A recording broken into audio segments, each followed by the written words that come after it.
Greetings, guys. How are you? Sorry, I've just opened this room. We'll be with you guys. Um, we are in Clubhouse at the moment, and we're broadcasting from Clubhouse and from Facebook. So please hold on. We'll be with you shortly. Okay? Thank you.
Oh na na na na na, oh na na na na, yeah, banana na na na na.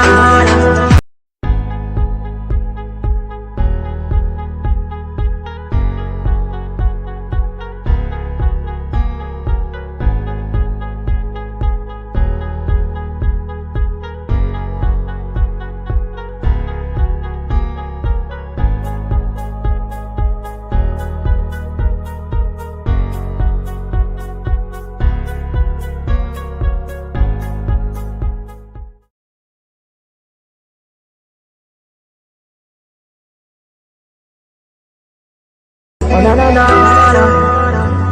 na na, oh na na na na, yeah, banana na na na.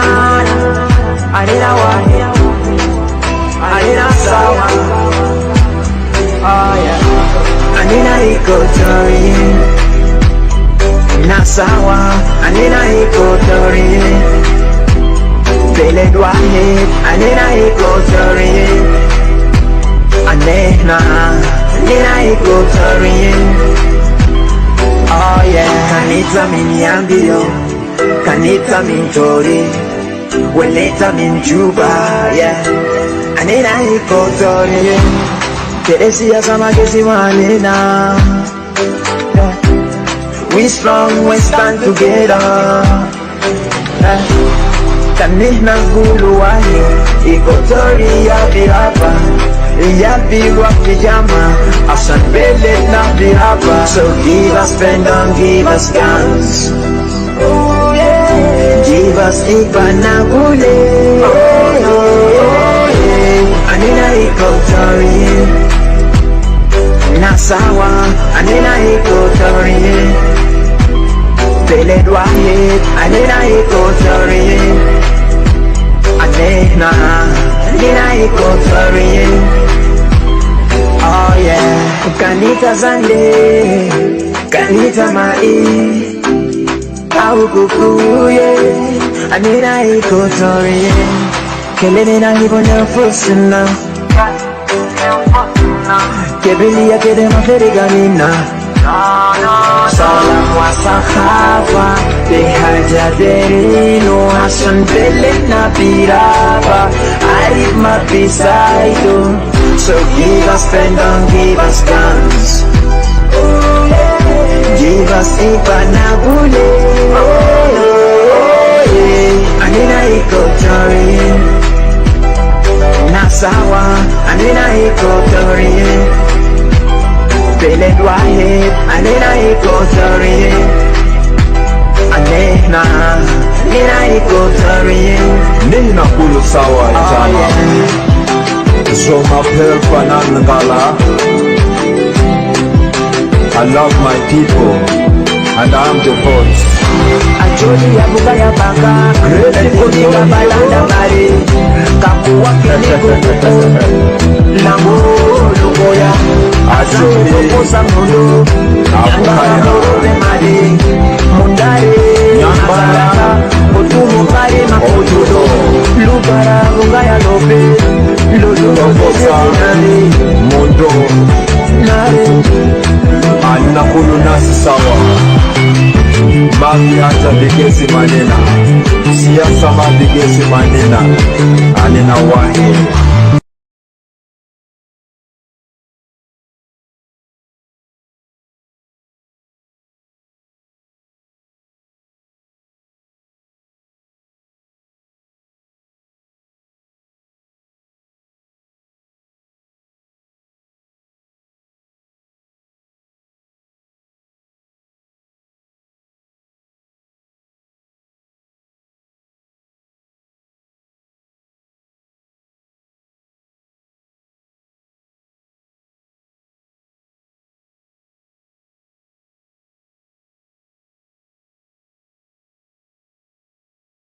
Equatorians in Facebook. Sorry, I muted myself there.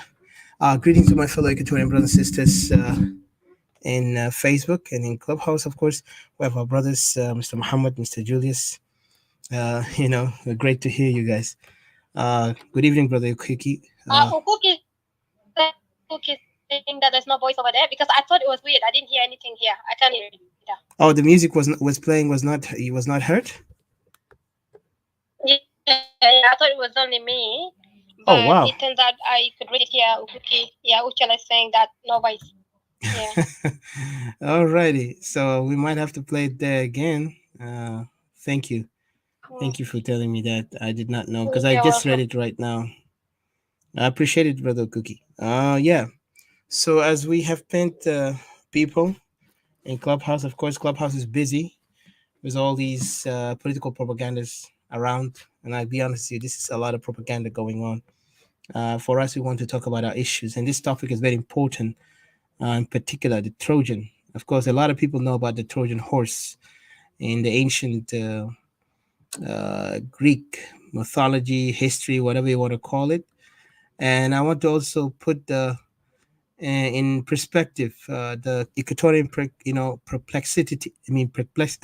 Sorry, tongue twist sometimes.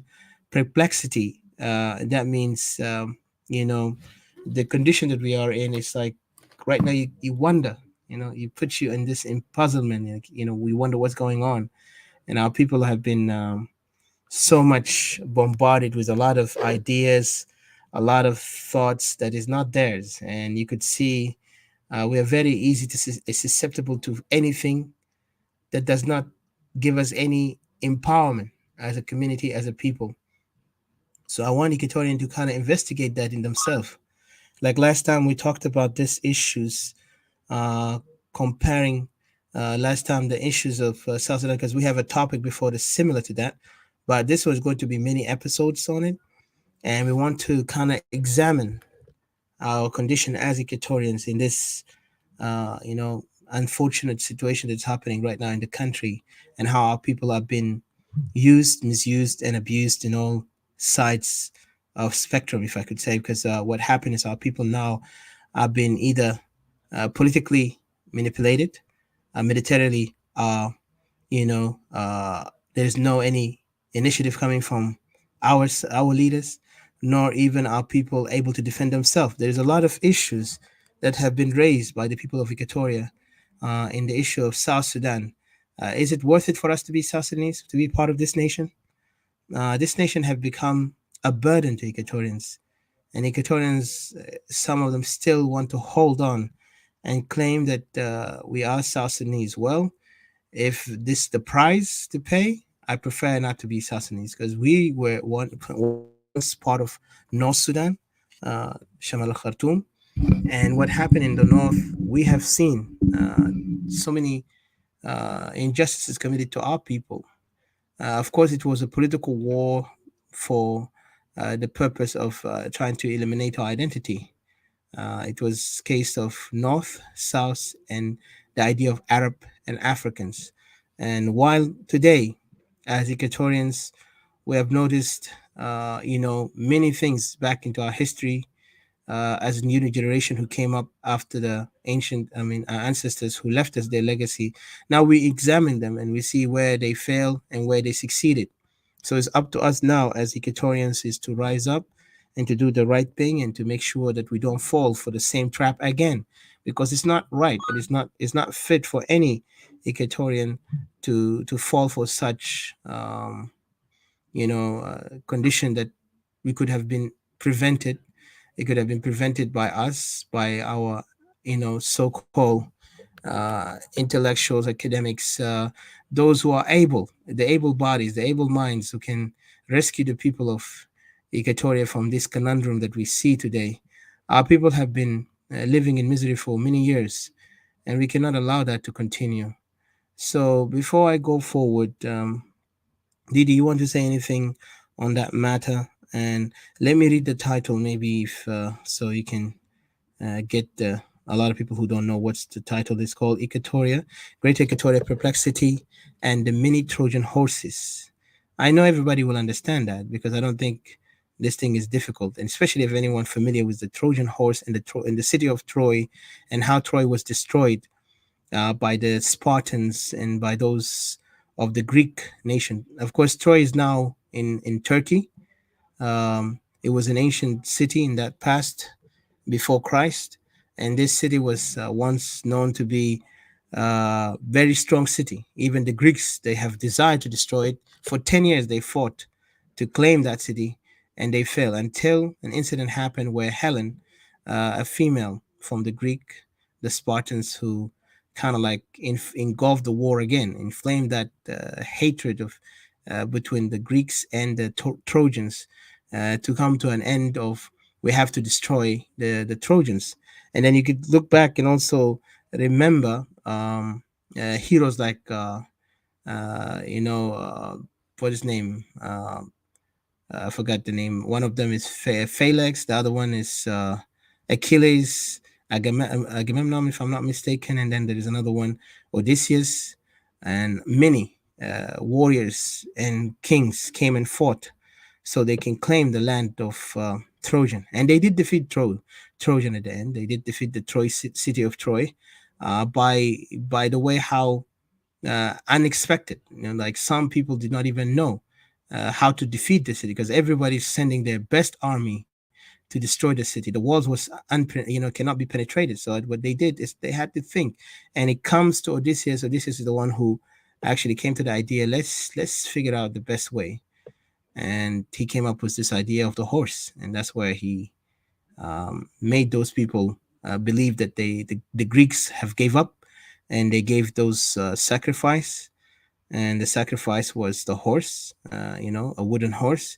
so they can go and make it as a sacrifice, as a burning offering to the god Apollo, to their god, the Greek gods. So at the end, what happened during that time is that the Trojan did not know that actually that was a trap, and at the end, the Greeks came in, opened the gates, massacred all the people in the city, and Troy was left ruined, uninhabited. The people of Troy were, most of them were raped, murdered, and enslaved by the Greeks. So the Trojans have lost the war.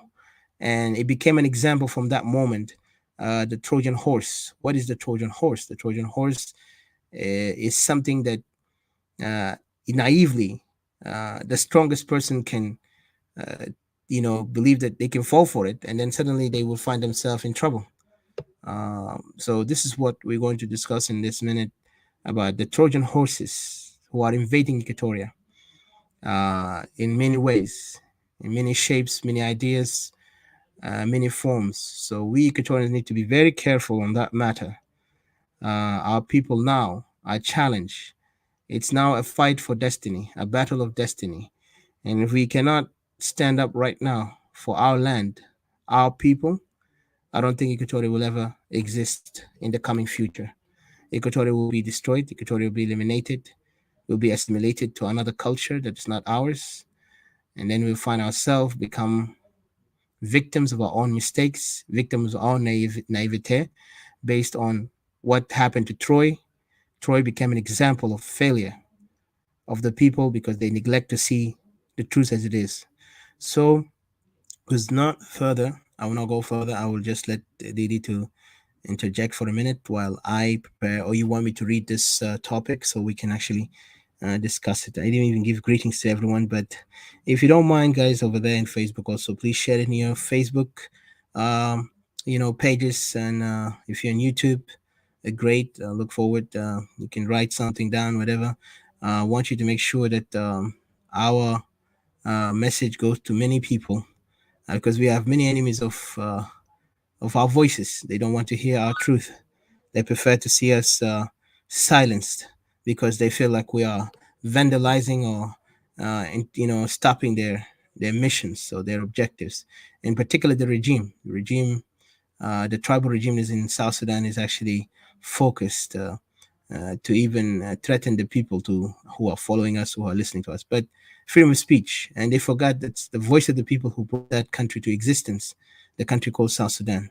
And today, Equatorians are now going to decide in the coming time that we only waiting for that moment where Equatoria will also decide their destiny, but this time not as political parties to come and hijack or any militia to hijack like what happened in South Sudan, but it will be the people who will decide, the people who will build and implement what kind of system, what kind of country they want to be in.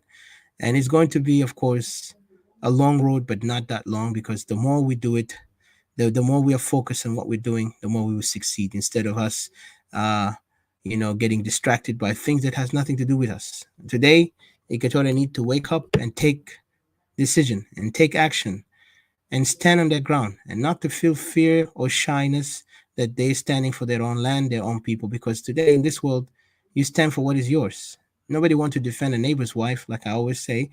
You will defend your wife, because if you defend the neighbor's wife, even the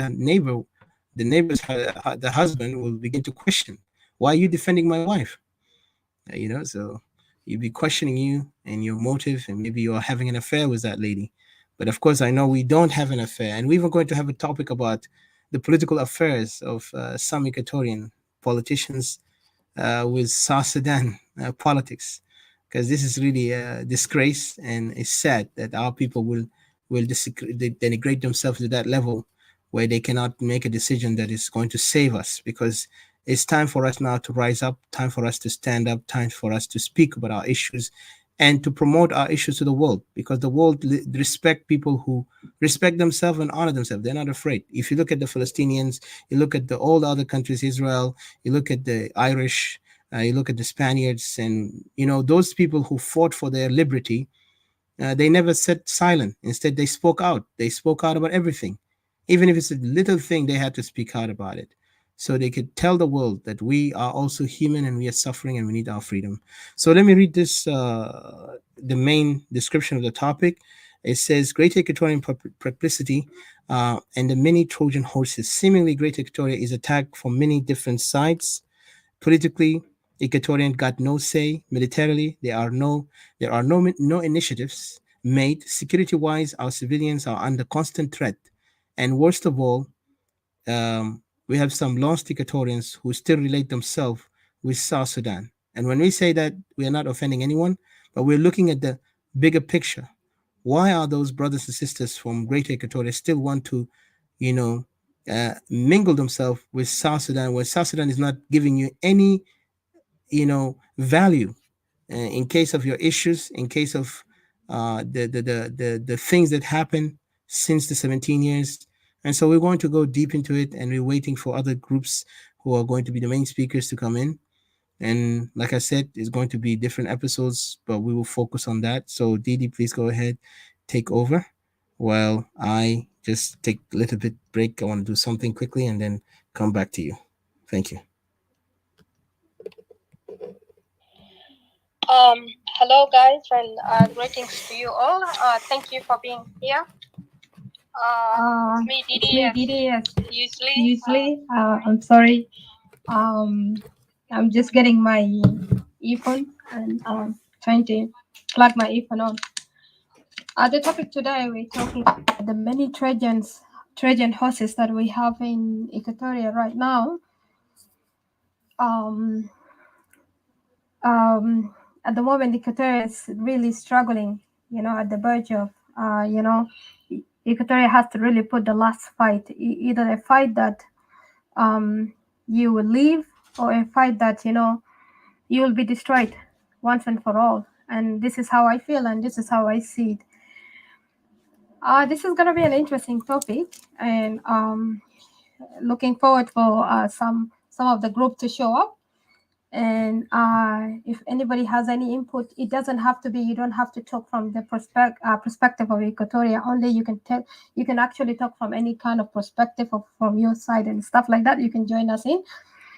And we just wanted to kind of dissect into our issues, our weaknesses, the fact that, we felt that, there are some barriers, and there are some, some some stuff that has been put, deliberately been created deliberately, really to be as a stumbling block for Equatoria to fail deliberately. Like Odysseus has put it earlier, that we usually don't have a voice, and that has been happening, going on, even every time you see South Sudan has broken into a war or into a problem, Equatoria is always becoming a victim.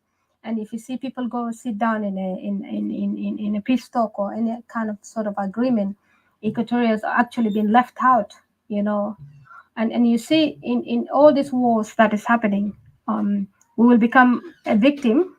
Maybe someone else, or anybody else, if you're going through this, you will understand really when you become a victim, and then people don't hear your issues being dismissed of, yet like the kind of thing that people say, that when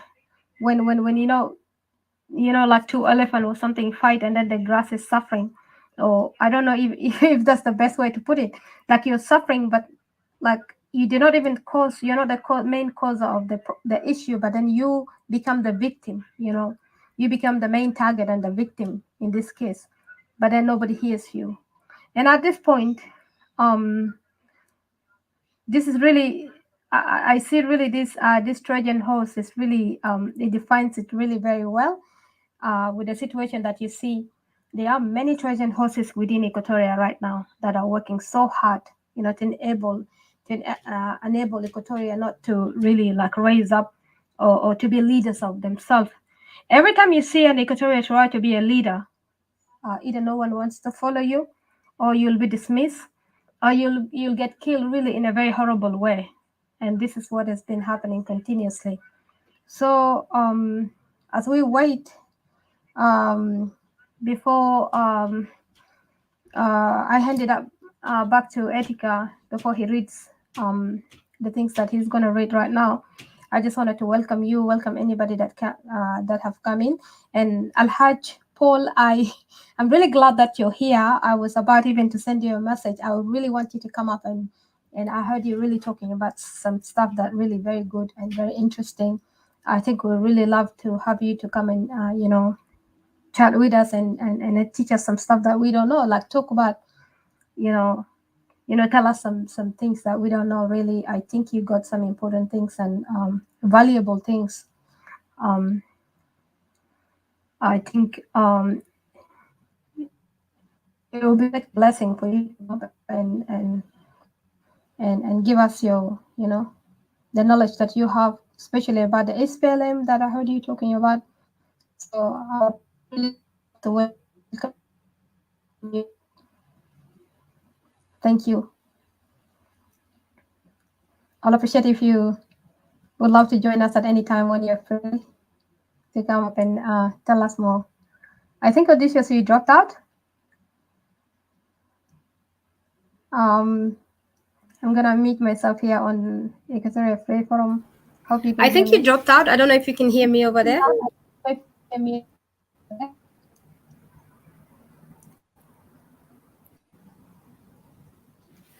Okay, I think.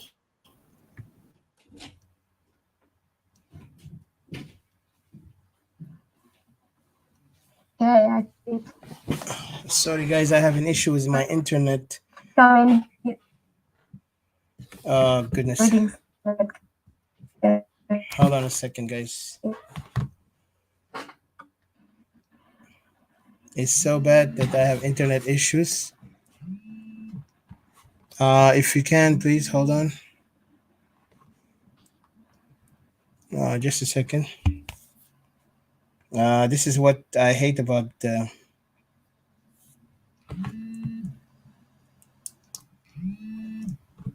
Oh, you're back. Thanks.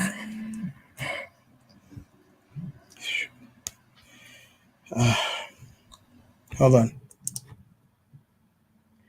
Yeah, I have issues with my internet, so please hold on with me. I was waiting for that. Again, I was waiting. Also, I was texting our guest.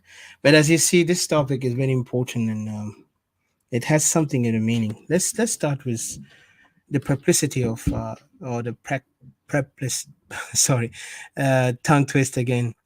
The perplexity in the way. Let me put it this way, so I can put it even better. A definition. Just give me a second. Which is perplex. By mean is like bewilderment, because Equatorian now are bewildered with many things. One of them is that we are in a condition today. We are fighting not a clear fight. That means you're fighting a shadow, unseen shadows, unseen, unknown, and these things. I hope you hear me, Miss Didi. Hello, do you hear me? Okay, cool. I just want to mention that there is so many battles we're fighting, and these battles are not clear to the eyes or to those simple minds and ears and vision, because you could see it. It's always coming in a hidden agenda, and I can go back to the history of the SPLM. Like yesterday, even there was a topic about SPLM with Mr. Mujazif. He discussed an issue of SPLM.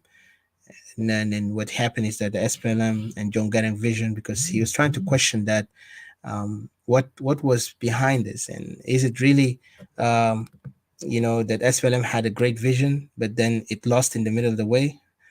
So many people have their own opinion, but of course now people begin to see the reality and agree that SPLM was just a failed organization from the start. It had a weak vision, because that vision that they said the new Sudan was sold to mostly to the northerners than to the south. The south did not see that. The south only fighting for survival. They're fighting to get rid of the Arab attack, which is the Arab remnants of Khartoum, who were calling themselves Arabs and attacking South Sudanese with Antonov and many bombardment coming in, and the atrocities was in South Sudan was huge. That's why it cost millions of lives. Up to this moment, none of these people even got prosecuted for the crime against humanity that they commit against the South Sudanese in general.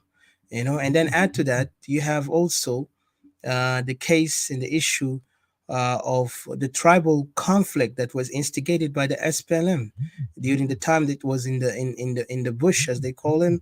They were in the bush or in the jungle. They were fighting, and they were instigating a fight with other neighboring tribes, and creating a very difficult condition for the people to even live in peace. That's why majority of those people, even they did not flee because of the northern regime, but they fled from their lands because of the SPLM. SPLM was the cause of these crises. SPLM created this crisis from the start, and then SPLM made sure they empower their own tribal groups, because the leader of SPLM, of course, known as John Garang, and he's from Dinka, and Dinka groups were resettled outside.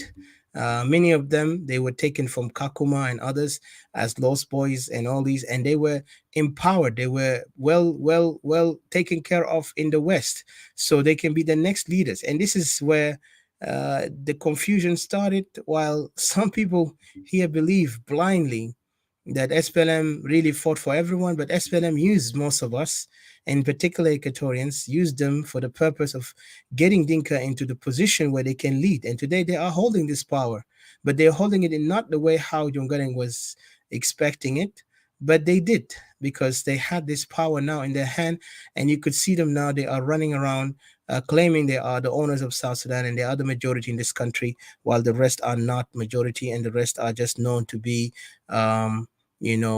visitors, or no, actually like migrants, while Dinka are not migrants. Imagine the irony of it. When you see most of the Dinka everywhere in other people's lands and claiming lands based on just coming there as migrate from because of conditions of weather or whatever, or maybe hostility with other neighbor. So they always play the victim role until they maintain a position of strength, then they will strike, and they always do that. And they have done it before to Upper Nile people, and they've done it in Bahr Ghazal, and now they're doing it in Equatoria. They came in with many numbers as civilians, as cattle herders, coming innocently, looking miserable, just to make you feel as a person who, have a human passion, to allow them to be there to settle themselves until they get situated, then they go back. It's almost like, so they knew the tactic, and they played it well. And so SPLM was helping on that. Even if you remember, I don't know if all of you remember the time when they used to say people were sold slaves, and then the Westerners, if you remember, if you lived in the West, the Westerners came, like Christian charities, were so captivated by what happened. They went immediately and they start campaigning for supporting the South Sudanese who have been sold slave to be freed. I mean, the Europeans, of course, the Americans, for them as whites, they felt like this is the time for redemption, because they've always been accused as the people who are behind the slave trade of blacks. So if they can save the South Sudanese from that, they will redeem themselves, and they will show that their generation, yes, they might be the ancestors committed crime against black men, but if they can do something to change that, by helping the South Sudanese, it will bring redemption. So they did it out of goodwill and good gesture to help these guys. But unfortunately, then they found out later there was a trick in this game. Most of these guys were coming in. They called themselves, they were sold slaves, and then they get to find out that those guys are the same people who they rescued, go back to the United Nations, get back with again to the same slave trader that they call him the slave trade person. And when they found out through, because they put this wrist, if you're a United Nation member, you got in, you're welcome. They will give you a wrist, a tag. They will tag you, so they make sure that you are known that you've been rescued. So when they begin to find out that there is a scam in this, and also they found out that there's something behind it, even SPLM they found out is actually behind this also, then they had to back up, and this thing was hush quickly, because what happened, it was an embarrassment. First, the Westerners, as Christian churches and all that, they came out with a goodwill. They really felt like they're doing something to rescue Africans from slavery, because they know Arab are notorious from that. I mean, we don't deny that the North used to do slave trade in human trafficking in Khartoum because of the war. And there's a lot of people even from the Nuba Mountain who were taken slave. And there was even a story of a lady who later was rescued in England. She was also a victim of slavery, and that why those Europeans felt they have to do something. So when they went there and they found out the truth, they backed up, and they really were disappointed that this is the way how it is. But regardless of that, they still did their best to help the others who are suffering in real genuine suffering, and got them out of the conditions they are in. So this was one of those bewilderment, if I could say, because why? The SPLM had very much good technique. They always learn, and that was during getting time when he was living. So he played tricks on many international communities, also in the local areas, like in the internal places like South Sudan, South Sudanese, the intellectual academics, they were you know distant from their own people. They're not in touch with reality or in touch with the people. So most of these people were aligning themselves with SPLM based on the recognition of SPLM to them as officers, as leaders, as politicians, as thinkers. So they have ignored to see the suffering of the people based on being with the locals. So they just look at it in the surface. They don't look at it in the bottom core to understand why these people are going there. Today, people begin to talk about it. They find out the truth about SPLM is a corrupt entity from its core. So SPLM has a skeleton in the closet that need to be exposed to the people, and for those still try to blindly believe the propaganda that have been thrown to them for years. Now they want to tell you that Kir is the only failure. No, it's not Kir. It's the whole institution, and also the people who empowered this institution of SPLM. And in addition to that, the tribe of Dinka in particular have benefited it. Up to this moment, they're still benefiting from the SPLM. Don't tell me they're not benefiting. Even if they're suffering, their suffering is not compared to the suffering of others who have no anywhere to go. Like, they are living in the unknown. Compared to Dinka, they can go anywhere and they can settle and they can be welcomed and they can be even supported by the regime. But our people cannot even be rescued, cannot even be welcomed. The regime is inciting their tribe to go and invade and kill and rape and maim our people while they are empowering themselves in that position. So this is where the confusion here, the perplexity here. Because once you know all these facts, as an Equatorian, what are you supposed to do? You still want to hold the old stick that's going to send you to the ground? Or are you going to, throw that stick and find something strong that can make you stand? Because, if you're an old man, just giving you an example, an old person, if you hold a stick that is very weak in foundation, you will break down and you will fall down to the ground and you might even hurt yourself again. So if you want to find something strong, you have to find something strong in foundation. So the foundation that they built on our minds of we are, this regime, I mean, this SPLM have liberated the people of South Sudan, have made this, great heroic achievement. It's just because they saw our people have mingled themselves with it blindly. Some of them went there because of situation, conditions that brought them there. Some of them were kidnapped because, remember, SPLM, even in the report, United Nations, before even the independence of South Sudan, they had a report that was, compiled by many intelligence from the international communities. Because remember, South Sudan is not far away from the eyes of the intelligence agencies around the world. They have witnessed the crime, the atrocity, the horror of the SPLM. What did they do? And they brought all these evidence in a collective report, and then they put it out there, and they saw SPLM is guilty as much as the regime of Khartoum under the Omar al-Bashir and others who were inciting or helping the war to continue in South Sudan. It was a genocidal war. It was a crime against humanity. But they dismissed it with the Comprehensive Peace Agreement. And they made sure they gave them what they called, I forgot the term, the word, like they gave them an amnesty. They will not prosecute any one of them as long as they will work and in the process of making a comprehensive peace agreement so they can let the people of South Sudan to get their independence. And that's where this independence happened, because they forced them to stop fighting and let the people decide. And this is where the people decide. But then the problem here came, that the people were also manipulated, because the SPLM sent the weakest link of us to promote that, we are going to be a new nation and we will have a better life.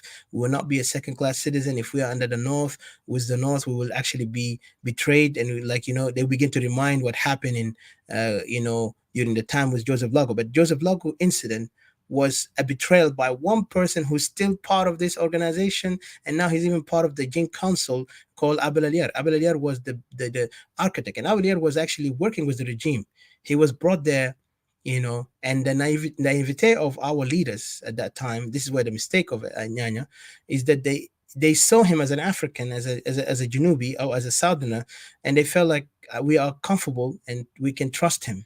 So unfortunately, that man is untrustworthy in a way. So he came and played his role for the North. Even he's the one behind the map redrawing of South Sudan later. So the man caused this tragedy where even the independence of South Sudan that could have happened years back, did not happen because of him, because he had an agenda. And this agenda later been played when an SPLA came again to make sure that they dominate. Especially Kokora was the one that ended it, the plan.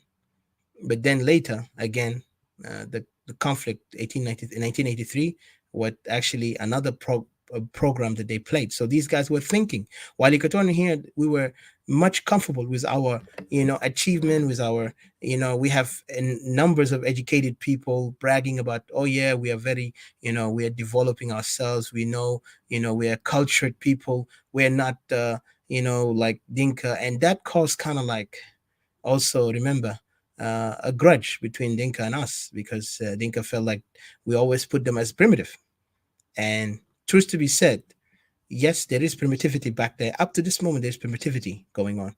But our ancestors, of course, they did their part. But now what's our part? This challenge have been there. So just going back, Abeliar played his role. Now we have Ayanya, SPLM. SPLM played, now they played the role that they are rescuing us by, let's go for a new nation. We have oil. So people were, seduced foolishly by this notion that we have oil, we'll be rich country, everything will be okay. And people forgot that these guys are the same people who were butchering us, killing us, chasing our people. Today we're paying the price because of our lack of, questioning things that need to be questioned, so we don't go to the same road that have been there before. So unfortunately, now we are in the worst of it, especially when the 2013 happened. 2013 brought a new exposure to us that this is now an agenda of occupation, an agenda of extermination, in particular after 2013 incident, and then going to our time. Those guys are now looking forward to eradicate as much as they can from our people, send them to Uganda, send them to Kenya, and then tomorrow they will say these people even belong there. And I've seen some brothers one time mention something ridiculous, said that people in Uganda are comfortable. I don't think it's comfortable. These people are chased against their will, and for them to be chased against their will, that by itself shows you something here. That tomorrow, if these people are not given back or they not return back to their home, those guys in the coming years, they will work with Uganda and they will say, yeah, this town belongs to the Dinka. The Equatorian, actually, they are just nomadic tribes. They have moved from place. You could see them in Uganda, Kenya, Congo. So they will try to create something. And we have to be very careful. This is an agenda that is very well studied, but not well implemented, because the Dinka are trying their best to eradicate our people. And the international community are watching. But it's our job, beside international people watching, we need to take action. So the perplexity is here. And then the many Trojan-Horses that I'm talking about, politically, we have seen so many people come up and seduce Equatorians with language of unity, brotherhood. We are for democracy, freedom. We have vision of this. All these visions are copied, let me tell you. Those people who say they have vision and all of them belong to the SPLM, it's all copied. Look back to what they're saying and go and assess. You see other people are talking about it. This is not a new vision.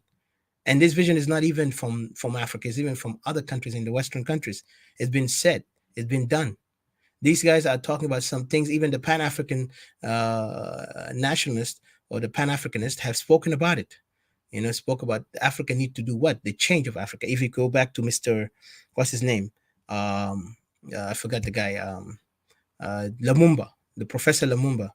You could talk when he gives speech. You could hear his quotation and his remarks on Africa, the vision of Africa, and so he has all these things clearly. He speaks about what Africa could have been if there is a good leaders, if there is no corrupt leaders, there's no dictators, there's no warlords. Africa could be in the best track. But those guys who are part of the problem cannot be part of the solution. This is why I always say to those who are part of the SPLM, they have caused this tragedy. They have caused this misery. They have caused this disenfranchisation of our people in a way where our people now are no longer able to even feel secure in their homeland. So the Trojan horses that are playing, on us is because most of us, we welcome them. We welcome them inside our homes. We welcome them inside our cultures, our thoughts, and then we begin to entertain it where they begin to control us. Like today, you could see even now they're trying to create some, that we are all related to each other. Giving us those notion that they're trying to kind of like confuse Equatorian, that East Equatoria and West Equatoria, Central Equatoria are not the same, because there's people from Lua belong, with East Equatoria and the Upper Nile, which is, this notion is very dangerous and it's very ridiculous, because if they wanted to say that Lua is the only thing that unite, then why everybody have their own languages different? Plus you can see in places in Kenya, they have Lua, but are they not right to have their own land?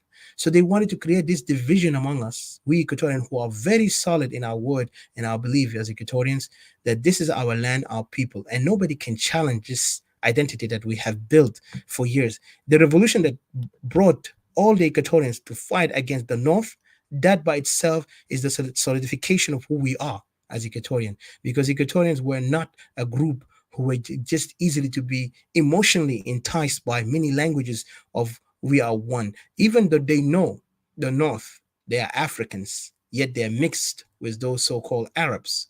They did not allow that to change their identity as African, because the Northerners, they wanted to define themselves as Arab.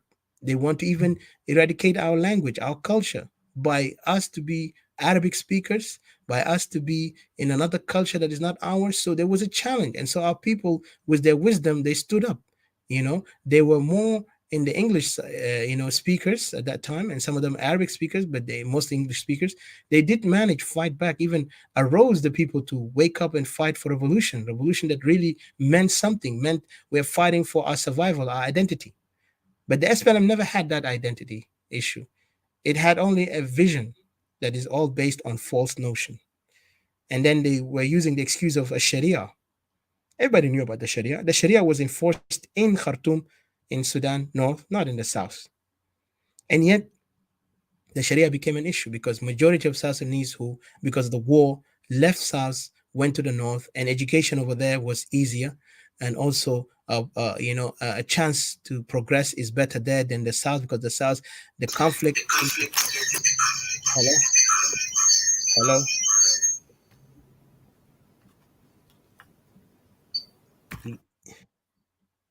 Hello, Didi. I see. Okay. So this is the things that happen to our people in that matter. So I won't go far, but there's a lot of things we need to talk, and I will let everyone to get to put their thoughts in this. So I see the Trojan horses, many in the political. Again, I'll read that description. Equatoria Perplexity, and the many Trojan horses, seemingly Great Equatoria is attacked from many different sides. Politically, Equatorian have no say. And you could see today, we got no say. Every time, even Didi mentioned, every time when Equatorian are trying to speak, you will see they silence our people. You see they will try to kind of like confuse our people.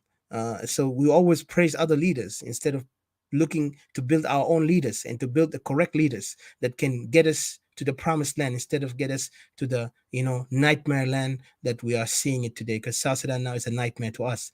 And then you could see also another Trojan factor here, I can put it, is the military. Militarily, there are no initiatives made by our leaders, by our military leaders. Most of the time, we see our people are being, fighting in confusion, and this is not good for any military strategist, any military commander. They know that the best way to strengthen your military is to build a strong unit that will unify the whole forces, and then you go forward and fight the enemy. You cannot just go left and right, and that's what we see. And there's no initiative on that. And then we have security wise, our civilian are under constant threat. If you look at it, there's a lot of constant threat for our people. And the worst of it, of course, is that our people have no weapons to defend themselves. We have no any even the regime is the one who is inciting this violence against our people, so our people can be chased away. It's like similar maybe to what is happening to Russia today, attacking Ukraine, sending the Ukrainian out of their land. 2 million already for these couple of, just this couple of months, like 2 million already out of the country, and some of them who are still there. Imagine 48 million people, 2 million already got out, and there is more people are in a situation where they're going to run away. But this is shows you that they're trying to eradicate and take our people out so they can replace us by coming there and settle and become the people of the land. And this thing happened before in Ukraine, even if I put a similarity to it in during the time of the communists, where Stalin and others who just chased away one community, so they brought Russians in it. And this is what they're doing to us in Equatoria. They're chasing our communities of Equatoria so they can bring Dinka and assimilate within the region and then claim this land belong to them, and they have lived there for years. So that's what you see. Even they trying to desecrate our ancestors' grave by taking their remain out of the ground, so they can be saying like there is no evidence to any Equatorian here. And this shows you the sinister program that these guys have against us. And we are the one who brought this Trojan horse to our home, because if we didn't join SPLM, Equatoria would have never been invaded by this nomadic tribe today. And this is not hate speech, this is the facts, because there's a lot of challenge to us coming from you guys who are committing crime against our people, who are inciting hate. Even recently, instead of you repent, you still go there and bring more of your young men with weapons to attack our people in their region. So I will leave it here, and I want to welcome Mr. CJ, Mr. Robert. Thank you for joining us, and also for those in Facebook, welcome to you guys. Go ahead, Didi, take over, and if Mr. CJ and Mr. Robert, thank you. But can I just pass it to CJ, and if CJ is there, if it's not there, Robert.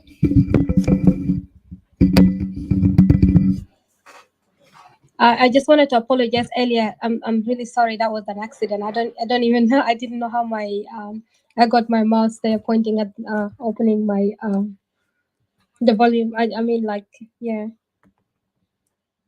Can you guys hear me? Yeah, yes, I hear you. Go ahead, no problem, no worry on that. Yeah. So Mr. CJ, go ahead.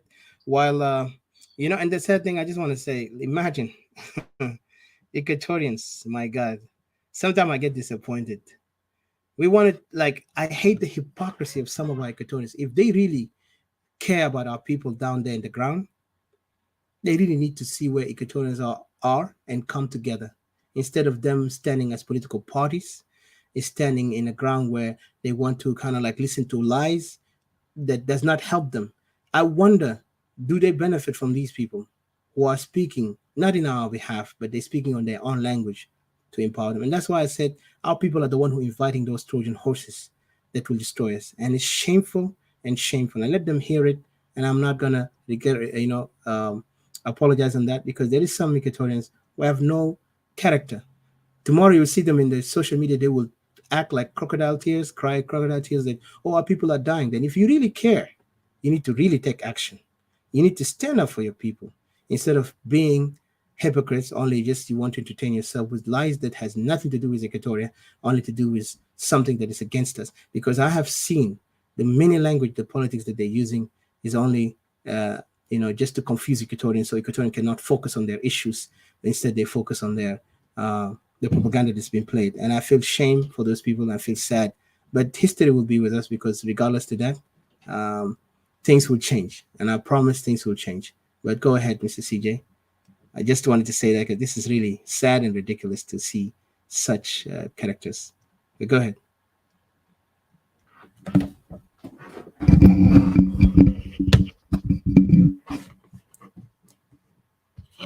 Oh.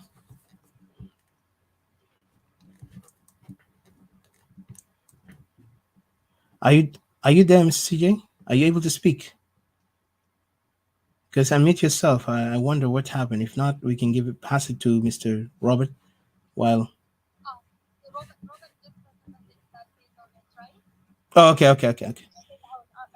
Okay, go ahead, Didi, if you have anything to add or say, because I don't know what happened with Mr. CJ. Yep. I would actually think what CJ is getting ready. Maybe his internet is frozen or something. So yeah, I just CJ and welcome Robert as well. Robert is listening, but he's on a train going home from work.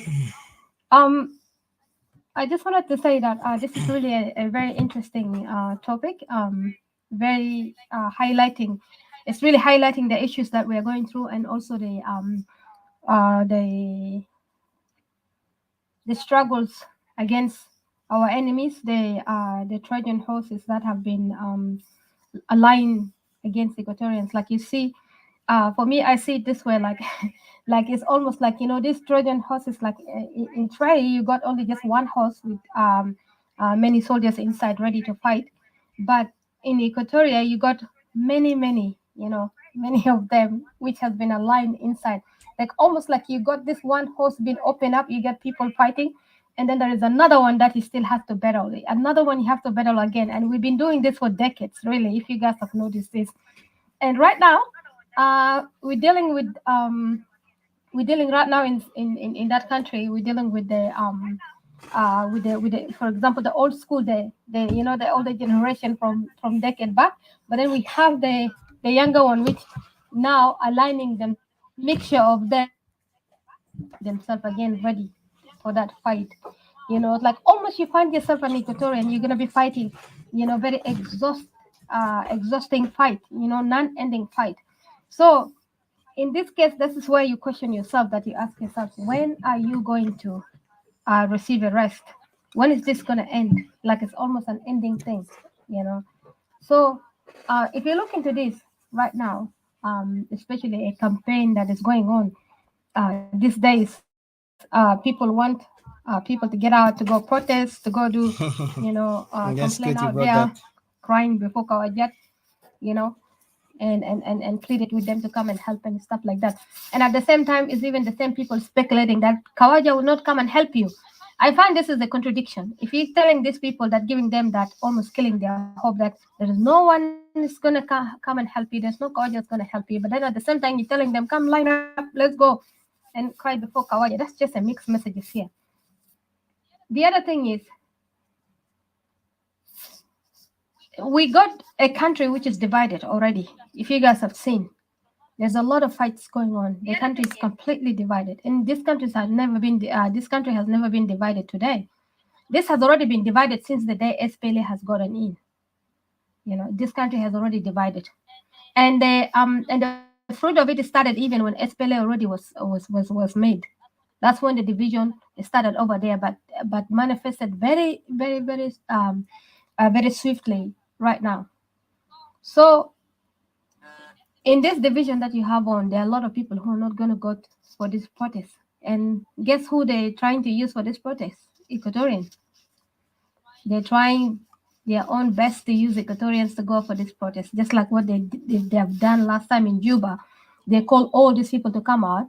Not a lot of people turn on. Equatorians, which are the one who turn on, and as soon as this Equatorians turn on, they ended up in Blue House. And those people who call on this protest, they're not even found, you know, to fight for the justice of releasing these people, these Equatorians, which are in Blue House. They just moved on, rolling on their next program. They're going on. I remember some of us were complaining, that saying that, you know, what about the people who are in Blue House? You guys send these people out there, now there are people in Blue House. What are you going to do in the case of these people? They've never talked about it. They just move on like nothing happened. So I have seen we have a truck of SPLA. This truck of SPLA all want to be leaders in South Sudan. And these people have no idea what they are doing with the country. They have no plans. They are full of words here. They have words to say. They want to persuade people, or they want to tell people how the SPLA have mistreated them badly. but they have nothing, no new ideas to take people ahead. You know, I've seen that. You know, for me, I say it this way: for in order for that country to move ahead, I think people need to break a little bit. People need break. Everybody need break. People need to break away from each other. You know, and people need to regroup themselves. People need to restructure things before people come again. You know, to work together again. You know, and when you talk about that separation, that people need time alone, like separation, people panic. Like people think like, okay, it's something like, you're gonna be cut off. You can't come here. You can't do it here. You can't. We can have a dialogue together. We can, we can have any business together. You can even go for tour or for tourism or something like that. Or you can visit here or there if you have friends. You're gonna be cut off from your friends and stuff like that. These are the kind of things that they're thinking. That's why people get panicked. But also, you have to question yourself this: what are you gaining from this country right now? If you're talking about dying, people are dying anyway. You're losing anyway. You're losing every. It's almost like a bad investment. You invested in a very bad business and you're losing, and then you're saying that if I pull my shares out, I'm gonna lose more, but you're losing even more. You're gonna lose everything that you have. Should you now? The question is, should you just leave the remainder of your investment in this bad, the rest of your money in this bad investment, or should you rather say that let me save the little that I have and keep it to myself? Because you got an investor here that is really bad, has no clue what they're doing. So this is the country which is we're living in, the state that we're living in. You're investing your relative in, you're investing your family, your loved one, but they're getting killed every day. They're getting killed. Why? Because you've given the SPLM power, and the SPLM has tribalized the power that they have to the extent that nothing can be done about it. It cannot be reformed at all. It can never be reformed. And you got a group of SPLA that again lining themselves, if that they want, they're thinking like fighting for power. If this SPLA gone, they're the one coming. Like almost like they're electing themselves by themselves. They're just like magnets that are following each other. Magnet. If you eat like a magnet, jumbo haje, and it's like a metal or anything, it just sticks. So they just kind of like following each other like that. So they don't want to leave any breath for any civilian, which is not SPLM. This is the situation that we're going through. So I'll just leave it here and pass it ahead because I want to welcome James too for coming in. If CJ is ready, or if Robert reach home, I think he will let us know. Or James is here too. Welcome, James. Yes, hello, Didi. I wanted to say something about what you just mentioned. Very important. Thank you for reminding me this. One of them is this rally, this so-called rally. I want Equatorian to really take this serious. Don't fall for the trap again. I just repeat, don't fall for the trap again. This is a trap. Why I say it's a trap, and I'll explain it. And thank you for bringing it up so I can give chance later to the people. Because we go straight forward to the point. Those guys are now doing this. This is another tactic. This is another Trojan game. Like I said, Trojan horse. This is another Trojan game to let bring Equatoria in, to say we're all suffering, we're all going to do that. We are done with this regime. We are for unity. We are for bringing an end to the regime. So let's come together. We in the West, we have the power. Well, all good, sounds good. But what is it for us? What do we gain from that? When we already know, like Didi mentioned earlier, this country has already been divided. Divided how? 17 years is enough time to create this division. If not, add to it the time that the SPLA was in the bush. People have lived the pain of what SPLA was doing to them, but they got the hope that they will be different now, is that everybody will go back to their territory, no more violence when we become a nation. This is what the hope of the people was based on, even though they know there was something fishy or unreal about the SPLA claim that we were going to be the richest country, we're going to make everybody will be okay, safety, we're not going to be second-class citizen. But you have seen, even before that, Equatorians have noticed how these people were grabbing lands within Juba, counterfeiting, those deeds, how land deeds, so they can get there and claim this is their land, they belong to them. So a lot of Dinka claim that they belong to Juba, while the Equatorian, they don't even have any place. And some of the original Equatorian who never came back never even claimed back the lands. So you could see in these people, you could see them how they build their organized buildings that they built in Juba. Look at that place, look like a zoo. I'm sorry to say, that's not a city. What kind of city look like that? But anyway, this is the way how these people play. So they're using us all the time. So those guys were part of the regime. They knew the mistake. They knew all these things. What they were doing about negotiate. They were dealing with negotiation. They want to talk about negotiation. They want to talk about, they want to join in the regime by negotiating in the root causes and all that stuff. But have you ever seen them really speak the facts for the people? Hold on a second.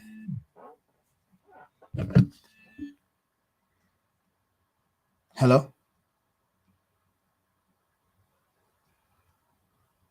Yes, I'm calling. I'm talking in just a second. Yes, so I don't know if you hear me there. Do you hear me in Clubhouse?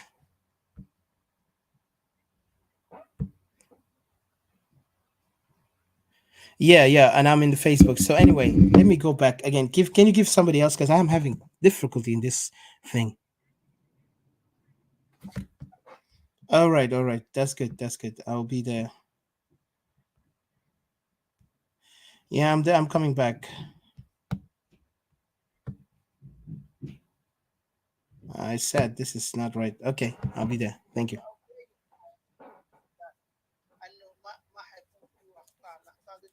Okay, next time I will talk in there.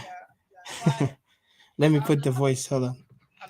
الناس بتركز على الأخطاء عشان تحلها بالطرق اللي بتخدم كل الناس، لأنه القضايا دي بتاعت الناس أي محل، يعني ما ضروري يكون ساوث السودان ولا إيكاتوريا ولا أي محل، ما ده ما كتاب مرسل، ده ما إنجيل، ده ما قرآن، ولا ده التوراة ولا زبور، عشان الناس تقول يا أخي الشيء المكتوب فيه ده خلاص تاني ما فيه مفاصل. إذا النوايا صدقت الناس بتقبل، يعني أنت بتقبل التصليح عشان تمشي لخطوة تاني.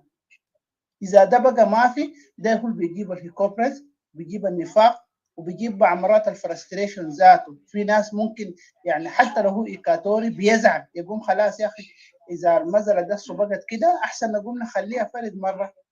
الناس ما واحد في درجة التحمل بتاع، لأنه القضايا نحن هسه حاليا فيها دي قضايا صعبة بتحتاج حاجات كثيرة بالنسبة لنا كإيكاتوريا، لكن في نفس الوقت أنت ما تقدر تضغط الناس تقول لهم يا لا خلاص أنت لازم تعمل كده. أي زول التاريخ بيسجله على حسب الكلام اللي هو قاله، وإذا هو أخطئ ما مشكلة في forgiveness، وإذا كمان هو مصر ومكابر على اللي هو داير يعمله ده، في النهاية تبقى دي مشكلته الأساسية يعني، ويبقى أنه إيكاتوريا كأرض رقعة جغرافية بتكون موجودة، والناس طبعا هو بيكون في جنريشن بعد جنريشن، والناس بتستفيد من الأخطاء بتاع الناس اللي قبلك أو الناس اللي معاك ذات حاليا في نفس الوقت. ده هو scientific way of solving problem or addressing public issues.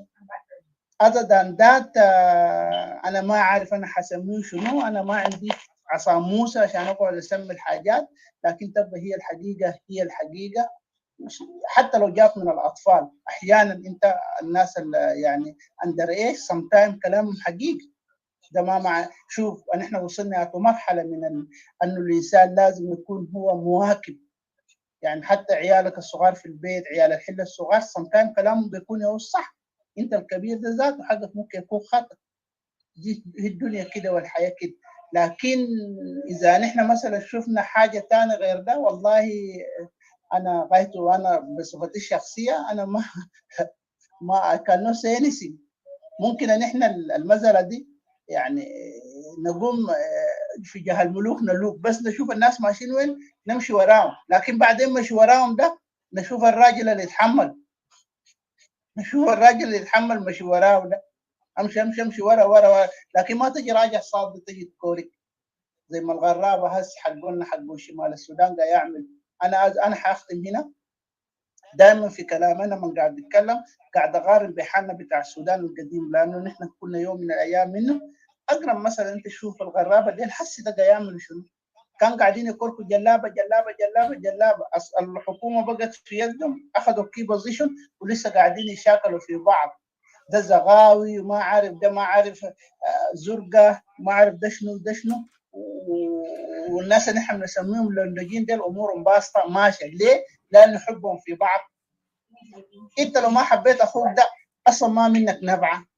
ده ما معناته انك انت تكره الناس الثانيين. نوع ادعوهم برضه للمحبه.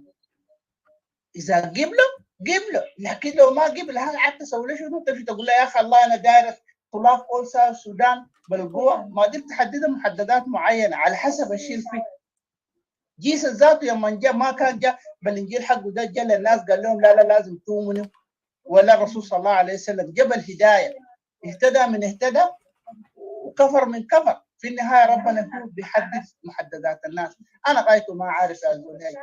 انا الحقيقه دي حاظل اقولها في سبيل إيكواتوريا. المره اللي فاتت وده ضربت لكم مثل بموضوع القطر ده. في جا قطر كده ماشي انا بتاوب بعين السواق ده منه. لقيت إيكواتوريا بوب بتلف بركب هناك. القطر ده فات بس منقله شماله شويه كده انا بتلف من القطر ده بكون قاعد في محلي. ده ما معناته I don't like the other people. The other people انتوا شايفينهم قاعدين يعملوا في شنو؟ I'm not gonna say it. اي زول شايف وقاعد يسمع وقاعد يشوف والناس عارفه الحاصل what is going on. دي حقيقه. ما لازم sometimes كمان نقول الحقائق، لكن ده ما معناته ان احنا حنكون ناس ديكتاتورشيب نجبر الناس نقول له اسمع تعال هنا يا فلان، يا اخي تعال يوسف علي عبد الرحمن، يا اخي والله الشارع ده ما تمشي بيه، الشارع ده فيه هناك. اذا مشى تمشي تجيبه تكتفه وتدقه يعني. ده ليه مش يمشي؟ انا موقفي زي ده واضح يا زول. واما اذا في حكايه بتاعت مرارات، انا على المستوى الشخصي ما عندي اي مرارات او اسقاطات شخصيه نهائي. عشان الزول يجي يقول مثلا الشيء ده جاي از ريزلت اوف كده ولا كده، الناس اللي بتفلسفوا يجيبوا الحاجات دي. انا شخصيا ما عندي اي مرارات، ولو انه الحاجات الشخصيه دي ما بيحسبوا بها في العام، لكن ما عندي. الزول اللي عنده مرارات ده اللي يمشي يفتش مرارات يا زول. هي الكلام ده انا بقوله في عين التخيم. يهودا هنا قاعدين يكتلون في الخرطوم هنا ده، وفي نيروبي هنا ده قاعدين يكتلون. في مصر نحن جينا منها دي. نحن ما جينا دياسبرا ده طوالي من السودان ترانزيت. شفنا حاجات نو جود في حياتنا ونحن اولاد صغار بدايه العشرينات هنا شفنا الحاجات ده. ما بالك ناس شافوا الحاجات دي كبار ولسه يجي يقولوا لي حاجات ثانيه. انا غايته ما عارف. الحقيقه دي حقيقه. كان في إيكواتوريا، كان في سقط لقط، كان في النيجر. الحق ده حق. انا حقي فينا يا اختي ديدي. I really appreciate you. وانت والاخ اتيكا قاعدين تجيبوا عناوين واضحه. الزول الدارج يقول دلو، يقول دلو في الاطار ده. انا جيمس ده بنقول له ده بقول بس دلوي. الا ما حلمش يطردوني ده يقول لي اسمع بنقول له يا اخي ودين نديو هي. انا طوالي بقوم بشيل شنطتي مجتي دي وبقوم ببقى مارك ولا بزعل ولا شيء، بس بشيل المجه بتاعتي بمشي بقعد وبعاين بس وبسمع باذنين. انتوا قاعدين تعملوا الحقيقه. انا دي للامانه التاريخيه. وانا قبل كده جبت لكم رساله قلت لكم يا اخي الطلبه في السودان وفي مصر كلهم قاعد يشيدوا بالبرنامج بتاع إيكواتوريا فورم ده. الكلام انتوا قاعدين تقولوا ده لسان الشارع. انا ما عندي ثاني حاجه اكثر من كده اقوله، وحاكرر الكلام ده قدام اي زول. الزول شايف انه كلام حقي ده غلط يقول لي يا جيمس يا اخي انت لا انت غلطان. انا ما قاعد ازعل من الناس. حقي فينا يا اختي يا ديدي. ادي فرصه لزول ثاني. شكرا. شكرا. كلامك مظبوط، كلام قوي وكلام سمح. بس عجبني كلام انت قلت لو شفت القطر ماشي بس ده إيكواتوريا انت بتطلب فوقه طوالي. والله دي طوالي. اصلا ما بزعل انه القطر ده ماشي وين يا اخي. الاجنده بتاعته شنو؟ بس تاوقت كده بالشباك لقيته إيكواتوريا ببدا بركب عدى منطقه بسيط كده. انا بنزل ولا بزعل انا اقول انه ماشي وين، بس بنزل بقعد قبلي. لانه نحن يا ديدي انت شايفه بنات الوضع نحن فيه ده ما داير له درس عصر ثاني. يجي يفهموك يوروك. انا تباري بس اهلك مش هو البوك تمشي معاهم، قالوا شيء ما يعجبك اسكت ساكت عن بعينك تاكل لحد ما اهلك يؤمنوا ونلقى حقنا. لكن other than that والله ما بمشي مع الجماعه الطيبين ديل. انا عارف خبايا الناس ديل كلهم حيجي يوم انا يوم بقوله حق الناس ديل. انت فاهماني يا ديدي انا قاصد ناس منه. شكرا. شكرا شديد. آه إيريك أنت قلت داير تقول حاجة؟ Yes, thank you. I hope you hear me.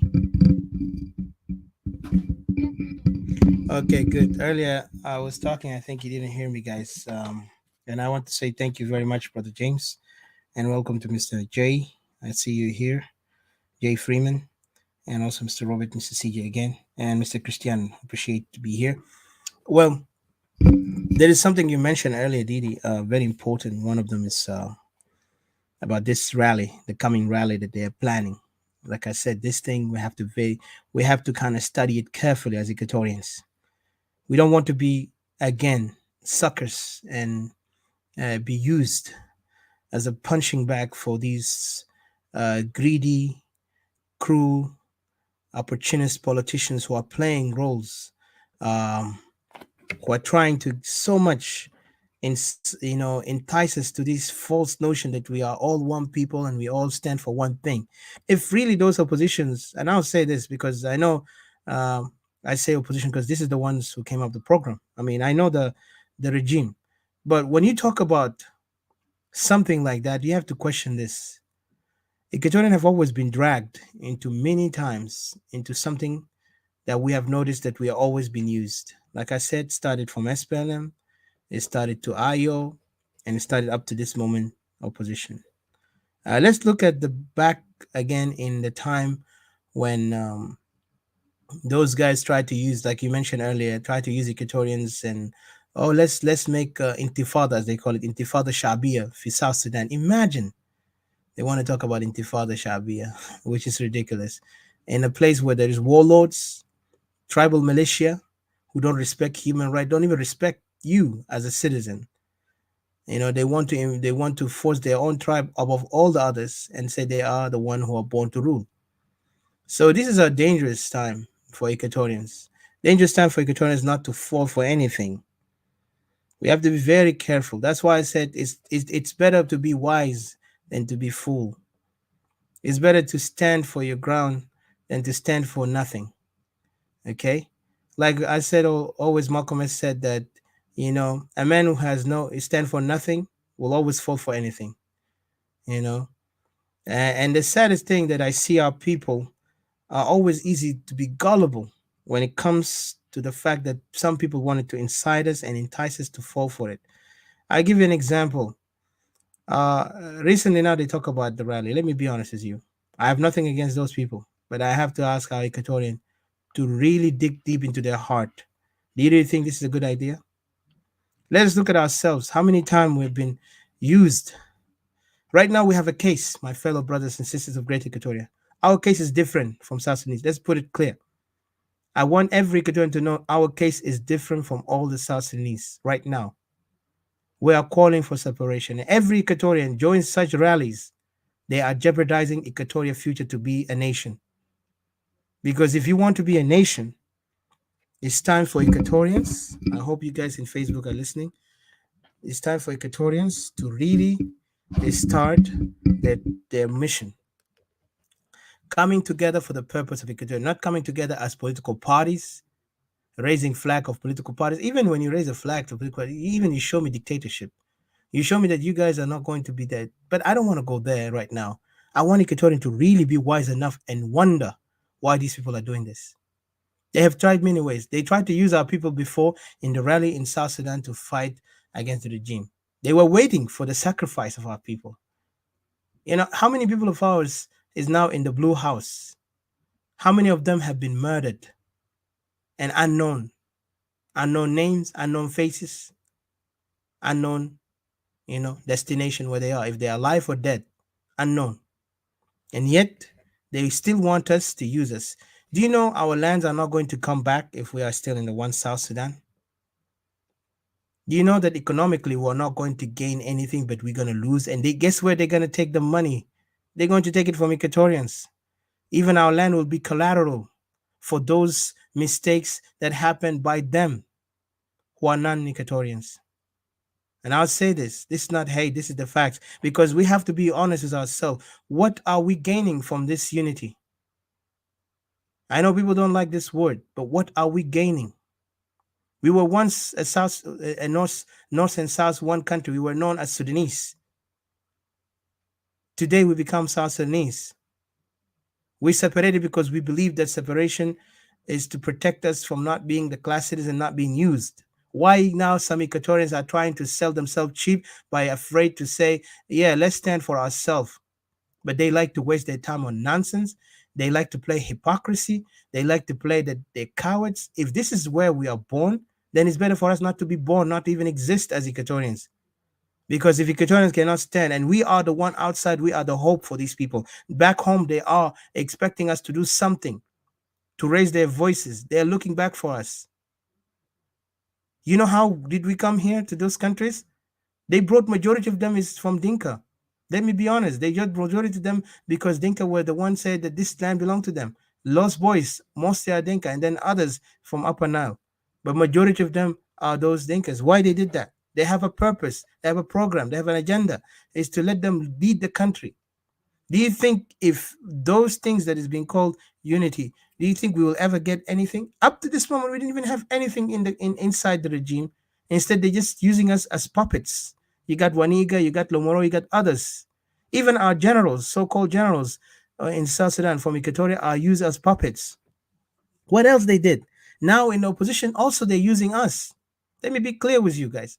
It hurts, but let's be honest with ourselves, because I don't see genuine honesty. The worst thing about it is dishonesty. If the dishonesty is being played on us, we need to take action. We need to take our decision. We need to take side of ours, not being undecided.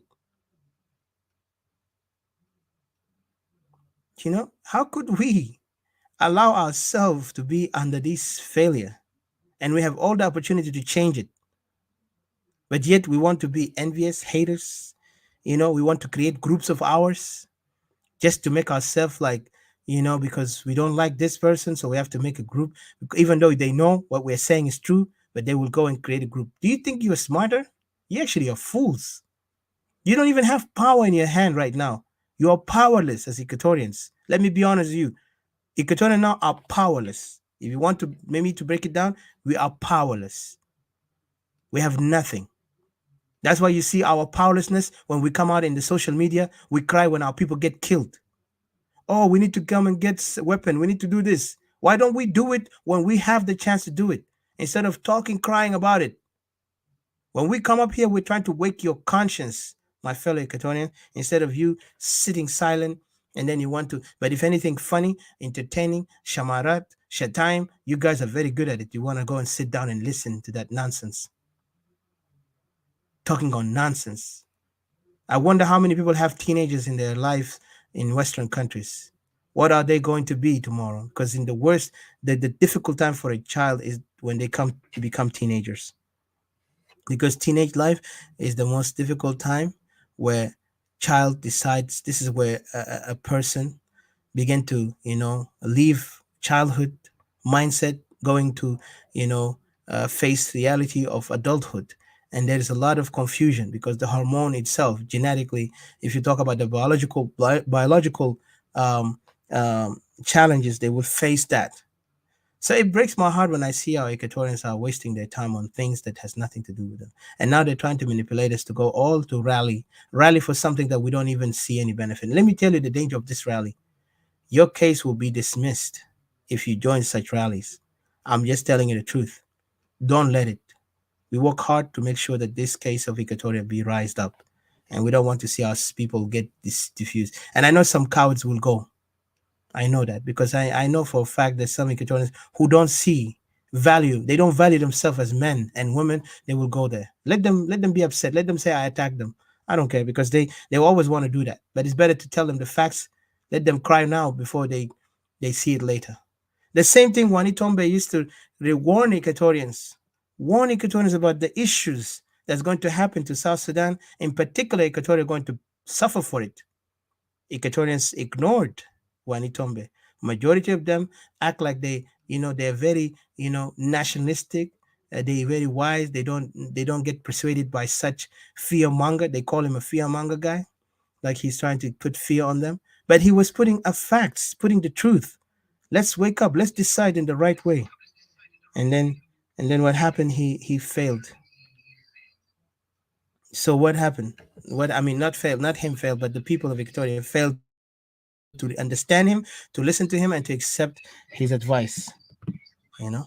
And so now today we're paying the price of what happened to us, that we joined something that is not ours. Today we have the chance to protect our land, our people. So if you want revenge for your people, you want justice for your people, Equatorians, it's time for you to stand for yourselves and don't stand for South Sudan. I'm telling you the truth. There is no way you can save South Sudan. Those who try to be a goody goody two shoes, you are just wasting your time. Be yourselves, guys. Be Equatorians. This is the identity that we have. They're trying to divide us now. You could see even they bring some crazy people like, um, you know, and I have to put this clearly. I mean, it's sad. I have to mention this guy. When I look at John Cheng, the way how they bring him there, it's a propaganda. They're manipulating this man, and this man is playing the same card for them, and they're trying to create this confusion among Equatorians. Just when you listen to such words coming out of that guy's mouth, you understand the danger that he's causing to some of us in the West. And I pray to our Equatorians down there, do not fall for any. If you see any Equatorian coming with a spirit of division for Equatoria, that we are Central, Eastern, Western, or I'm from this tribe, please dismiss these kind of people, because we are Equatorians. We are not East, West, or Central, or any tribe. We know our tribes. Our tribe is like who, who you belong, like who's your father. But it does not mean that you are not part of the neighborhood. We are a big family. We are cousins, nephews, families. Greater Equatoria has a history. Anyanya was the biggest identity that could even tell us like a history of Equatoria, why Equatorian came together to that understand that we need to fight against the Arab North, because they're trying to destroy our culture, our history. And they fought hard and they won. But what happened? They betrayed by one from Upper Nile. A person from Upper Nile coming and betrayed them.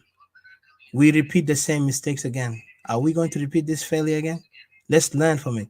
Let's not fall for such things that anytime these guys come up with a program, they come up with a program to benefit themselves. The same people who are betraying each other in their own organizations. Look at them. They divided themselves into two. Do you really think those people have a loyalty to the people who are suffering? Do you really think those people will care about us, the people who are dying, and care about you, Equatorian in particular?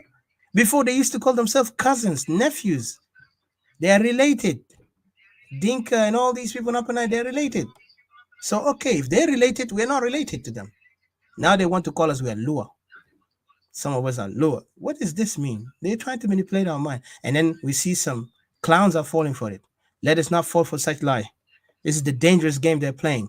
Like I said, there is a Trojan horse from all sides coming into our castle, coming into our, place of safety, our fortress. We need to be very careful. These people are trying to penetrate our fortress, our castle by any means necessary. That's why they're playing any game they can. And when they use this politics of going, let's rally, guess what they're going to talk about? It's only the regime, because even you could look at the language. Even recently, they're not agreeing on each other on Gering. Yesterday, you could see that when we talked about Gering legacy and the SPLM, you see some people were mad.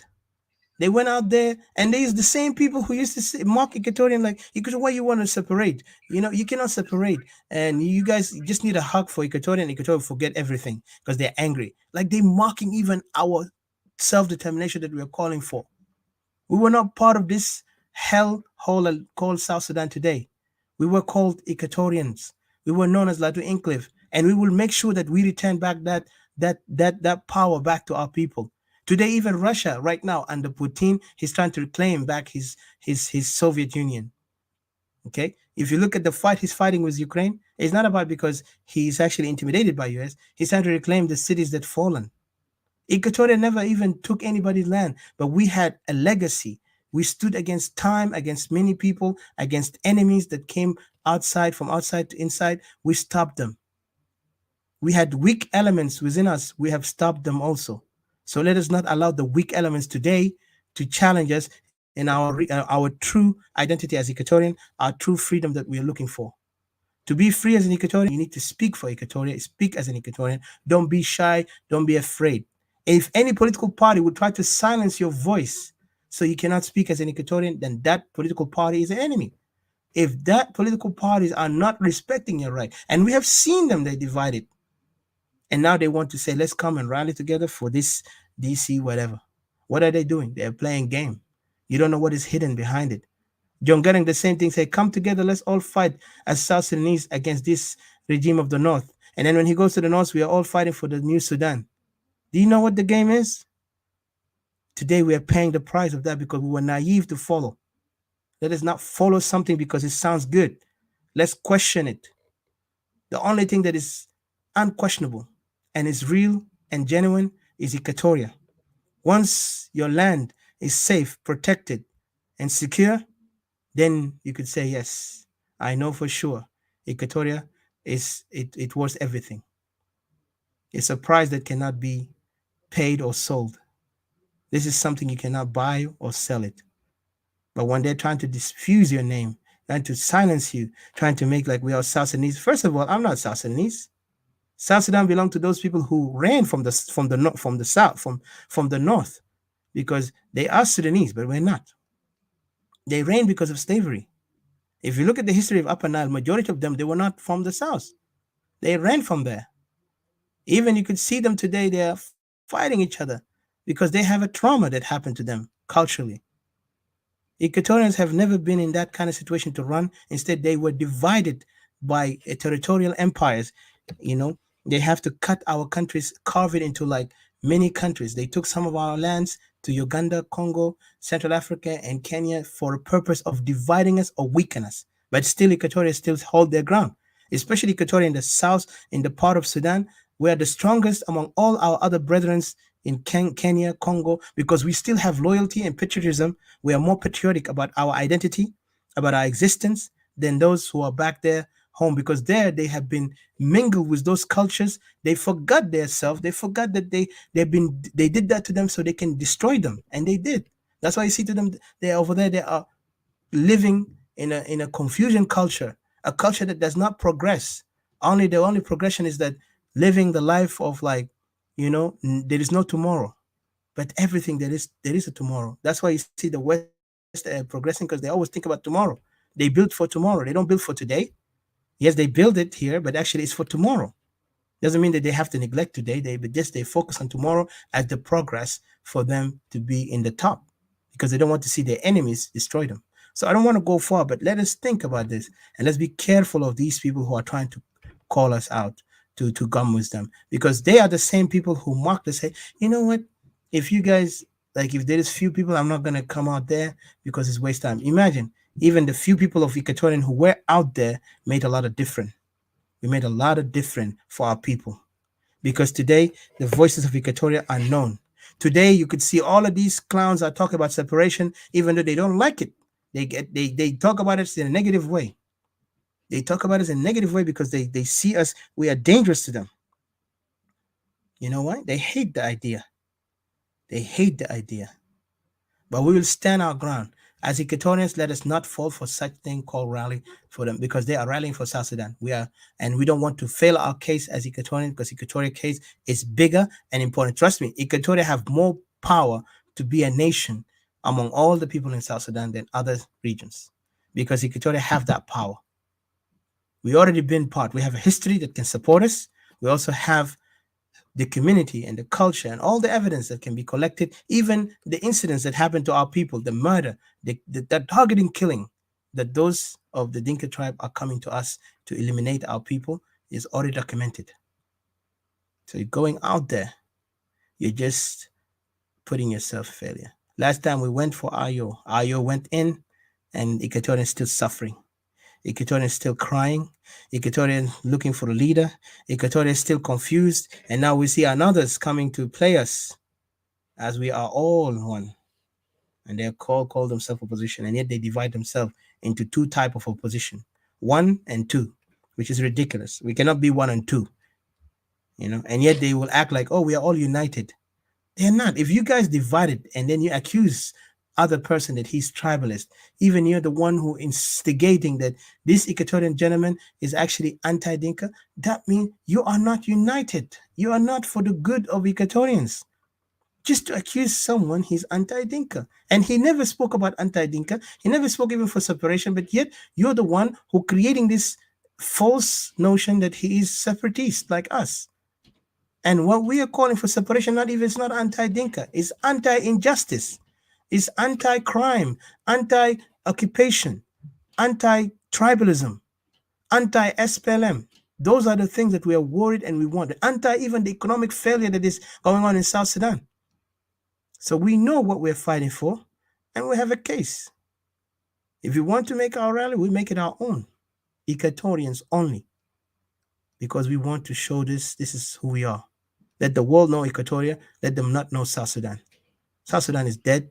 It's already died in arrival. So there's no reason for us to continue calling ourselves South Sudanese. I wish Equatorians who are still putting their feet in and feet out to wake up and decide before Asanserik Takurena, before this elevator cut your leg, or whatever the train move and you cut your leg in the middle because you still don't know what you say. I will step in the train once the train start moving. That's ridiculous. You cannot step in the train because the train is moving. You will die, definitely. You'll be cut in pieces. Have you ever seen somebody waits until the train moves, then he jumps in? Only he has to be a mental person, or he had to be, I don't know what else I could describe, but that's not going to make any sense. So I will leave it here now. I'll give a chance to I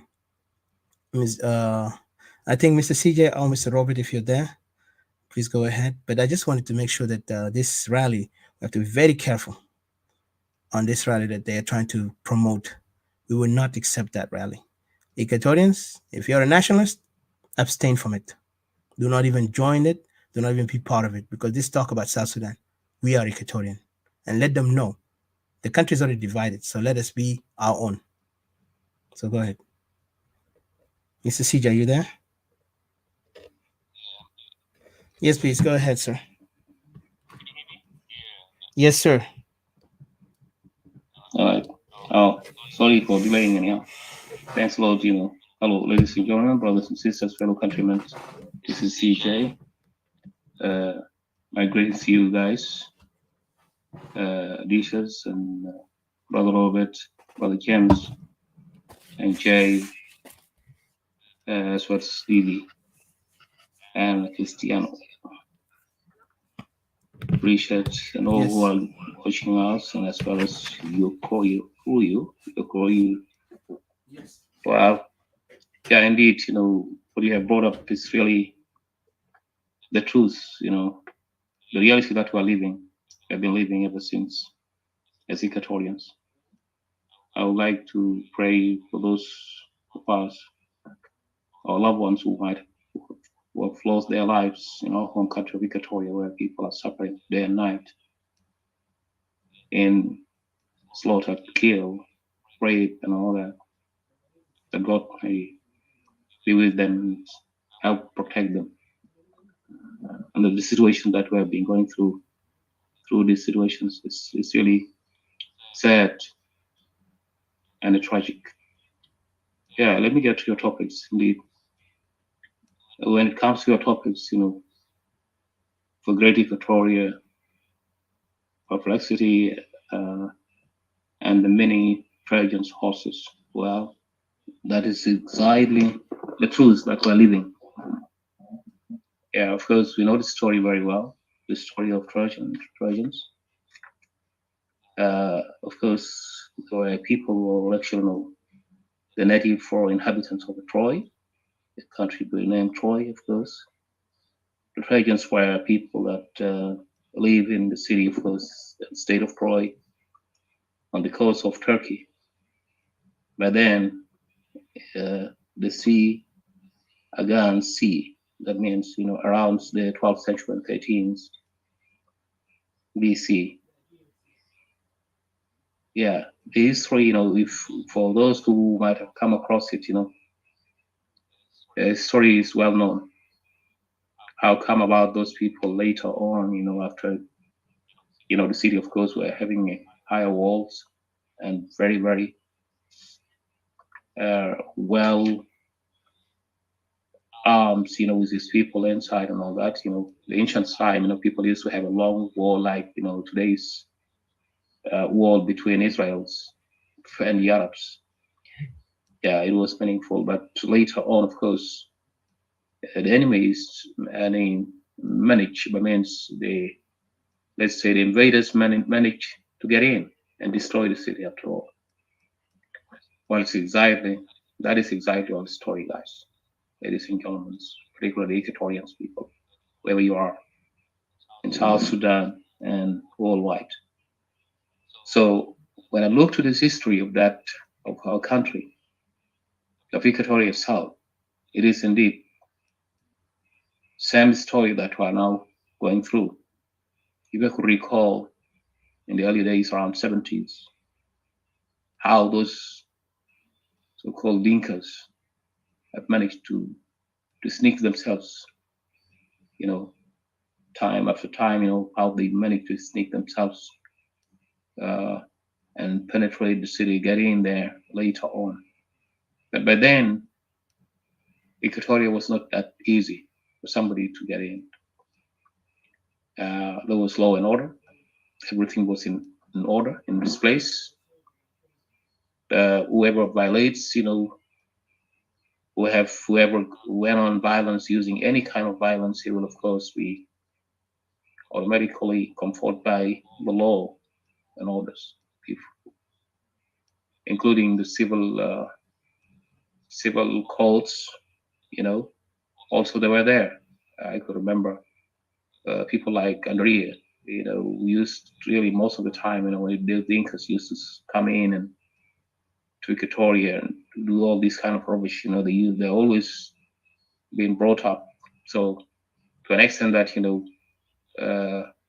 in their area where they managed to get into it, to be his board, when they feel, for those who wanted to go to Equatoria, to Juba, which is by then the capital city of Equatoria, you have to think twice, you don't have to mess up with anyone's around. So Andrea was there, so serious.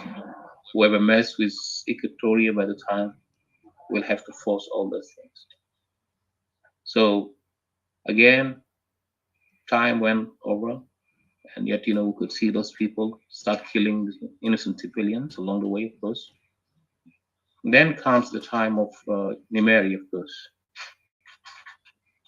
When Nimeri came to the government, President Nimeri, of course, he's a revolutionary guy. He was actually a Communist Party, came and joined Communist Party, one of the Communist Party members. They joined and make the coup. The coup results into them taking over the country. Yet Nimeri himself, went through some hardship and attempts, and assassination attempts, yet it was the South Sudanese by then who managed to rescue the guy so successfully,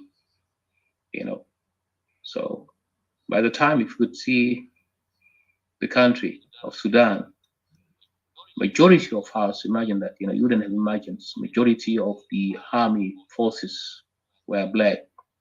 But what was that? They were always, lower levels, of course. Mainly, the highest could be a surgeon.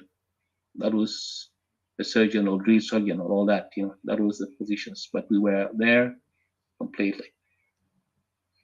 Yet one attempt, there was one attempt who were said to be by Nubar against overthrowing the governments.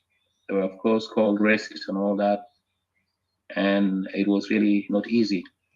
They were forced by a serious attack from the regimes, and most of the men, when you did any attempts of coup, it will always result into what?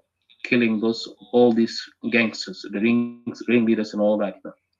That was the situations. Yet,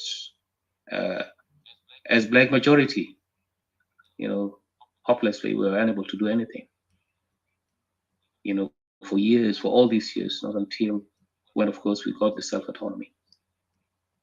Now, in the self-autonomy, as I've said, everywhere managed to step in.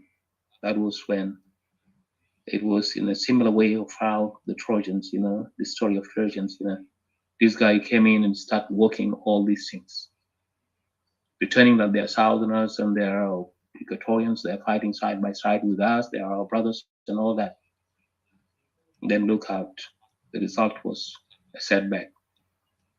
They began to twist things and all that, dominating and all that, which results later into what is Kokora. Now, with all this been going, again, suddenly, without any prior, for instance, attention, so means calling people to come and so that they could, without any earlier plan that could gather all the Southerners together, then you could see people like Garen coming up, leading the SPLA. For a while, the first attempts, of course, they were trying to take over the entire. Of course, they were fighting to control the entire country and get rid of the Equatorians, punish the Equatorians for what they did, these decentralizations, which didn't work. Suddenly, along the way, Equatorian went on joining. We don't know whether Equatorian has prepared itself or not. At the end of the day, the result was, of course, throughout to 2005, 2000, to 2011. Today, if you can see them, those people, and the way we are forcing, it's really terrible. The facing today in that country is terrible. It is exactly the Trojans. They're now in there. As you can see, they're everywhere. First of all, their first target, of course, is Equatoria. It was the Equatorians' fault that we showed them during the Civil War time. Our people went on in a good will, thinking that those are our brothers and sisters. It's unfortunate there wasn't, despite all these rubbish things. So today is the things that that is what we are facing today. To make it short, yeah, the picture today in Equatoria regions, particularly when they manage, when those people have managed to get, when they reach the point of declaring or considering Equatoria as the capital city of the South Sudan, that was the most serious things that we are now facing. That's how they get in and start controlling everything, of course. So to this day, despite all these revitalizations, peace deals, and all that, people, if each and everyone would have supposed to go back to their respective area, they wouldn't do it. Now they've begun to get in, try to find a way that they cover that, the country is all for us. No, it is not, guys. What we as Equatorian civil association groups and nationalists at the same time were calling for self-determination. The reality, the truth is that, in the absence of equality and justice, I don't think there'll be any probability that, we have to hold on and stand with those people. Even alone that, to this day, you could see their internal displaced people are still in Equatoria when they're pretending that there is peace and stability. If you were to ask any one of them, they will say, okay, there's peace. The peace is just only for a limited amount of people. It's just only the Dinkas and Nuer who are now enjoying all that privileges, not the Equatorians. The main purpose, of course, extermination of Equatoria, kick them out, and you could see them day after the other trying to give away the nationality, what's South Sudan nationality to anyone, to any foreigner. When it comes to Equatoria, no, it's restricted. It's almost a red line. So that's the situations where we are in. Is it acceptable? No, it's not acceptable.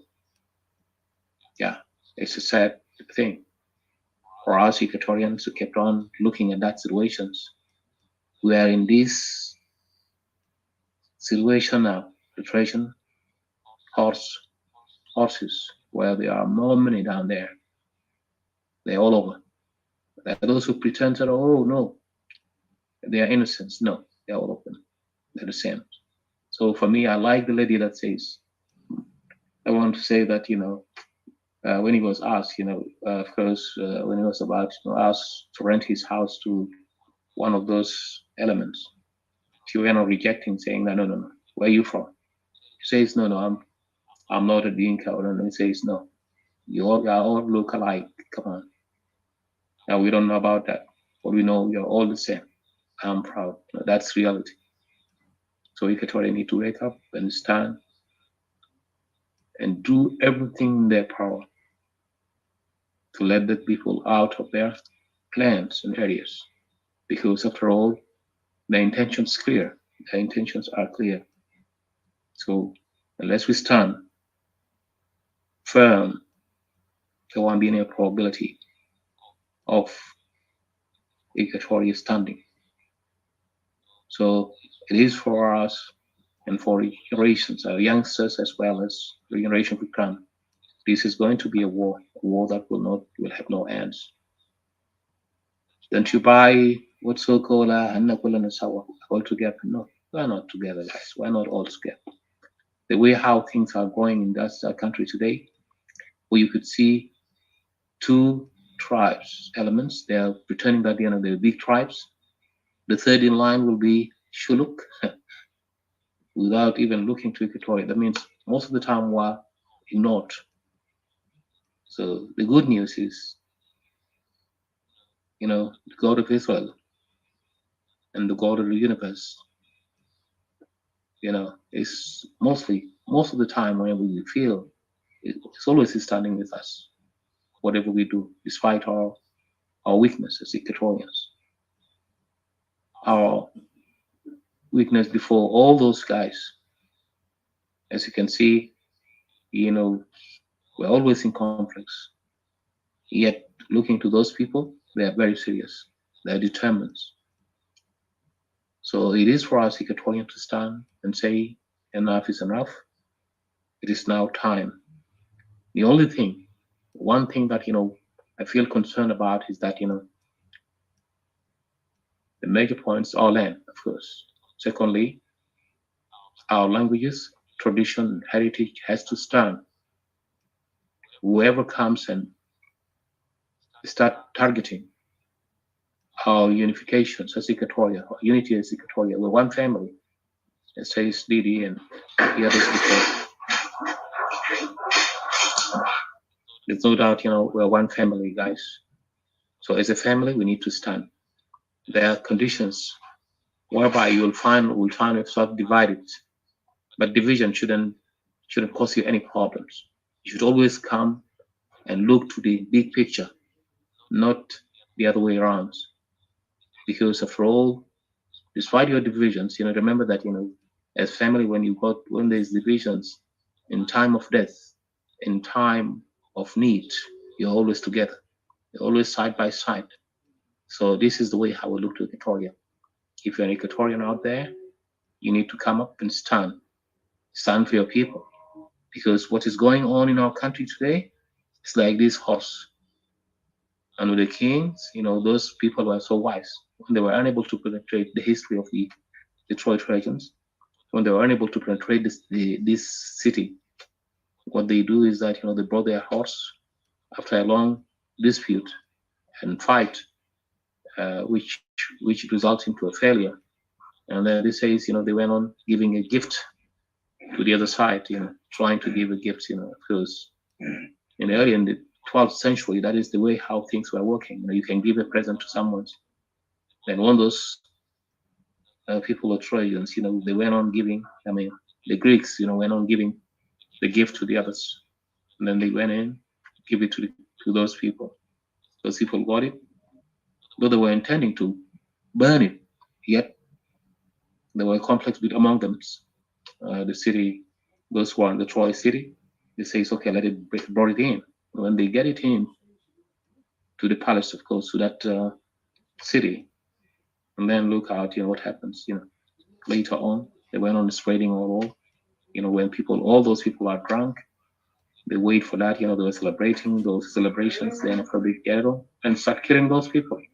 So this is the situations we're facing. As Equatoria, we need to be very, very serious.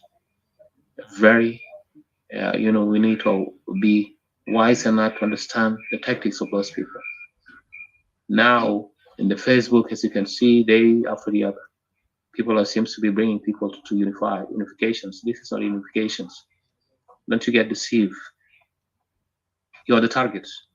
Those people are inside Equatoria. We need to get them out. Tell them we have 3 regions. Everyone has to go to his respective region. If you are to come to my regions, then you need to respect my laws and orders.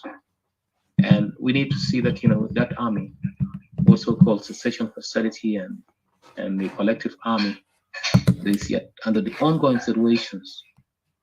If we kept on silent, the way how we are, when things are going there, all going, as you can see, the main point is to unify the 2 forces, which is the Dinka militia and the Nuer militia. At the end of the day, Equatoria will have nothing.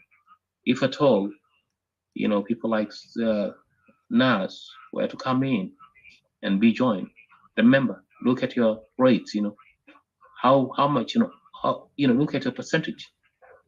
How many percentage will you be given as Equatorians? Nothing. You will have none. So collectively, if we were to say, there's a collection of this national army, if at all we were to put it in a way that, everybody is to be satisfied, look, what will be the ratio of Equatoria? So let's not deceive ourselves out there and say we're for unity and we are for that. No.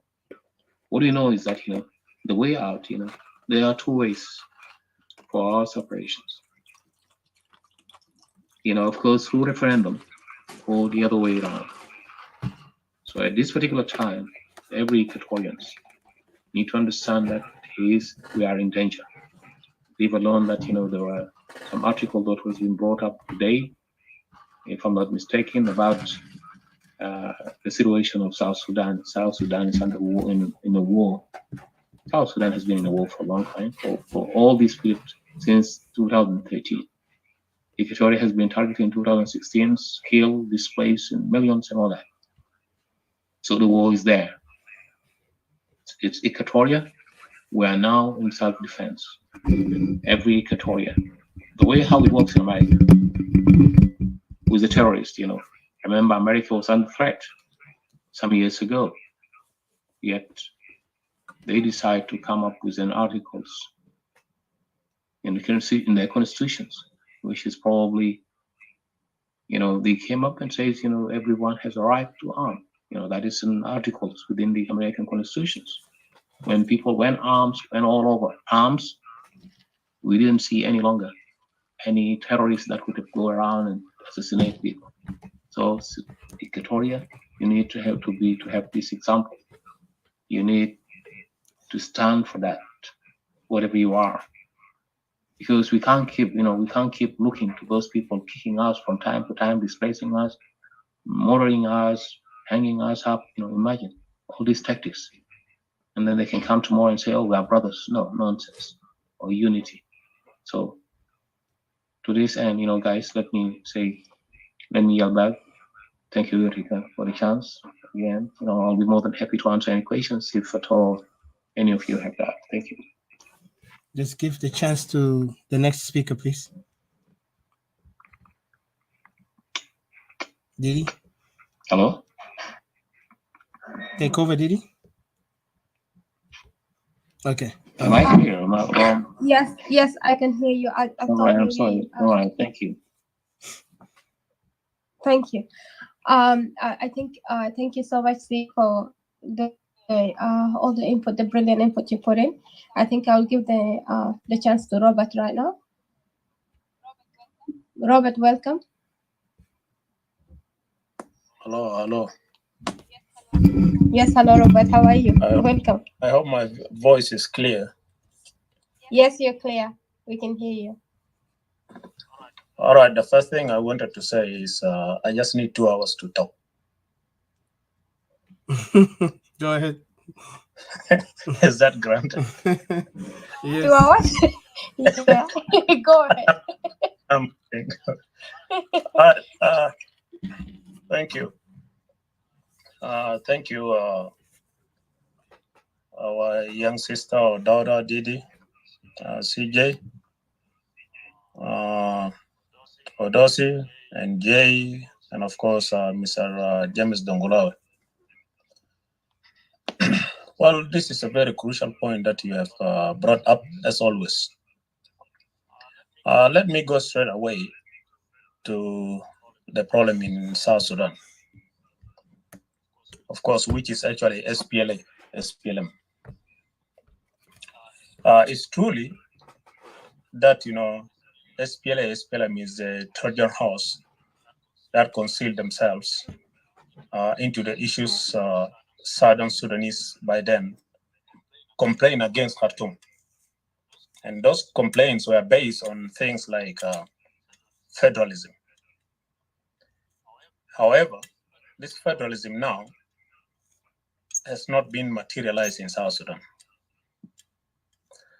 Complain about displacement of Southern Sudanese from their ancestral lands. This is actually going on in South Sudan, worse than that Khartoum actually did. Although some of us were displaced in Southern Sudan by then in Khartoum, but it was better. We actually located a place called Jaborona, Rashetan, Wanas Mandela, Wal Hajadel.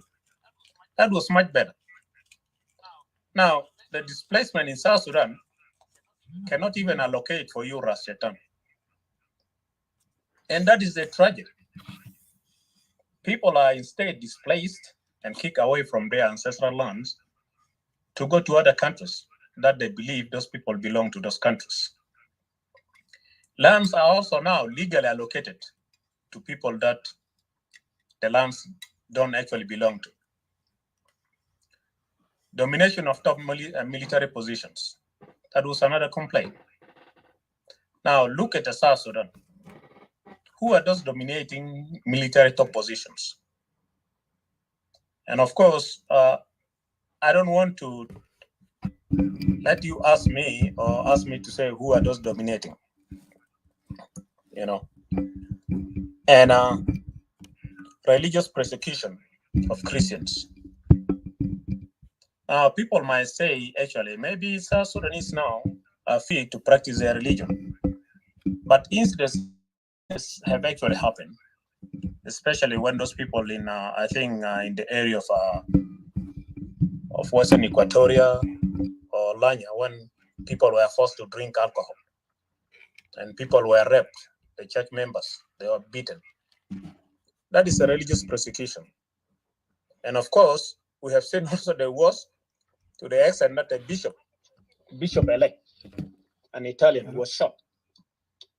And that is actually apart from other priests who are actually killed in South Sudan. So that is called also religious persecution, worse than what Jalaba did. Yes. The compelled Islamization. Well, maybe there's no compelled Islamization. But we were complaining about Muslims. However, look at what this SPLM is doing now. Having more relationship with the people whom they are actually complaining about, and even bringing them in order to kill other people. Arabization. Well, Arabization that we are complaining about, SPLM has actually now, we do understand there was a request by SPLM that South Sudan should be actually in Arab League. Now, that is a contradiction. I'm not saying they should not have a relationship with them, but why not put in your passport there? I don't have that passport even. Why not put in your passport like what Sudan put before in their passport that all countries except Israel? You can also target some countries which were actually helping Khartoum to destroy Southern Sudan by then. However, things have turned around under that thing called SPLM. Discriminatory laws. We're complaining about Khartoum, that they have discriminatory laws. Now look at South Sudan. What kind of law is very just there in South Sudan? That is even worse than the Khartoum we're actually complaining about. Economic marginalization of Southern Sudan by then, of course, especially after oil was actually discovered in Southern Sudan. Now, where is the oil now? Is everybody now enjoying that oil in South Sudan? Of course, it is the same SPLM now that actually dominated everything that has to do with oil. Worse than Khartoum. Political marginalization of Southern politicians. Well, look in South Sudan now. Do politicians actually, those who are actually non-SPLM, do they have a freedom to express themselves? They are every time in and out, in and out. They come out, they crawl in, you know. There's no freedom of political, there's no political freedom. Assassination of Southern Sudan leaders. Yes, Khartoum did it. How many people were assassinated in Uganda by then? Those of Saturino, Hore, a lot of people, you know. Now, has SPLM actually stopped that? That is even very worse than what Khartoum was doing. To the extent that they go to other countries, kidnap people from there, and slaughter them in Juba. Worse than Khartoum. Torture of our young Southern Sudanese in the White House. Some of you might actually remember that White House, when a lot of South Sudanese students, they did the demonstration in 90s. People were tortured and all this. Some people fled to Uganda. They are arrested. Some people tried to flee South Sudan. They were arrested, taken to the White House, and killed there. Now, do we have a White House there? Of course, the name is not there, but it has turned actually into a blue house. Maybe that is why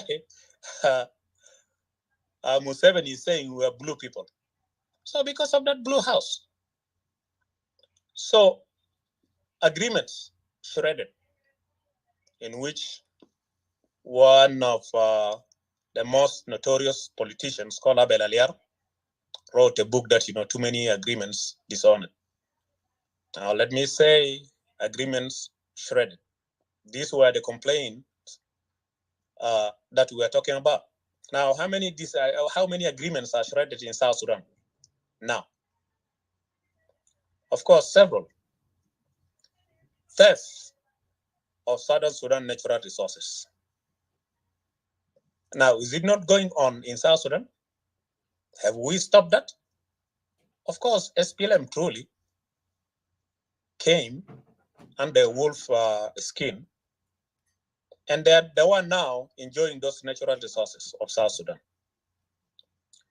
Divide and rule of Southern Sudanese.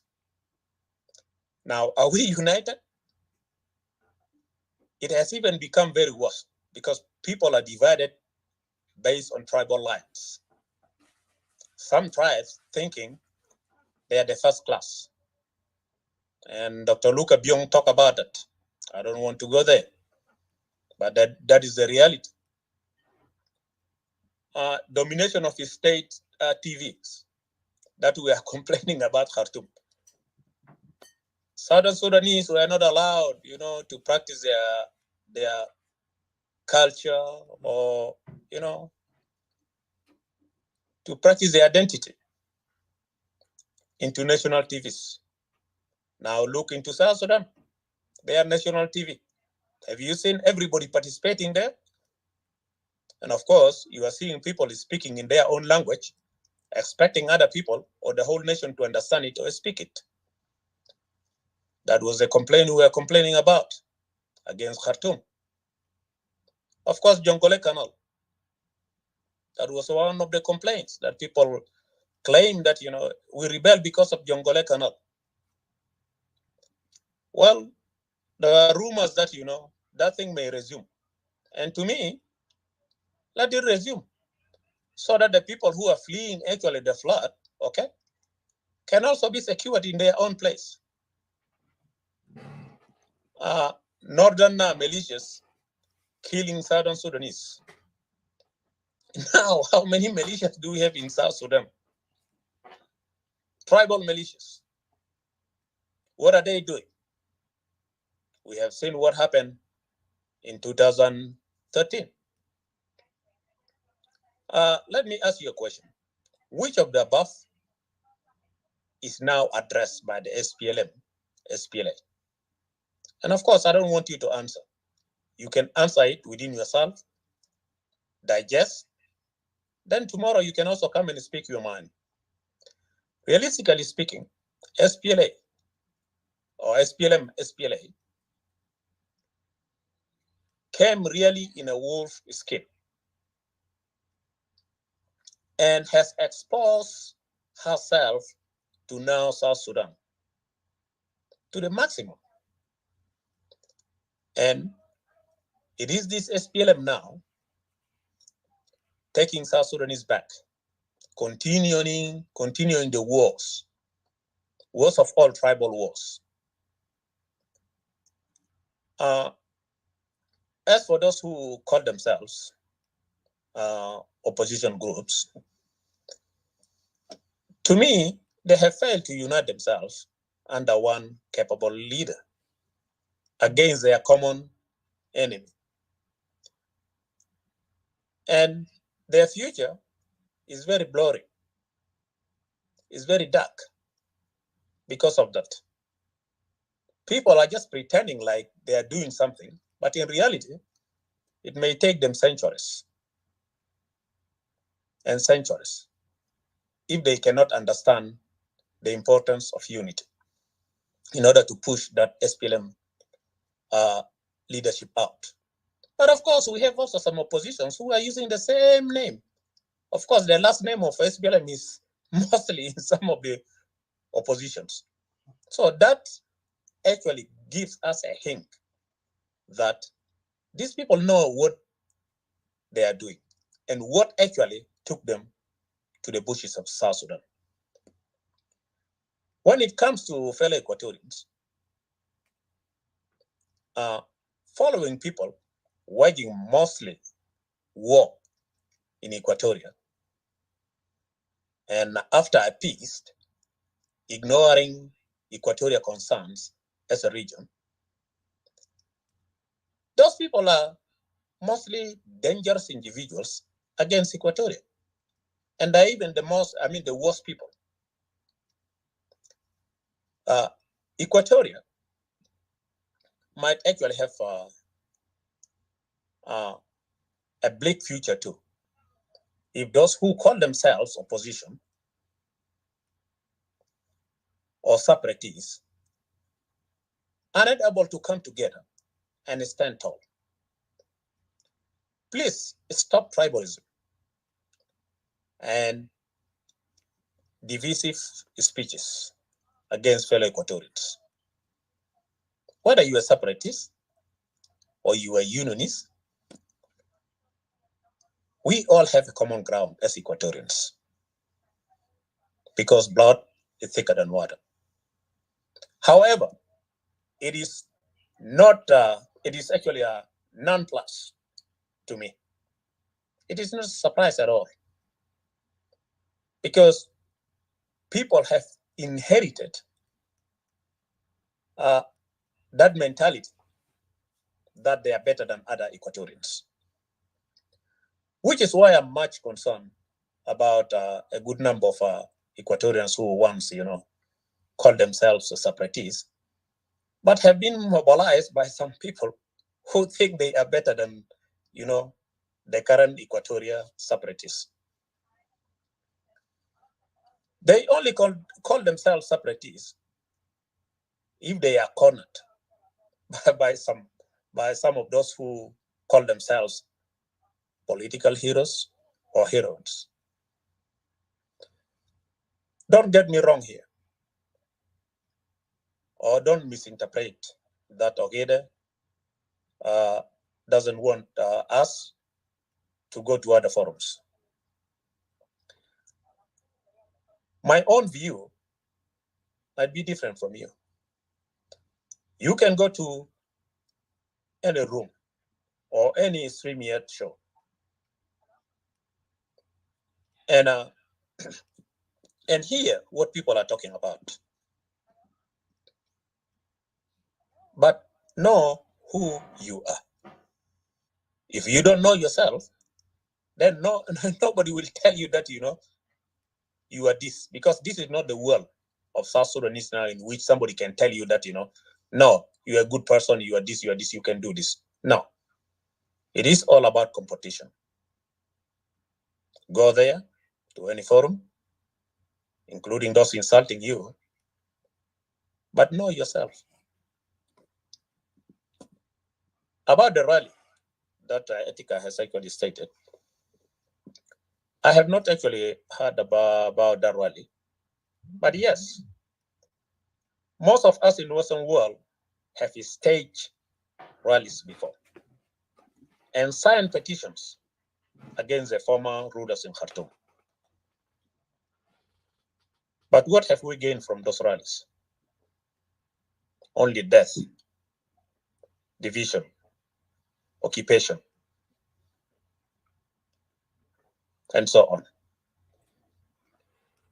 May the Heavenly Father of Equatoria forgive those with ill intention against Equatoria and our dreams. Thank you very much. I hope I did not actually spend 3 hours. Thank you.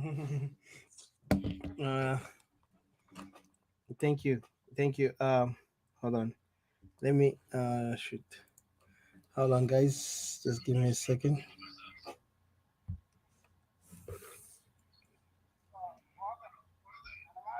Yes, it's Samani.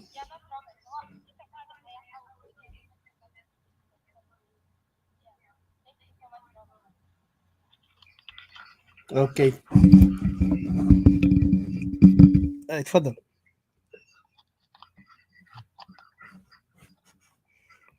I want to say thank you, Brother Robert, for your great words, and I really appreciate what you said is true.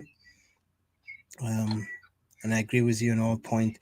So let's give a chance to Mr. J, and then from there, we will actually come to a point of putting some point of discussion on that matter. Mr. J, are you there? Sorry. Don't hesitate to ask me any follow-up question if there's a question at all. Thank you. Oh, yes. Sorry. Thank you, Odysseus. Thank you. I'm here. Thank you, Robert. Thank you, CJ. Thank you, Didi. Thank you. Thank you very much. And thanks, James, as well. Thank you. Thanks for representing Equatoria's innermost moral imperative for self-preservation. Thank you. Equatoria's struggles against occupation, aggression, and hegemony has just started with the new generation. For us, we're old. We've been fighting and fighting and fighting, particularly after 83. That was when we finished our junior high. So we are older, you're the younger generation, so we're passing on the torch. The aims to liberate Equatoria and the aim to fight for the self-determination of Equatoria is in agreement with all the principles of international law. You shouldn't be afraid. asserting yourselves, asserting your needs, asserting your moral standpoints is legal under any principle of international law. Thank you for your enlightened collective effort and persistence. I've been following and listening to you kids talking, and I'm glad that we have you around to take up the leadership. I don't know if there's any intricacy or even confusion about who Equatorians are. I don't think there's any. You know who we are. We are ancient. We have very ancient cultures, values, norms, and traditions in the Nile Valley. The cradle of human civilization started there with us. Even humanity itself, the genome started with us. So we know who we are, period. There's no discussions about that. Our cultures, our territories, geographical territories, in the green belt agroecological zones of Africa. It's one of the best agricultural territories. When you go upwards, this is the Sahara. Come downwards, I don't know if many of you have been to South Africa. It's not that good really for agricultural productivity. We know who we are. We know what we stand for. We align ourselves with nature. When it's time for the rainy season, everybody takes up his horse and they go and they cultivate. And then the time to put the grains down, we do that. And then there's time for harvest, we do that. We align ourselves with nature. That's tremendous discipline that Equatorians have. We know ourselves, we know who we are. 95% of Equatorians are perfect for agriculture. None of our people starve. Always eaten well. Temperatures are perfect for human evolution study. That's why we moved on. We moved away from the hunters and the gatherers, errors, and we move away from the nomadic. Many tribes in South Sudan, they still have. I mean, in Equatoria, they still have names relating to cattle, but we don't see any prowls around. We've moved away from that. Moved away from following animals in the jungles. We've moved into a sedentary, cultured, civilized societies. That's who we are. If we have problems, we sit down under mango tree and we sort it out. We talk. We talk and talk and find solutions. Problems get solved. Life moves on. That's who we are. That's who Equatorians are.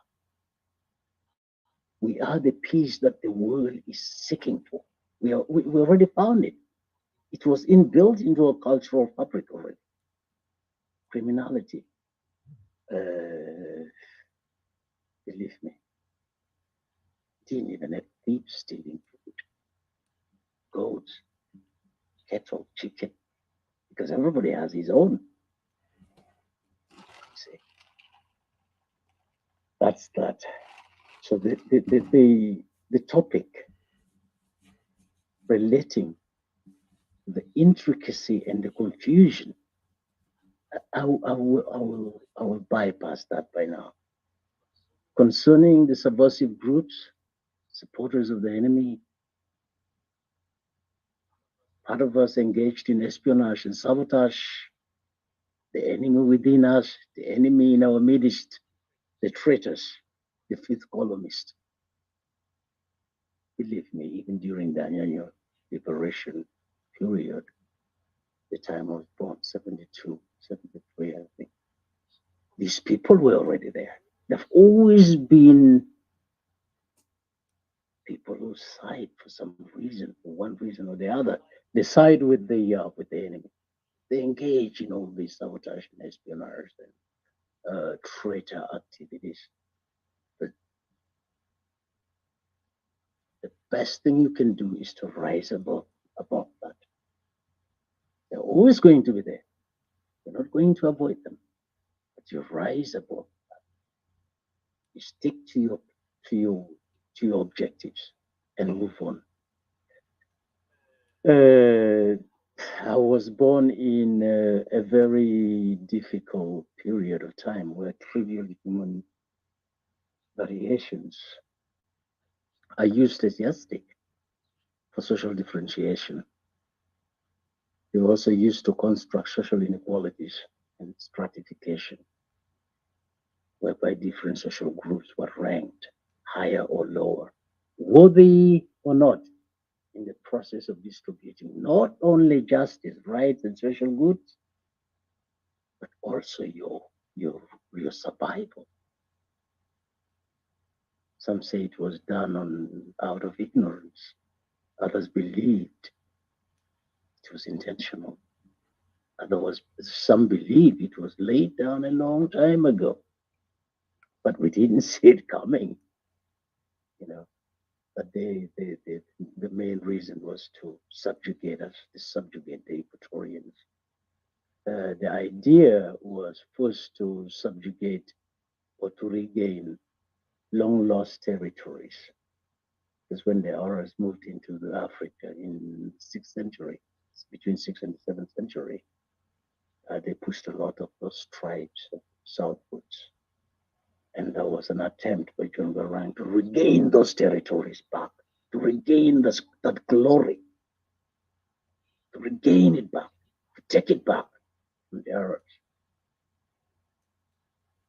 to unite the people in the Nile Valley in that common fight to regain those long lost territories. It didn't work out. It costed the prophet his life. The independence of South Sudan was not part of that fight when it started. It wasn't. We didn't know if Garang didn't die. I don't even know if South Sudan was independent now. So it leaves a lot of hazy thoughts in my mind. But I'm not going to go into that as well. It's speculative in a way because we don't have the answers, clear mathematical answers. We don't have that. We can speculate and speculate and speculate, but we don't have that. We're scientists. The question now is that why should people obey a system that oppresses and destroys them? Why should you do that? Why should you? Do we have any moral obligation to do what a state that oppresses you, a state that destroys your existence, a state that doesn't want you to even sleep at night, a state that doesn't want you to learn how to build up your society after so many years of destruction by the Arabs? You gain independence, and the same state just doesn't want you to settle on your God's given land so you can bring up your kids, bring up your family, feed them, teach them, educate them, sensitize them. You don't get that opportunity. Which is your way. That justifies Equatoria's call to self-determination, for independence directly, to join other regions, to join other kingdoms just to escape that fate where you're always being oppressed, where you're always being abused, where you're always being humiliated. So the demand for change, social economic transformation is legitimate. To create a better society for yourselves and for your children, to take the responsibility of decision making into your own hands, it's justified.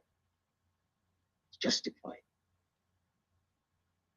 And according to all the literature that I've been reading, I know people demanding for their rights to be themselves have ever lost a fight. So I am very, very glad that the modern generation, the younger generation, has taken up this fight. We did it during the fight for the independence of South Sudan. We didn't sleep. It was December. We had a channel. It was called Sudan Net, out there fighting with the Arabs, arguing our case. And you people now have something called Clubhouse, Facebook, and all that. So you're gonna use all means necessary to obtain your objectives. Equatorians are fair. It's inbuilt in our culture. For us, a political community is a cooperative scheme. It's aimed at the production of benefits for everybody. Security, transport, clean water in the ponds, and education, health, and so forth. To enjoy the benefits of this scheme without submitting to the restriction is a free ride. We knew that when we were growing up. You have to go and do your part in cleaning the pond so that you have the clean water. You have to go out hunting. You have to go out fishing. You have to go out to the field and help mom and dad grow the food that tomorrow we're gonna eat. We're gonna take care of the cattle and the animals in that family. Not very many of them. There were so few. The citizens owe a debt of gratitude to their community for the benefits the community and nature itself provides.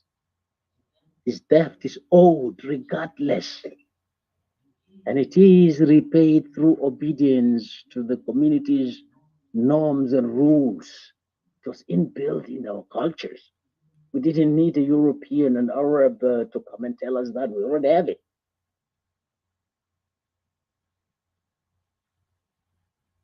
It doesn't matter what you've done or haven't done. That's your right. It's a right. The citizen freely consents to that authority and binds himself or herself to that authority by obedience. We already had that. We didn't need any conventions. We already have it inbuilt into our cultures and into our sense of right and wrong. In my culture, I'm duty born. I'm bound to obey the laws of my people simply by virtue of my membership in that political community. My duties to neighbors, to friends, to family, they're all points. That case is the point. A daughter owes her parents honor and respect simply because she's their daughter. It doesn't matter what she has done or haven't done. It doesn't matter. My religion preaches about loving my people, loving my neighbors, about doing unto others as you wish them do unto you. And the European came, and the Good Samaritan defines natural rights, duties, and obligations of fair play. That's an addition. We didn't reject it. We didn't say, hey, take your religion, because we could identify with it.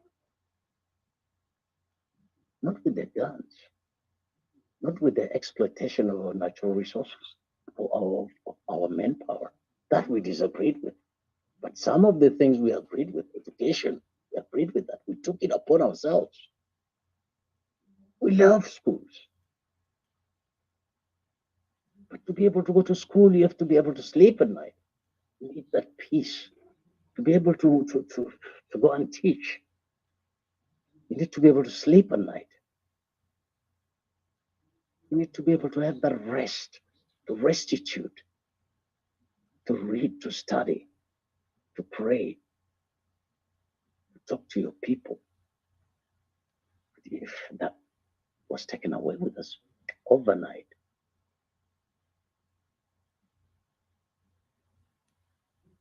we have believed in personal benefits.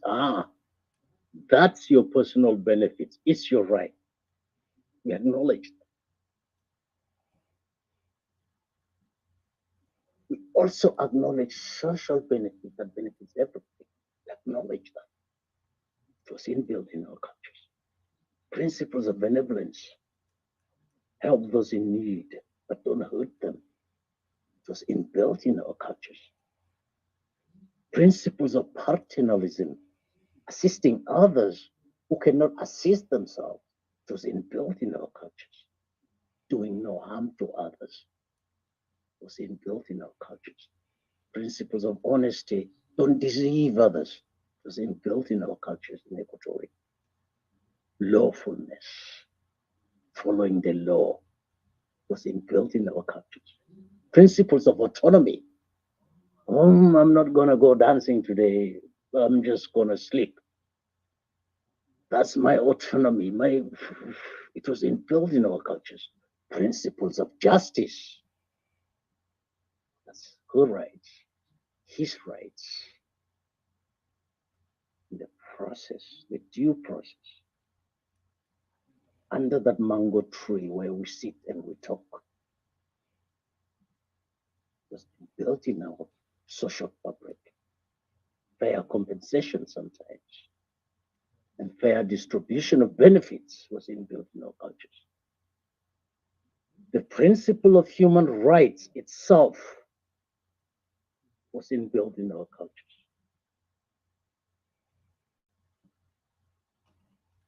With an addition from the Western cultures, the universal legal guarantees with inbuilt civil, political, social, economic, cultural components aimed at promoting and protecting general desired human values of freedom, justice, and equality. Development, dignity, peace for all in the village, in the area, in the region. We took that upon us to supplement what we already had. Without shame and without fear, we accepted some of these principles. We took it upon ourselves to build our welfare further. Freedom, justice, equality, dignity, civility, peace, of values that was sacred for the farmer. And now, they're still fighting for these things that we already have. They're destabilizing the same things that they're fighting for, that they're looking for. These are the values that we need, that they need, that societies grow upon. These are the values. You destroy the same thing you're looking for instead of embodying it and say, how do you do that? Here we do it through socialization. We socialize ourselves. And now we're moving further. We're even socializing our kids to become doctors and lawyers through education. We're socializing our kids. We already socialize them into the cultural fabric. We socialize them into the ethical fabric. Now we're socializing ourselves to something even more. We want the kids to become pilots, to become agricultural engineers. You name it. We had the capacity to do that. We could sit for hours and hours under the mango tree reading a novel. Our kids could do that easily. We catch languages easier. We learn faster because we have the predisposition to do that. We have the intellect. Our bodies are sufficiently nourished. Our temperatures are good. our nature. It's beautiful to look at. It keeps your mind neat, rested. It can capture anything. It can read anything. But today, see what we have. We got sucked into all these chaos brought upon us. It started with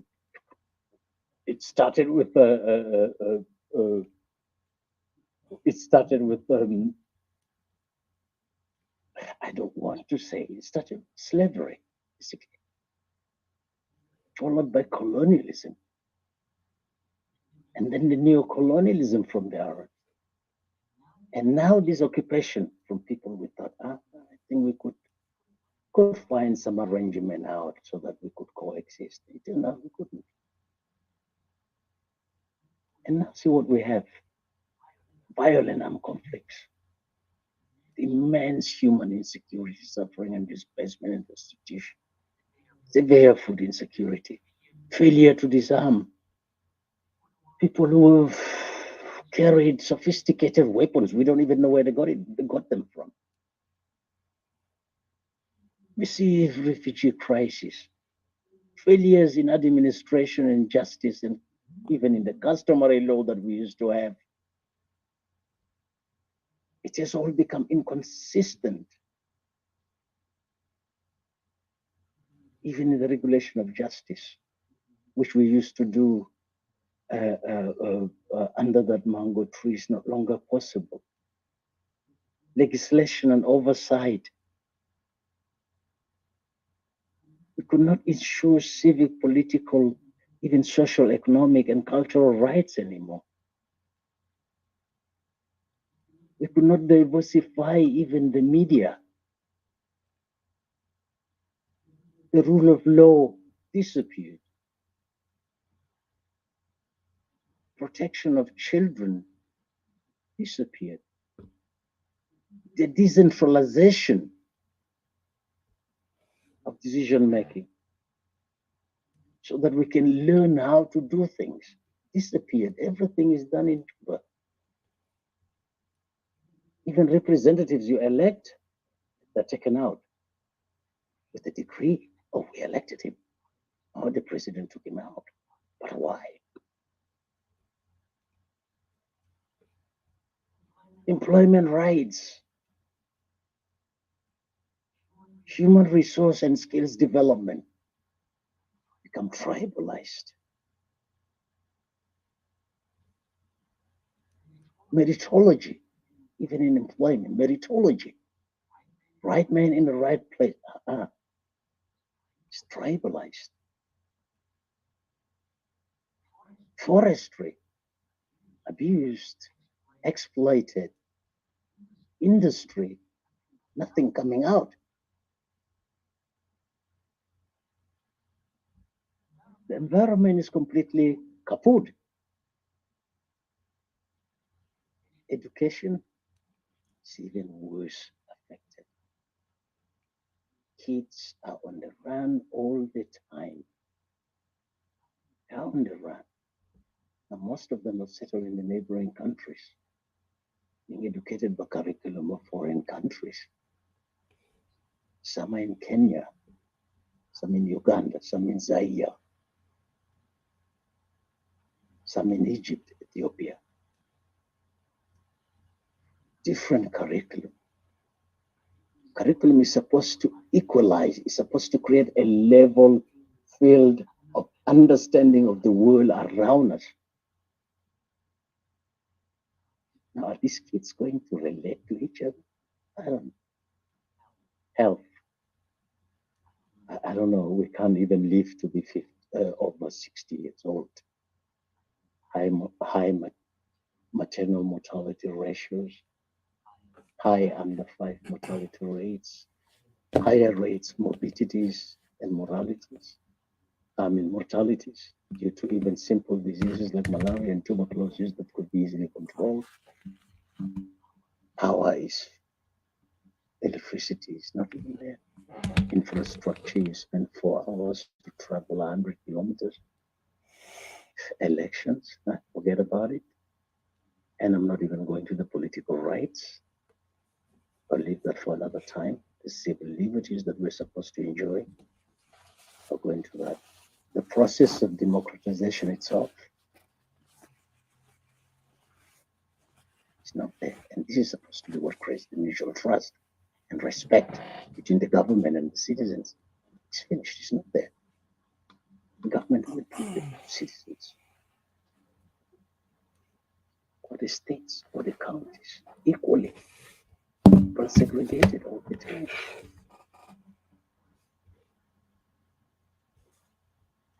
The allocation of resources is done differently. Salaries for civil servants are not paid. Promotions for civil servants, military, police, you name it, are done according to established, are not done according to established norms. We have a long way to go.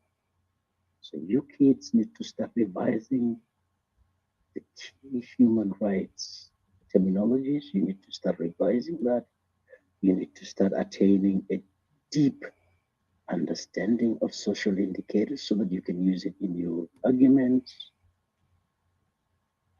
And I can go on and on and on and on and on because I am angry and I hate being treated like a second-class citizen. I've done my part, and it's your turn. I'm passing on the torch. I've got a lot of things that I could share with you people, kids, to come gradually.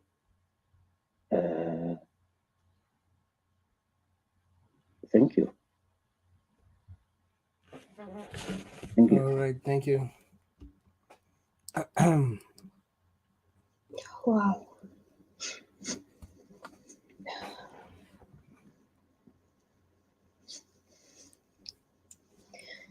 Wow, I really, I don't even have words to say. This is really so deep. Like you spoke of the mango tree.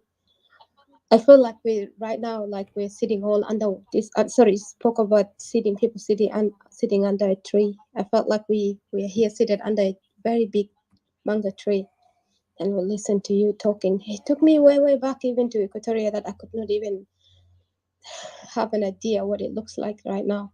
But you know, this is a turning point really, and it made me feel so connected to even to the land and to the ancestors, and with deep emotions and tears even, from within, and tears running down my face listening to your voice talking. Yeah, I just wanted to say thank you. Didi, can I add? Sorry. Yeah. Yes, please. I just wanted to say this to Mr. J. Did you have expressed it enough? My dear brother from Equatoria, I sincerely, love your wise presentation. This is a presentation that young Equatorians must listen to. May God continue to bless you and give you a long life to educate not only Equatorians, but other rational South Sudanese who are in empathy with the suffering people of Equatoria. This is a speech some of us wanted to listen to. A speech that touches somebody's heart. A speech without insulting anybody or calling any tribe. But a strong speech that people can really take into heart and say, yes, somebody's speaking. Brother, thank you so much. I just interjected because what you have spoken about had actually, made some of us to shed tears because you are touching our hearts. This is a kind of talk that we're expecting from other Equatorians. I don't know how old you are, but based on what you stated that, you were born in a very difficult time, I can read between the lines that you experienced that suffering, whether it was in the camp or somewhere else. That's why you are speaking from the bottom of your heart to people to listen to you. I hope rational people can understand what you are talking about. Thank you. Thank you, Robert. Thank you, Didi. Hate is just an emotional response. It's the extreme dislike, when you dislike something. Hate is the extreme of it. Hate is also a deeply rooted psychosocial response when you feel trapped, when you feel hampered, when you feel abused, when you feel humiliated, when you feel hurt. If you don't hate sin or the sinner or the person doing these things to you, then you're basically sick. Hate is generally associated with anger caused by negative experience, such as injustice, political oppression, and hostility. So if somebody is going to prevent you from expressing your feelings strongly, they have a problem. And they have a problem. It's not you who is being oppressed, who is speaking strongly, who should be accused of hate. The three main responses normally associated with hate. You put a distance, where normally friendship and alliances and closeness, when those friendship and alliances and closeness become threatening to your existence, you put a distance. And that's what's happening around. You look around you, even among ourselves, you become afraid. You don't know who to trust.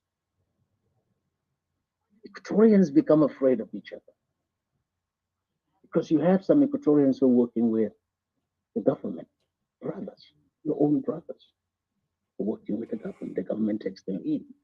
It's a calculus of differentiation. I favor one, I reject another. Then you've divided them. As simple as that. You favor one and you reject the other. Then you have separated these two brothers. Recognizing your dislike, however, when you really hate something because it's hurting you, it gives you passion, it gives you strength, it gives you courage, motivates you. It makes you overcome your fear just to remove that pain away.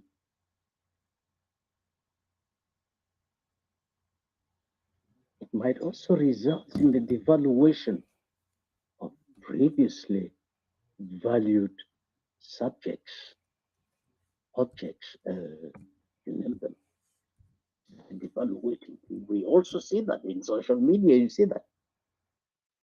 You see how they're insulting each other. This devaluation is all resulting from that pain, from that hurt. This is psychology. Furthermore, hate is also a psychological state.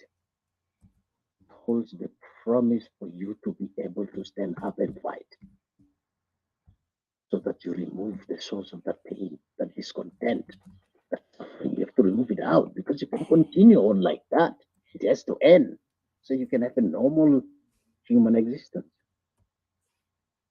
And this links hate to the concept of self-preservation. If something is bad, it is bad. If something is evil, it is evil. To self-preserve, you need to fight it. You can't fight if you're laughing. You cannot fight your enemy if you're laughing and you're happy. You can't. Hate crime is different. It's motivated by bias. That's hate crime. Hate crime is motivated by bias. There's no logical cause for your hate.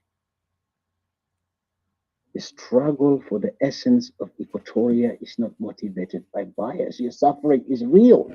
People are dying. It's real. People are being pushed away from their localities. It's real. It's not a bias.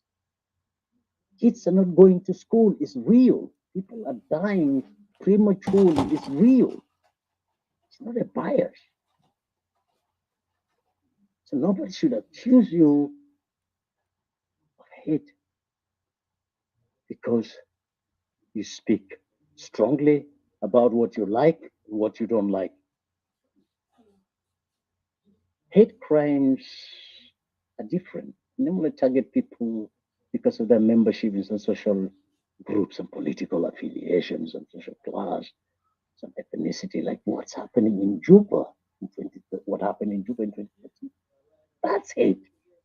Because he's targeting people of another ethnicity simply because of their ethnicity. They haven't done anything wrong. They haven't stolen anything. They haven't done anything to subject them to that. That is hate crime. Strong political assertion of your needs, whether it's clean water, that you put it up strongly that you need clean water, doesn't make it a hate speech. Because you demand for peace in a strong language, it doesn't make it a hate speech.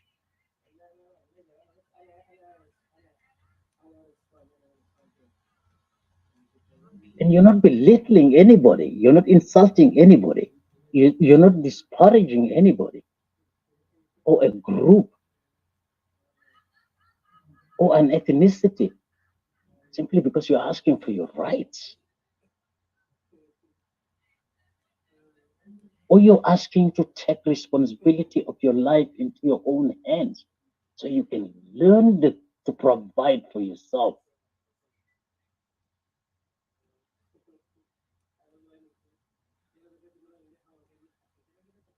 But I also repeat, the line between hate speech and strong assertive political speeches can be very blurry.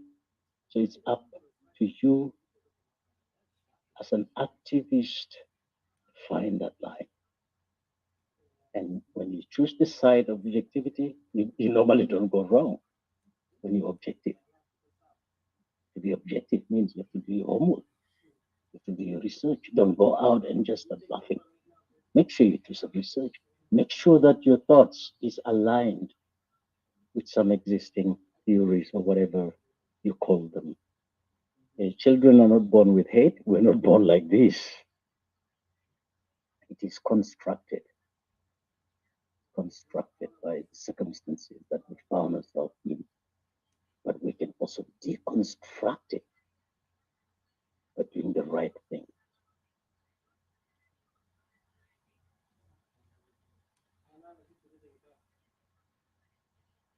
What else can motivate you to take up a gun and fire it towards a person who's raping your mother,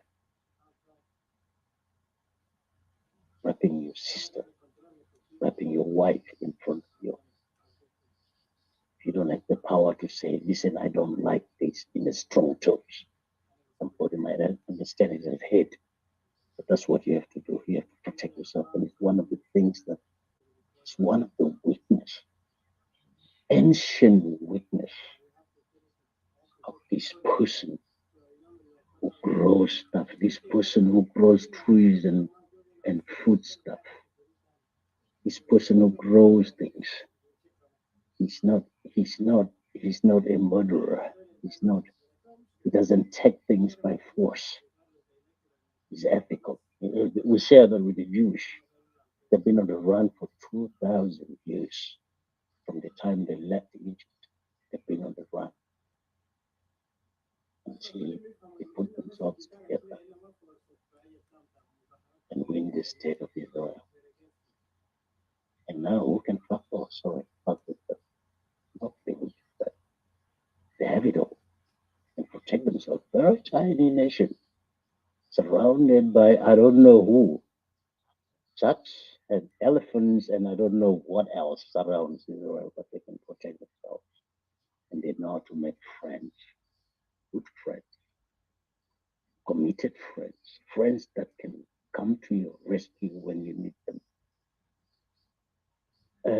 Now, Equatorians will have to learn that for the first time so that the kids cannot be exploited as slaves.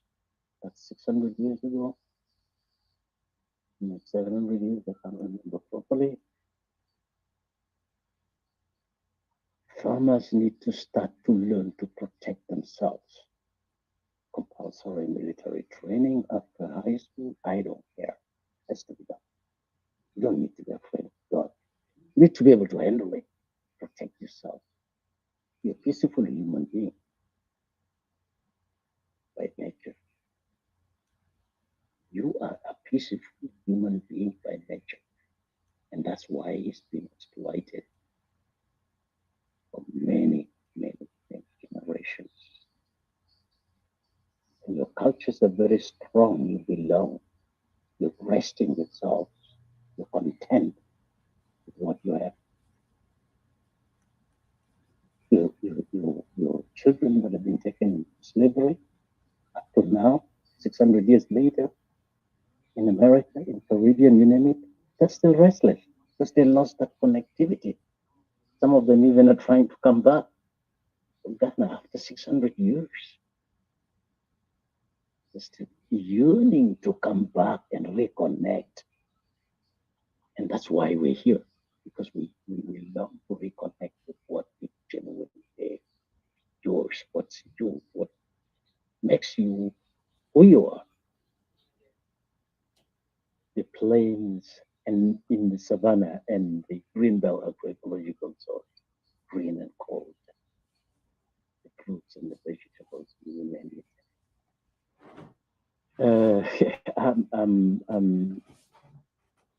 I talk a lot normally. Excuse me. That's it. Let me say thank you. Thank you once again. I hope I won't interject for some. Thank you.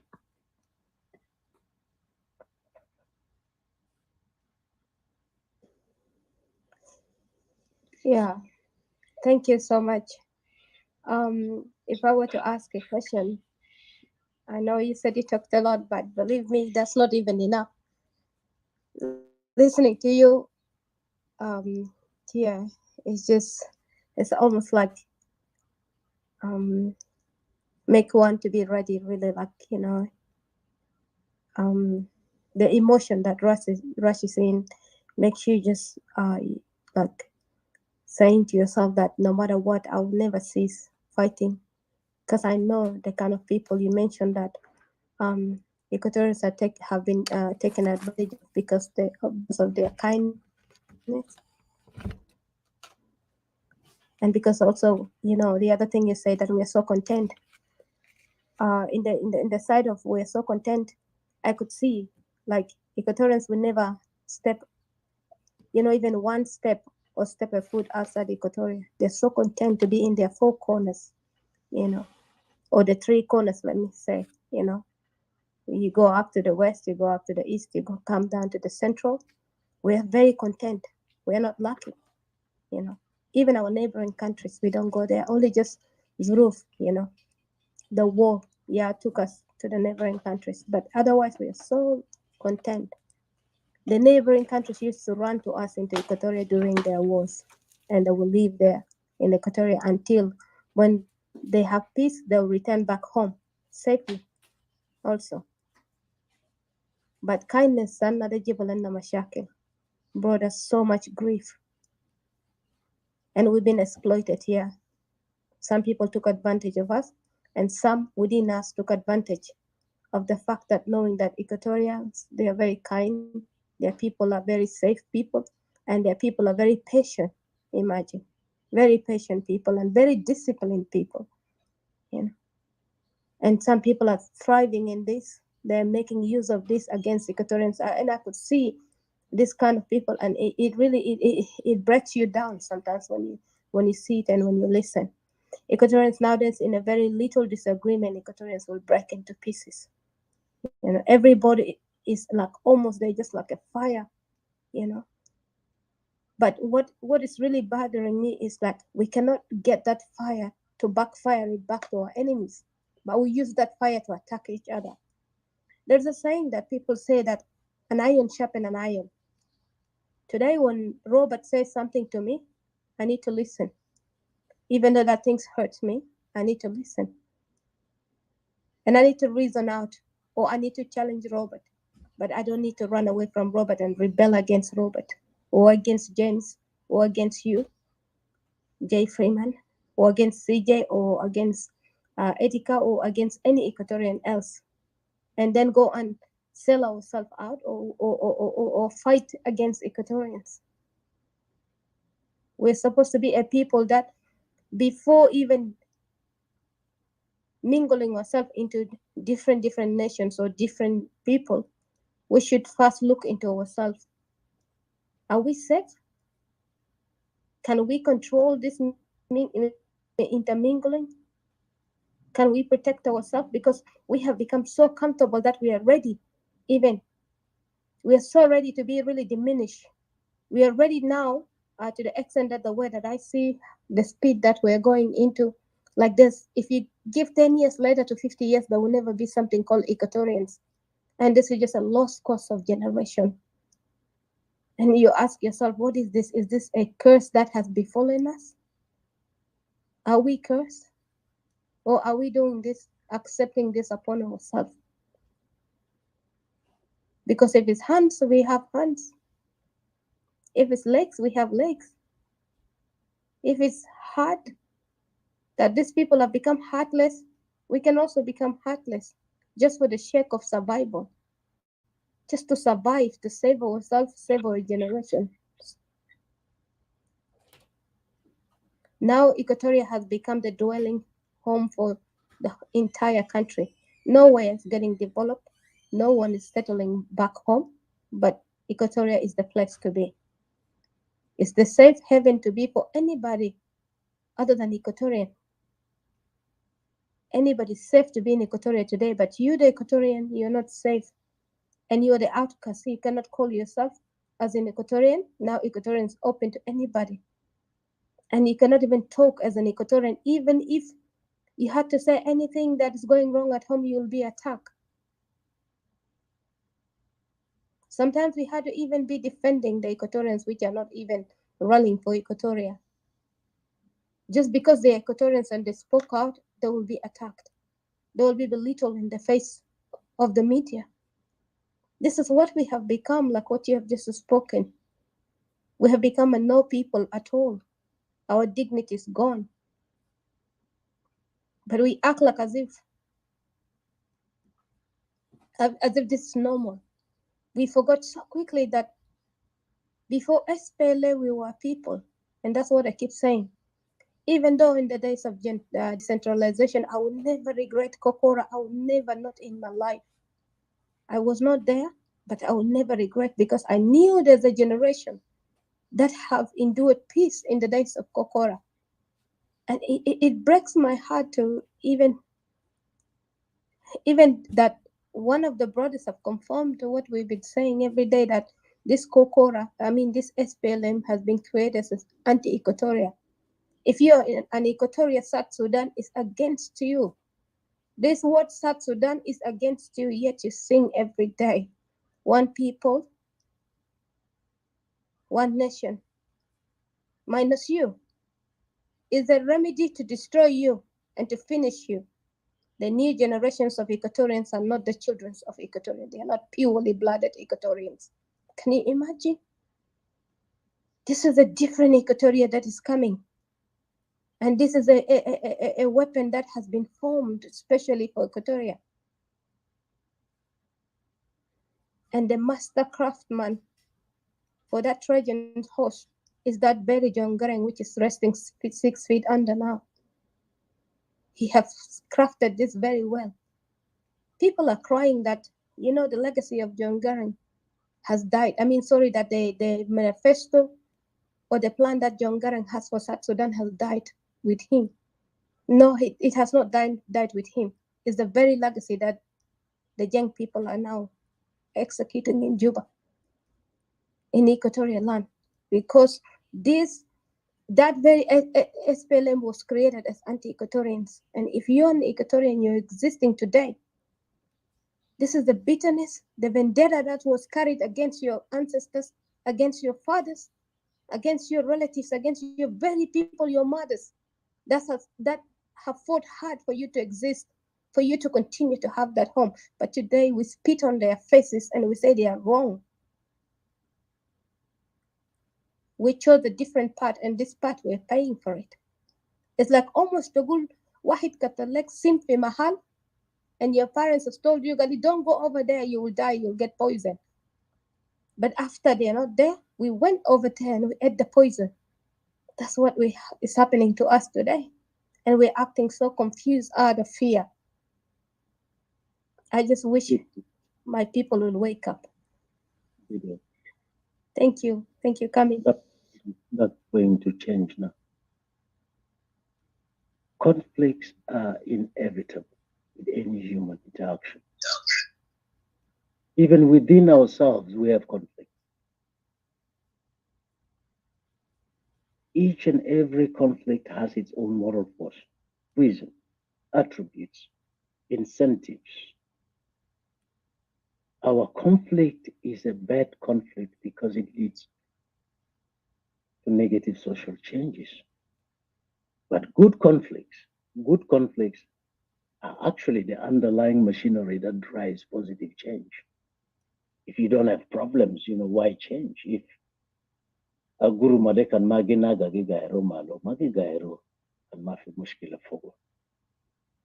When the Arabs attacked us in the 6th century, in 6th, 7th century, they conquered North Africa, they forced the indigenous people southwards and they intermarried. Intermarriage, there was also rape and all this kind of stuff that are happening now in Equatoria. It happened to the indigenous African tribes in Northern Africa by then. That was, I think, 7 years after the death of Muhammad, I don't know. The underlying object of the Arab conflict with the South was an attempt to continue that invasion, which happened in the 7th century, to exploit the African continent, to Islamize the African, to Arabize the African tribes. And the Anyanya and its leadership started the War of Liberation with the fight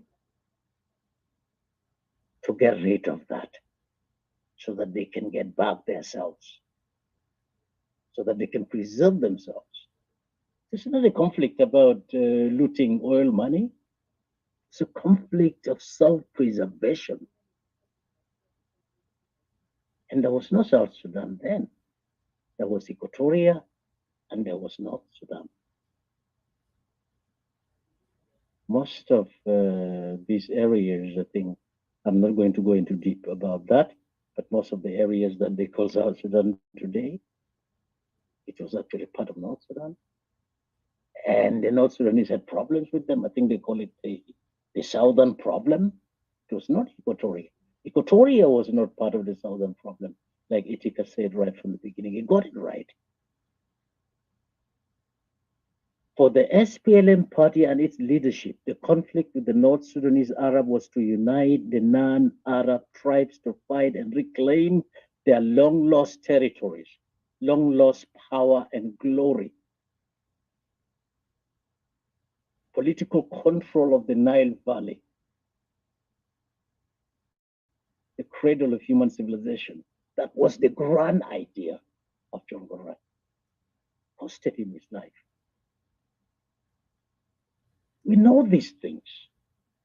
And when you know something that 1 + 1 is 2, you don't think about it anymore. That's it. You move forward to solutions. When you solve an equation, alas, you know it. Oh, that's the answer. When you've accepted your faith, oh, that's it, I'm a Christian. Kalash. You don't even go thinking about it. Oh, I'm mortal, I'm going to die one day. Yeah, kalash. You don't go thinking about your death every now and then. So you can focus on what really matters. The SPLM party and its leadership, unfortunately, after independence, the Dinka chose to continue that policy of expansion, which was supposed to expand and reclaim, to unite the African tribes, and then fight to reclaim the long lost glory, was turned southwards.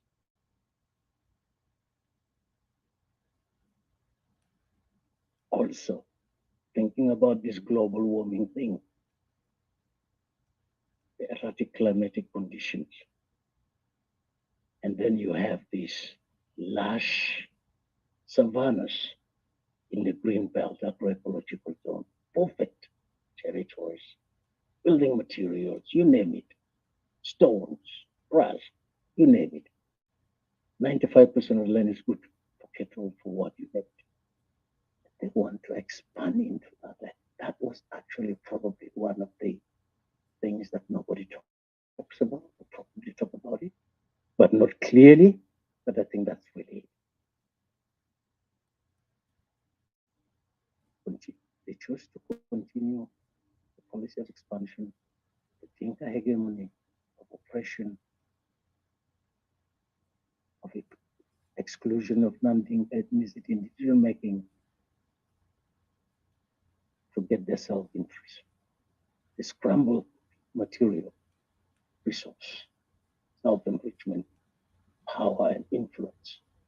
The Nyanya, it was about self-preservation, our land, our country, our people, our children, survival, our territories. But for the SPLM, I don't know, it started out differently. I don't know. Was it there? But then it turned out to what it is. And here is at its pinnacle, is at the podium in the process of putting this dream out, making it a reality. And it's resulting in cold-blooded murder of innocent civilians, the total breakdown of rule of law, the destruction of what we've constructed with thousands and thousands of years is broken down. The social fabric is completely broken down. And these people are in the camp.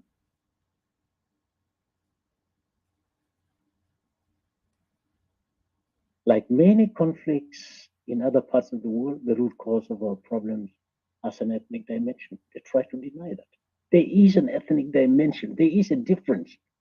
Categories for the human brain is a natural thing. Languages, I'm not even going into cultures. Categories. We categorize things. It's normal. And then the tribes come in. And then the religions come in. And the political ideologies come in. We categorize things. It's easier like that. Easier like that.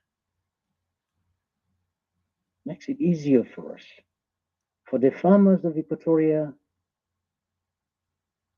a tribe is a social division, it's a category of a group of people related by blood or marriage. Children are born and socialized into the tribe. They never chose it. You're just born into it, boom, alas. And you socialize into that, including the language and the ethical 10 points and all that. And then you develop a clear and unique view of who you are. Now, giving people the space just to be themselves is not a crime. It should be a legitimate demand. It's to be themselves. Let them cultivate their whatever they cultivate. Let them grow whatever it is they grow. Let them eat whatever it is they eat. You don't have to come all the way from there to come and destabilize me and chase me away to the neighboring countries because what? For what reason? Why? Why do you do that? Why do you come all the way from Barra Gazal or from Boer to come and chase me away? Why? What is it that you don't have in your country that you've in your locality, in your locality, that you have to come and get it here? Why is it that you cannot, why is it that you're not content in your own locality? Why? What's chasing you away? What's the problem? What's disturbing you? That you have to come all the way from there, from Wadi Halfa, for example, for the, when we talk about the Arabs, you come all the way from Wadi Halfa to Equatoria down here. What do you want? Is it my resources? What is it? What more? I don't even have resources. I'm just a farmer. What's your problem? Can't you exist by yourself, with your families, with your relatives, with your cousins, and just be content with that? Do you have to come and disturb me here in my own backyard? Thousands of hundreds of kilometers? The individual is a mortal being, Didi. But his or her tribes are symbolic of eternity. I die, you die tomorrow. But our tribes, they live on in the piece of land that we have. Those who live forever. For us, the farmers, tribes are the first association that we have with eternity. And it's in both directions, past and future. The family is the unit of the tribe, the primary institution of socialization, which is the process by which children acquire the behaviors, the perception, the values, the norms, the attitudes of that group. And they come to see themselves as members of that group, distinct from the other neighbor. And sometimes they make marks on their faces, sometimes on their body, just to identify who they are. We don't build walls like, I don't know where. We don't plant gardens like in England to limit our territories, or draw maps like the Germans. We carry it on our bodies. And that too has to be respected.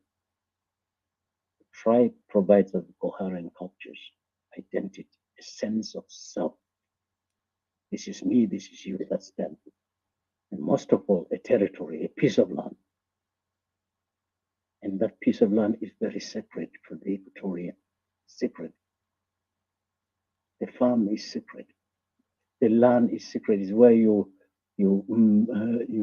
God molded you from that soil. That's what my people used to say.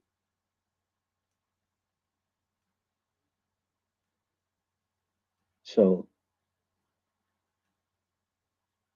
major events for the cowboys, whether it's birth, whether it's marriage, whether it's reparations, whether it's crime payment, whether it's punishment, whether it's death, whether it's ceremonies, revolve and involve the exchange of powers. We don't have that.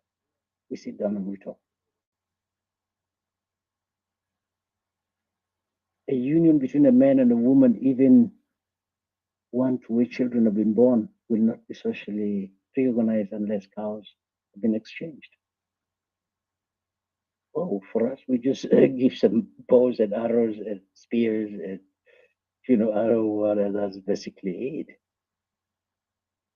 Compensation for crimes for the Dinka, including murder, just unpaving cows. The life of these people revolve about cows. Even the most highly educated, they stoop down to that level. So civilization happens in steps, and those steps are very, very, very painful.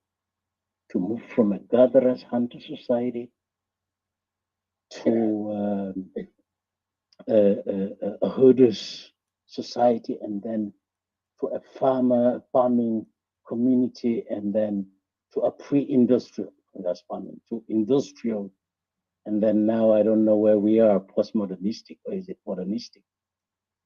It's very, very painful steps, and it can take many, many, many, many years. For me, as a pastoralist, a cow is beef, it's milk, it's hide, which we use for sleeping at that time. It's in modern terms, it's shoes, it's belts, buttons on my shirt. And Didi, the Sudan of Sahel region is an ecological zone that spans from the Sahara in the north, the tropical humid climate zone in Senegal. And you know what? Between 80 and 87% of pastoralists in the Sudan of Sahel region live below the poverty line. Regardless of all these cows that they have, they still live below the poverty line. 90 to 95% of conflicts with non-pastoralists are cattle related. 88 to 90% of all crimes involve the pastoralist.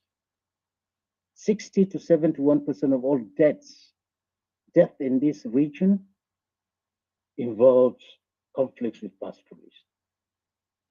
Structural poverty generally is statistically significant among the pastoralists in the Sudan of Sahel region.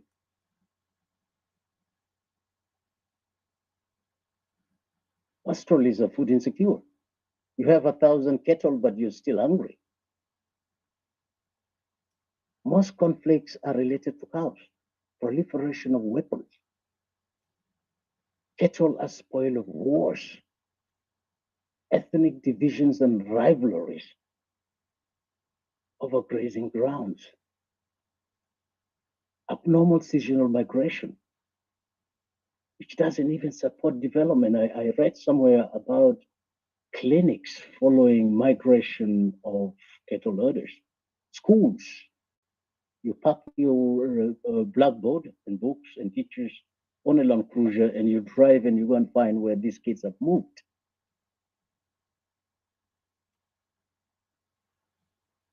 How do you deal with that? And the effect of climate change are coming, and the demographic growth, and the changing production systems, becoming more technological and all that. And the pastoralists are not adjusting. The adjustment is there, but it's going so slow. They neglect modernity, which we already have. The farmers already have. It's just a matter of taking the next step, using agriculture to move to the next step, the industrial period. And then boom, we move forward and post-modernistic and I don't know what.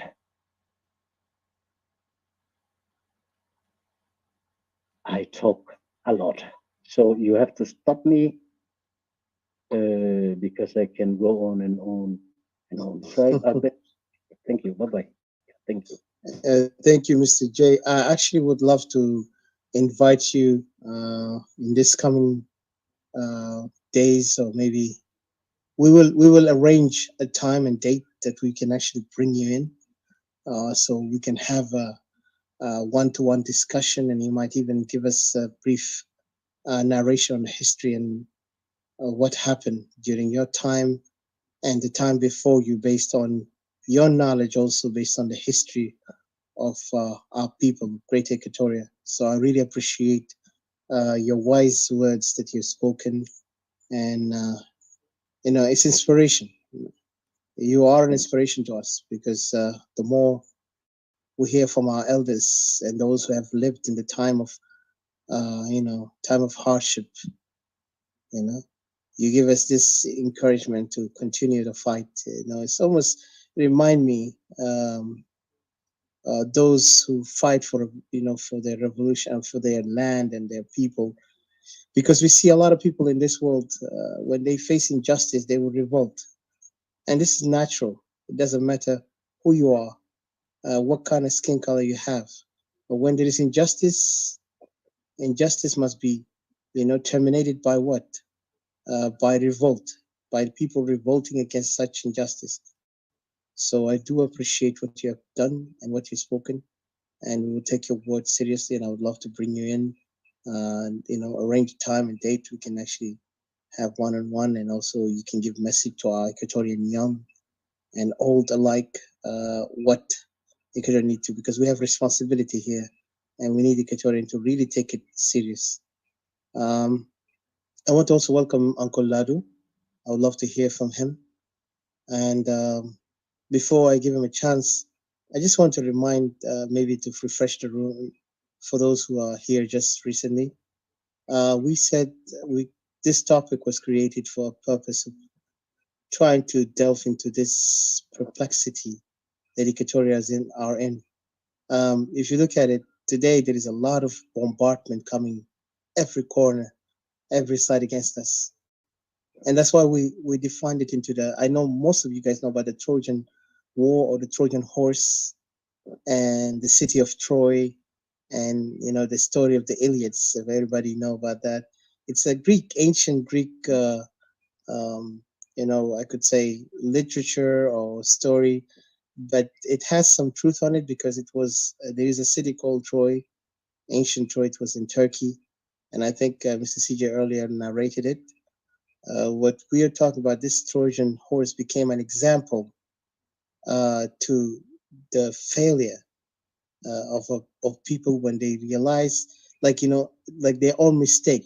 So it's just so complex that you cannot even imagine the consequence after what you do. Once you know the Trojan horse, you invited the Trojan horse to come into your house, and that's what exactly happened. And the interesting thing, or the ironic of it, is Odysseus was the one who thought about this Trojan horse. He came up with the idea to destroy the Trojan, because remember, Odysseus is a Spartan, from the tribes. I mean, not exactly Spartan, but he's from those tribes where they were fighting against the Turks, or the Trojans, which is in Turkey, and they did defeat them. But it was Odysseus who came up with the plan. Even they punished him for that later, for what he did, because he tried to deceive those religious people. But anyway, this is not our point. But my point is, the Trojan horses are facing us right now as Equatorians.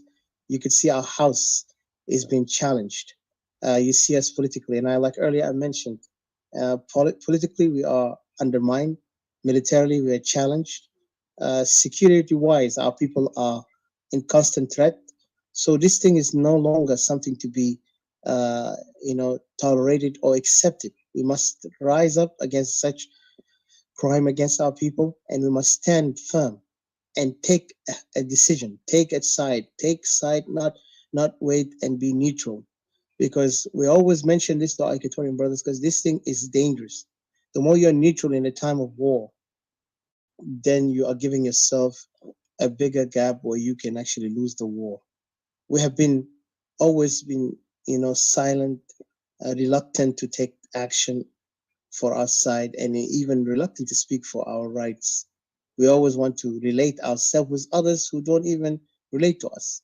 In the matter of our issues, when we talk about Equatorial land, Equatorial region, Equatorial people, economy, cultural wise, even land wise, these things is so much different from the other side that we are now facing, because the other side want to occupy, and you can see the occupation is happening as we speak. And then of course, the enemy has a strong power right now because we gave them that power.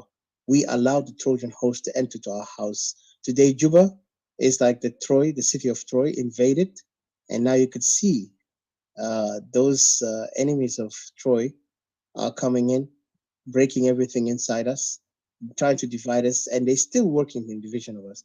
The only thing that is still stronger that they cannot divide, like I said earlier, is our Equatorian identity. This identity is so sacred that if they go up and down, they go to hell or heaven, they will never break our people on that identity, because this is who we are. And thanks God to our ancestors who have left us this legacy, and we will continue. I know, like you said, Mr. J, and I appreciate you said the enemies, the traitors the cowards, they will be around us. But we don't have to lose focus, because our main focus is to save our people. And our message to our people down there, we're not giving up. We will have a way for getting you guys out. And I want to remind our people earlier, I mentioned one thing. This rally coming that they're trying to plan, Equatorian nationalists, I tell you straightforward, and I'm responsible for this, do not participate in it. Because if you want to, that means you're actually failing the case of Equatoria. This rally, let the South Sudanese do it. But us Equatorians, we already know what we're doing. We cannot join ourselves with people who do not even acknowledge, appreciate, or understand the consequence that we have paid after what we became a nation of South Sudan. We are part of that failure. We're not, I mean, they say we are part of that failure, but we're not, because we never even participated in the government.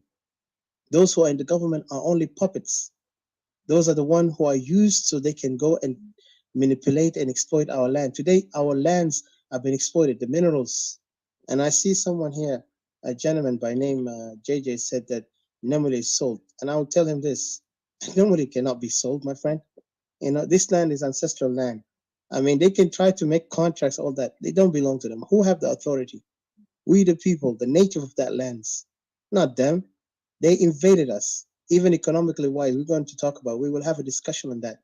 Equatorians, the only way for us, the only solution is our separation.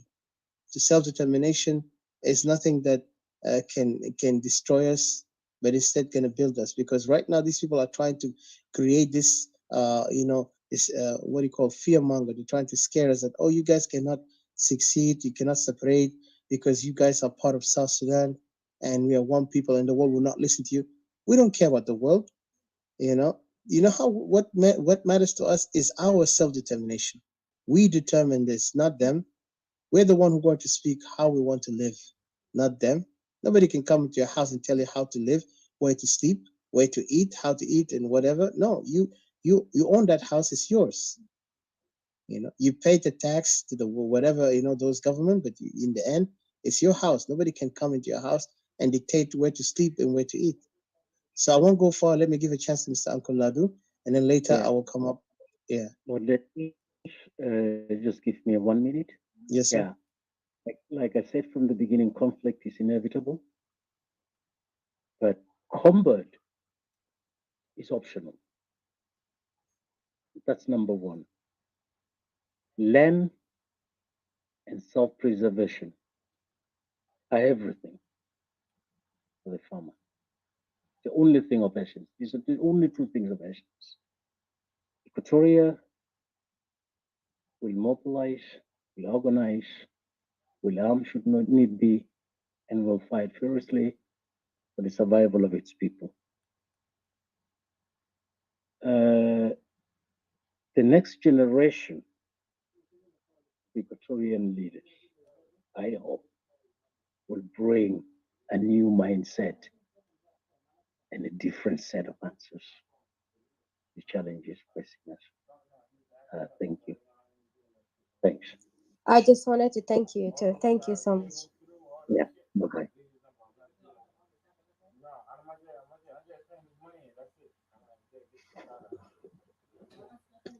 السلام عليكم يا جماعة يسأل تسمعني بس أهلا وسهلا تفضل سيلفيا. Yes. يا أولا خلينا نسلمكم في المنبر ده ونسلم الناس. Uncle Sylvia, just a second. I just wanted to say to our brothers from different countries who don't speak Arabic, Uncle Sylvia will speak Arabic, but we will try to translate later if you don't mind. But he will speak in Arabic, so yeah, bear with us. Thank you. Tfadal, Uncle Sylvia. Yeah. So السي البرادة بتاعنا جاي يتكلم فيه حقيقة يعني هو لمس حاجات كتير ووجع بتجريد إيكواتوريا والأفرض نحن نعمل شنو عشان نحفظ الأرض ده أرض بتاعنا الغالي ده عشان نحفظه. رسالة كان كتير يعني الناس بيذكروا إنسان ده ما كل معلومات قدر يتكلم في منبر ده. لكن أنا داير نقول كلام بسيط. أنا ما داير، لأنه كثير فعلا نحن في كأنه في صراع الإعلامية مع الناس اللي عاوزوا يدمروا جريد إيكواتوريا، أبناء جريد إيكواتوريا في وجود بتاعهم في أرض بتاعهم. نحن في صراع، لأنه كل اللي بيحصل في جريد إيكواتوريا ده هم قاعدين ينقروا فيه، قاعدين ينقروا، يعني كأنه ما في حاجة حصل. ونحن بنعرف على أساس إنه القاعد يحصل في جريد إيكواتوريا ده إزالة بتاع أبنائنا، وده شيلوا الأرض بتاع جريد إيكواتوريا. الجيل الهسي بتاع أبناء بتاع جريد إيكواتوريا عنده مهمة صعبة جدا جدا. ده بالنسبة لي مهمة صعبة. ليه؟ لأنه المسؤولية ده نقطة على اثنين، إنه لابد إنه جريد إيكواتوريا دار يحرسوه بعد النضال بتاعنا. إذا نحن بنقدر نعمل نضال ونرجع جريد إيكواتوريا زي ما كان أجداد بتاعنا خلوا لنا، يبقى الجيل هسه مهمة بتاعهم إنه لابد إنه الخطأ اللي نحن وقعنا فيه في 2005 أخذ يوم الليلة، الخطأ ده لازم ما بتكرر مرة تاني أو مرة ثالث، بيكون مرة ثالث، لأنه المرة الأولى كان يتكرر في 83 في كوكولا. المرة الثانية دي في 2005 لأن الجيل الحسي لازم يعرف تمام على أساس هذا الخطأ لا تكرر نفسه في فيوشا. دي مهمة بتاع إنه نحن دايرين نحرسوا جريد إيكواتوريا، نحن دايرين نمسكوا جريد إيكواتوريا. كلمات دي لو نحن فهمناها ده بودينا إنه نأسس أنفسنا بجديد، لأنه الجد بتاعنا قالوا لنا كل شيء، بس الإحمال مننا خليناه لله، يعني خليناه لله بدون ما نشوفه. يبقى هنا أخوانا تاي في جريد إيكواتوريا دي مهمة صعبة. لو أنت بتشوف هل بيحصل في جنوب السودان ده خطر بالنسبة لأبناء بتاع جريد إيكواتوريا. اللي حصل في جنوب السودان ده تدمير وتنسيق اجتماعي لأبناء بتاع جريد إيكواتوريا. وأكون جاي ذكروا حاجات كتير علمية اقتصادية وقال كلام كتير. الجبر زول الله اسمع كلام بتاعه ده. يبقى نحن دايرين نعرف إن حاجة واحدة، إنه يا جماعة الأرض ما في السوق. الأرض العالم قاعد يموت فيه. even يوكرين على حسب الشاكل في يوروب، جزء من اليوروب بالشاكل بيموتوا عشان جيت الأرض بتاعهم ربنا كلاقوا فيه ضد مشاهدة لأرض ده. كم من أبناء يوكرين بيفضل هم هاي يعيشوا في الأرض ده لو أبوهات بتاعهم الحاسة قاعدين الشكل ده خرروا عليهم من عدو. يبقى الأرض شيء غالية بالنسبة للإنسان، لأنه مجرد تتجرد من الأرض أنت بتسجل نفسك أبد أوتوماتيكال. لما تسجل نفسك أبد دين المتطلبات بتاع الحياة بالنسبة لك بتكون ما فيش أبدا. أنت ما بتقدر تعمل. وإما كان عملته ما زي كان الأفرو أنت بتعمل في زيل أنت حر مراعي في ده. يبقى نحن إيكوتوريين، يعني لو نحن بنتفق في نقطة واحد، نحن بنتفق في نقطة في الأرض، ندافع الأرض لأجيال بتجريد إيكوتوريا.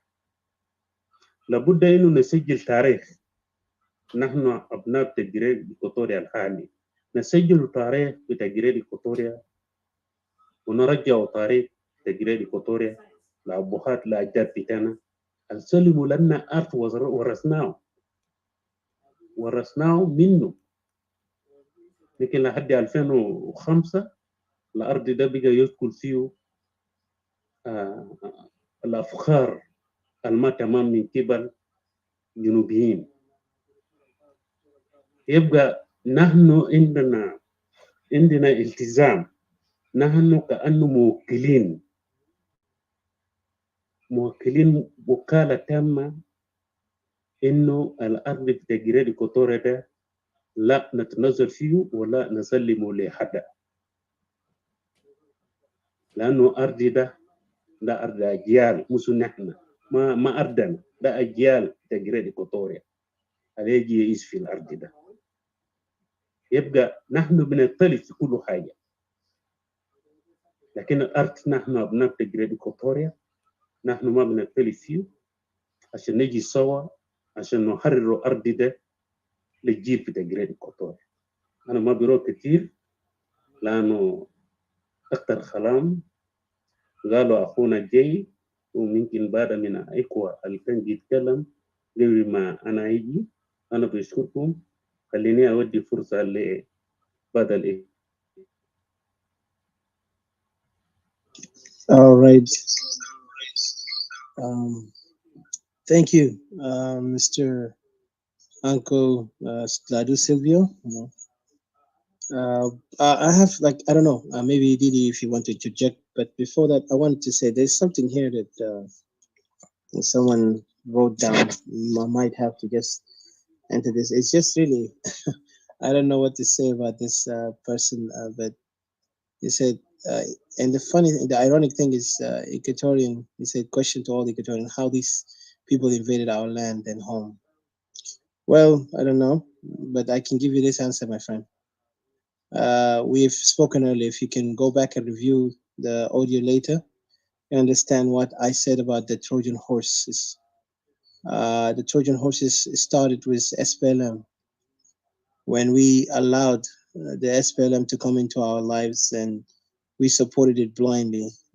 You know, even though we knew the danger and the consequence of it, some of us, just went there out of some specific maybe intentions, but not really for the purpose of they believe that this organization is going to help the South Sudanese or Equatorian in general, because SPLM was the reason why South Sudan they engulfed into a tribal conflicts, and you have seen 2013 was an evidence to it after we became a nation, and then also before that, Equatorians already felt the burden of SPLM during the time of 1983.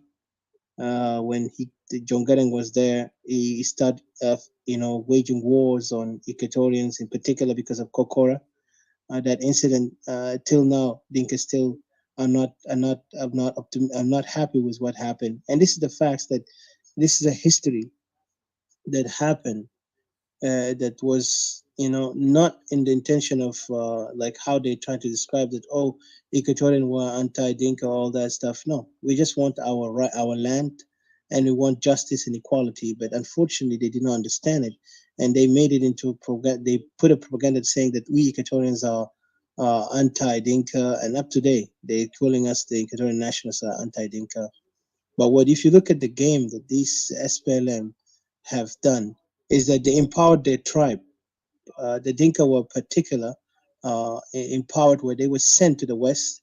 Majority of them, they used them as lost boys, call them lost boys, so they can get education, while the rest of the South Sudanese, in particular Equatorians, were used in the military, in the ground, where most of them died wasted in this, this war that was called the Civil War of Sudan, North and South, and we gained nothing from that, only death. And then again, during the time of the independence, Equatorians also been used to go and vote for this nation.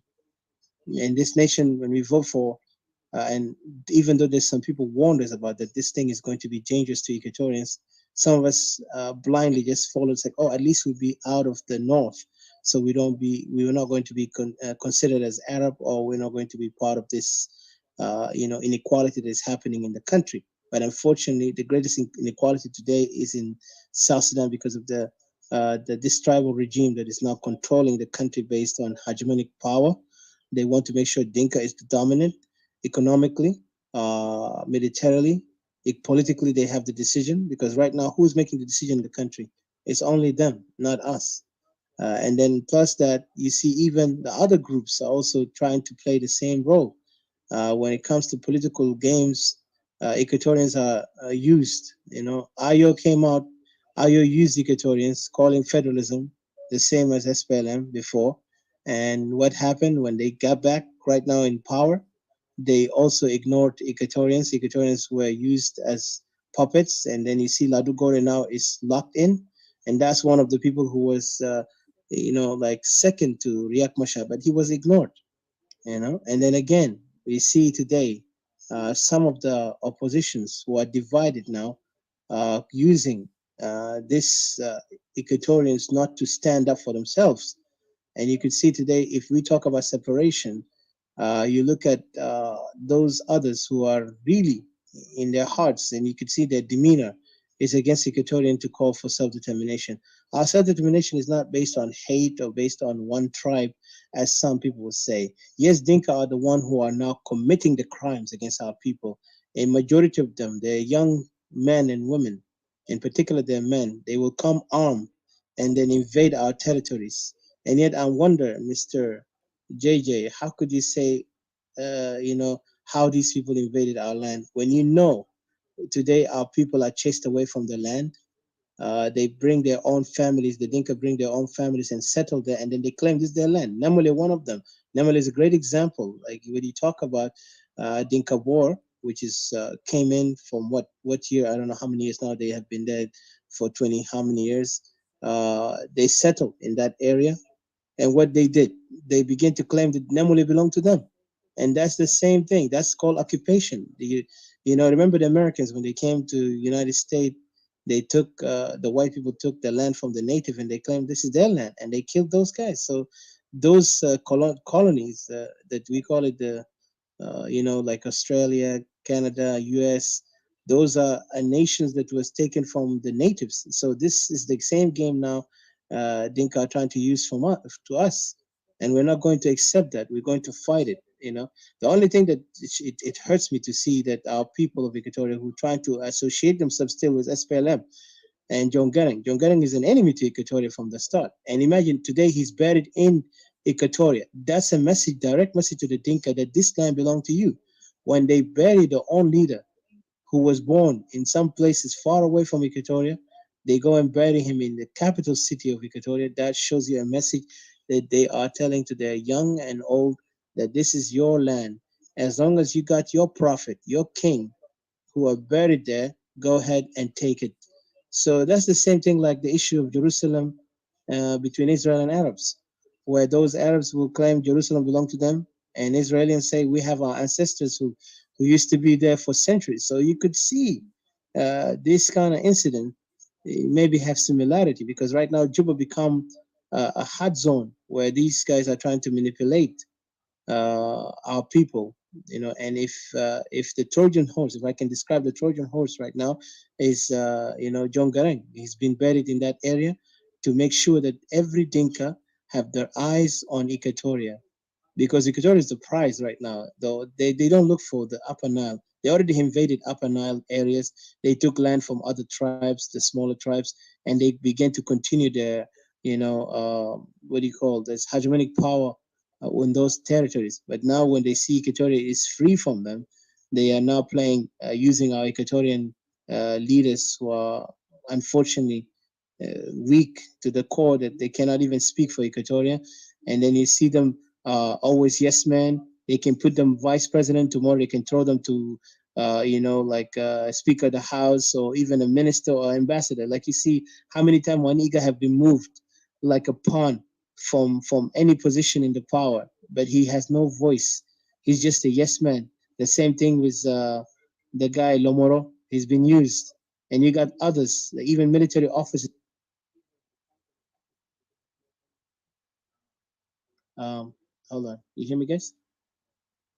Okay.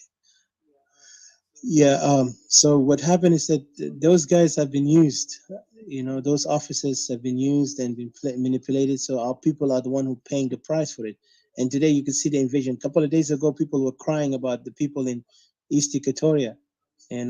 How many people got killed and chased away, and we have seen the pictures.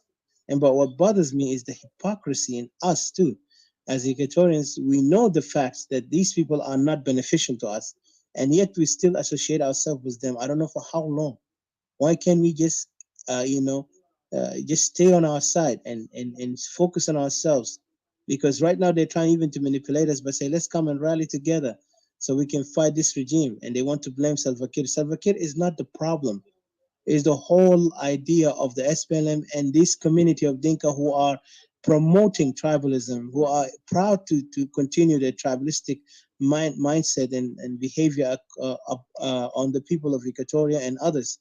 But in particular, Equatoria has become the target because they feel like Equatoria is a place where they can live better, they can have a better life, and they can chase away Equatoria. Equatoria can go back to Uganda, to Congo, and that's what they're calling us. They're even giving us the name that we are not Equatorians, we are Ugandese.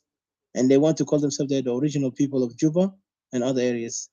But I don't know if you have any question from Didi or CJ or Robert or James Dungulawi or even Ladu, you go ahead because this issue of the Trojan horse is bigger than that. We earlier spoke about it, but I just don't want to go far again to repeat it. But maybe later people can listen to it and figure out, open their minds a little bit to understand that we are in a war. Right now, there is a war on us, Equatorians. These people, they don't want us to feel free, to be free as people of Equatoria. Instead, they want to make us South Sudanese. They force us to be South Sudanese when we are not. And plus, Sudan is no longer, our concern because we are not Sudanese. We are Equatorians. We have our own culture, history, and even we are able to create. If there is a new language we want to create, we can create it among ourselves. We don't even have to follow this so-called Arab language or even the English language in the future. But what I'm seeing right now, we are threatened by Dinka because they want us to make our people assimilate to their own culture. So I don't want to go far. So go ahead, Ms. Didi, please take over. Thank you. Thank you very much. I was wondering if anybody have a question. James, CJ, Robert, Ladu, Uncle Ladu. If anybody has a question or you have any interjection or any input to add on, you're most welcome.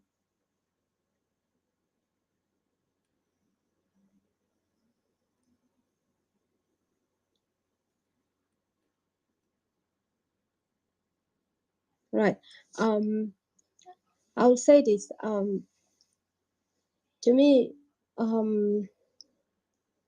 right now in the crossroad that we're in, we really don't have time really for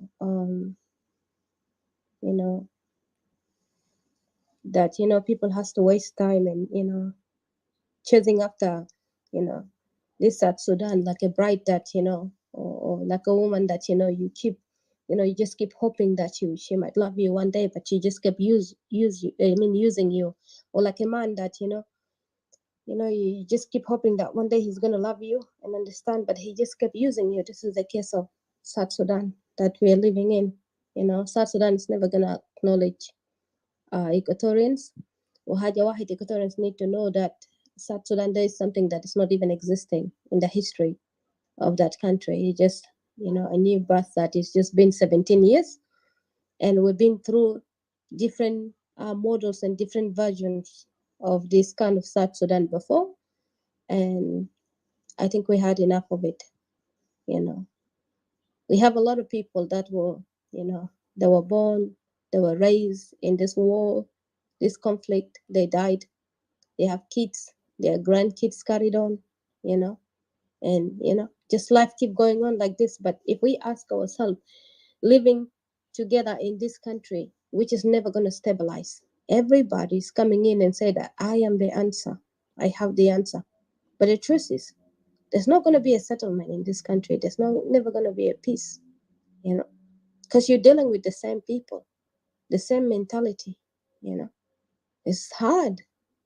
And I think for me, the quicker people acknowledge that we have differences, we're different people, and we can able to respect each other's differences and accept each other's differences, and let go of these things that this thing that people forcing people by force, unity by force. The quicker the country will be, like each of the each of the regions will be in the right track. Actually, people will be in peace. Because before, when people were separate, there was really great peace. I don't know about the other places, but Equatoria was really in peace until just we joined in. That is just our regret, one regret, really. So if I could really have my input in, I would just say that really Equatorians need to know that an iron sharpens an iron. You have to come in, you have to debate with each other. Your knowledge is, you have to sharpen each other in your ideas. There are times that you will disagree in ideas, there are times that you will agree in ideas, but the goal is one.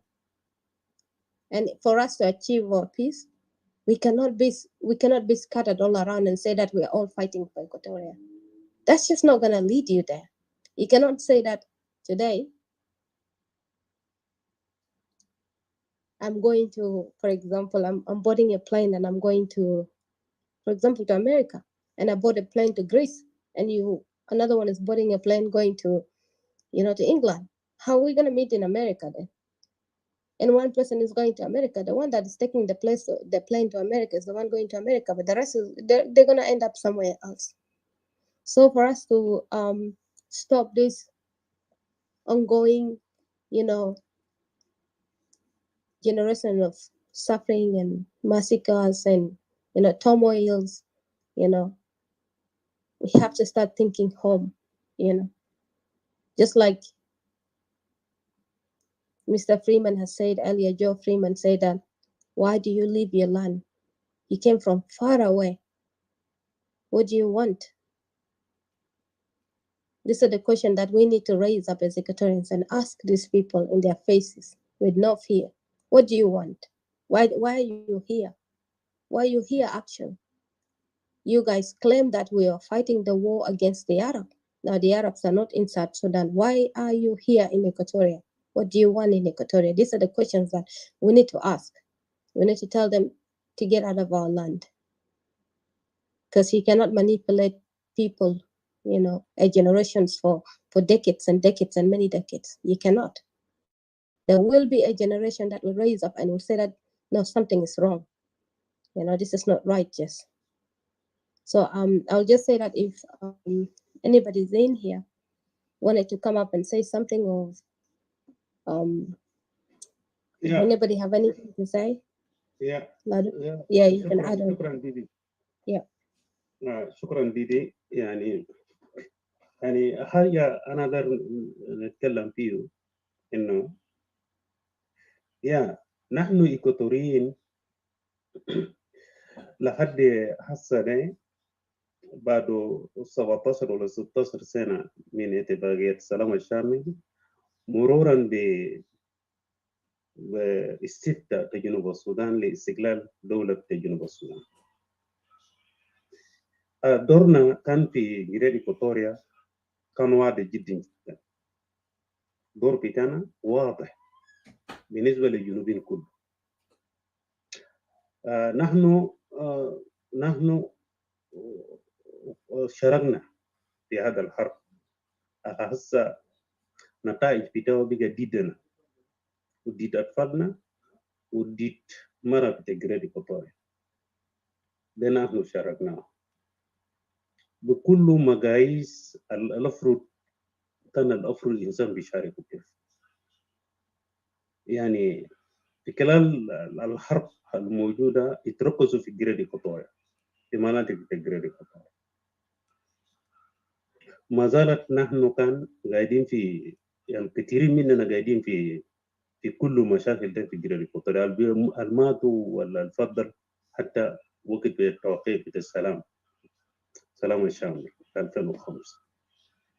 هي مشاركة فعالة بالنسبة للجنوبيين عشان يعرف إنه إذا اليوم إيكواتوريين بيطالبوا بالقرار عشان ما يكون حاجة كده يعني زي أغنية هم بيسمعوا من أبناء تجريد إيكواتوريا، ولا دي حاجة هم بيقدر يقولوا إنه ما عندكم حق في المطالبة ده. دلنا مشاركة في تاني في أجنبي، في حركة شعبية وفي مشاكل في جنوب السودان، ومنه 55 ده مشاركات بتاعنا بتاع جريد إيكواتوريا للشعب بتاع جنوب السودان. طيب لو سؤال بيجي في كل مشاركات دي ليه أخواننا الجنوبيين ما قادر عشان يحترموا الشعب بتاع جريد إيكواتوريا برغم إنه حاجات الأمم عملوا في حياة سياسية في جنوب السودان، ليه هم ما بيحترمنا ليه؟ ده بيقودنا إنه إذا نحن بنطالب بالانفصال جريد إيكواتوريا، نحن عندنا حق عشان نطالب بهذا الانفصال، لأنه اهتدى إنه نحن يا غلطانين، لأنه قتلنا أنفسنا على أساس نحن جنوبين، والجنوبين دي كله سوا، فأي حاجة بيعملوها خلينا نعمل كجنوبين، لأنه نحن كإيكواتوريين في أخطاء مننا إنه نحن بننسى ابن الطريق بتاعنا، نحن بننسى ابن الطريق، ونسيان الطريق دائما بيجيب لك مشكلة، لأنه الطريق بتاعك لو كان أنت ما بنسيته أنت ما قادر تنساه، يعني أنت بتذكره للناس، يمكن بودي حذر لباقي من الناس لازم ينتهكوا هذا التاريخ بالنسبة لك أنت. ده من الأخطاء بتاعنا اللي نحن ارتكبناها في السنين كله من 800 من 700. اليوم نحن جريد إيكواتوريا نحن بقى عندنا زي نحن عندنا أفكار متشتتة لكل تعب القال يحصل في جريد إيكواتوريا. أفكار بتاعنا كأبناء جريد إيكواتوريا من ملاحظة بتاعنا، لأنه نحن بقى عندنا أفكار متشتتة. يعني كيف أفكار المشتتة ده؟ في بعض مننا بيقولوا يا أخي طارق ده يا كويس بيحققوا لجريد إيكواتوريا سلام، وفي تاني بيقولوا طارق ده يا بحققوا لجريد إيكواتوريا سلام. بقى في طرق كتير وفي اقتراحات كتير من أبناء جريد إيكواتوريا،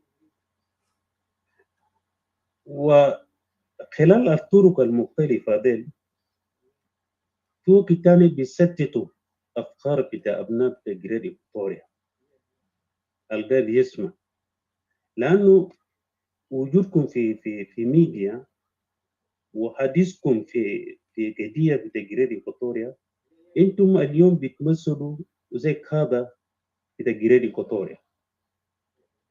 يعني ما تتوقع نحن في بعض مننا عنده 6 سنة 7 سنة في السوشيال ميديا، يعني ما في زول جديد اللي انتوا قاعد تشوفوا انه جاي جديد عشان يجي يضيفوا في اصوات بتاعكم عشان انتوا بيقولوا انه ياو عدد بتاعنا يزيدوا بتاع الناس اللي قاعد يتكلم في السوشيال ميديا عن قضيه. يبقى انتوا بنفوسكم انا بعتبر انه انتوا ياو ليدرز حاليا الموجودة بيتكلموا ما مشكلة في جريد إيكواتوريا.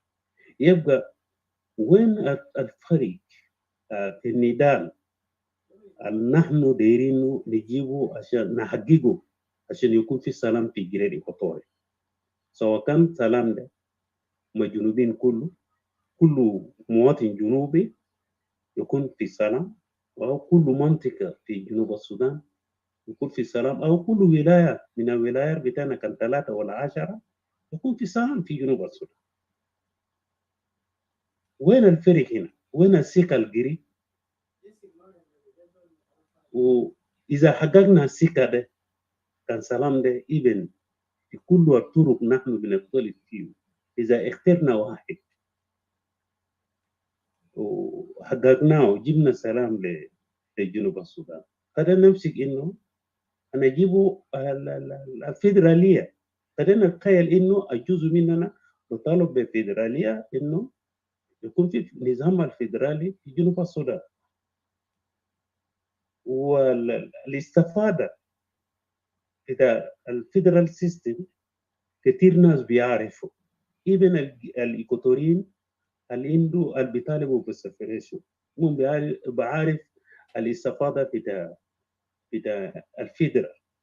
إذا الناس سنين بيشوفوا إنه ده الطريقة الأمثل عشان يقودوا شعب بتاع جنوب السودان ودولة بتاع جنوب السودان في السلام.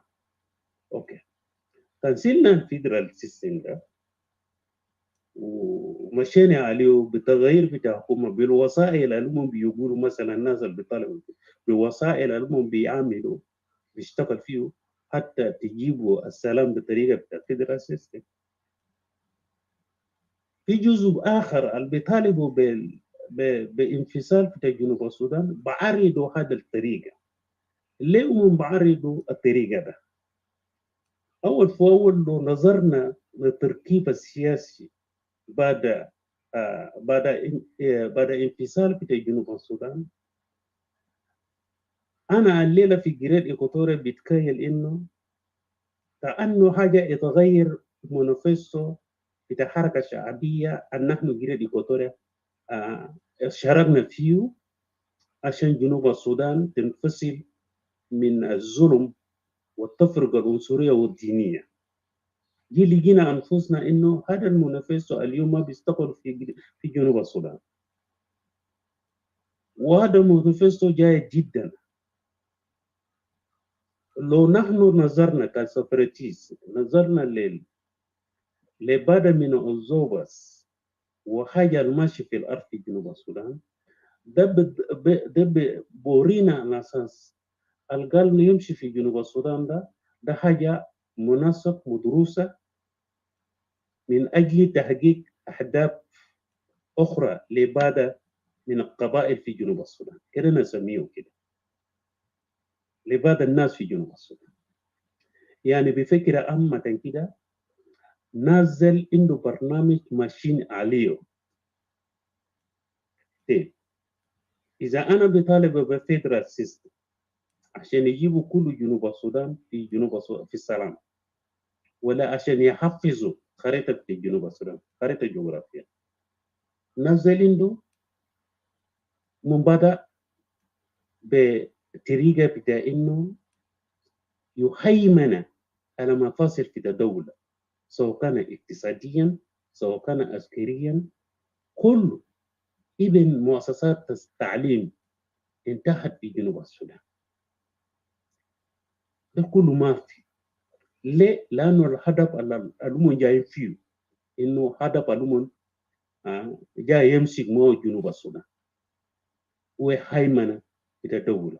والمثل معروف بالنسبة لنا إنه القاعد يمشي في جنوب السودان ده طبقا الأصلي اللي حصل في شمال السودان وكنا في شمال السودان ما شماليين. يعني المستعمر سلموا للحكومة لفئة معين، وفئة ده هيجاك الحكومة لحد يوم الليل. مظاهرات في خرطوم، عدم استقرار في شمال السودان، بالرغم خروج خريطة بتاع جنوب السودان لاتجاه الجنوب. يبقى من طريقة إنه نحن دايرين من نظرة بتاعي نحن دايرين السلام لأبنائنا في جريد إيكواتوريا بطريقة بتاع فيدراليزم بتضرب مصالح هنا في محل ده. المصلحة إنه نحن دايرين سلام، والمصلحة بتاع زول اللي هسه ماسك زمام الأمور في جنوب السودان ضر حيمنة ده لنفسه بنفس الأسلوب الحيمنة ده اللي كان في السودان. يبقى الطريقة ده لو نحن مشينا كيف يعني كيف نلقى الطريقة زي ده؟ نلقى في زي الطريقة دي نلقاه كيف؟ ناس بيتذكروا إنه كل حاجة بينتهي إلى محادثة.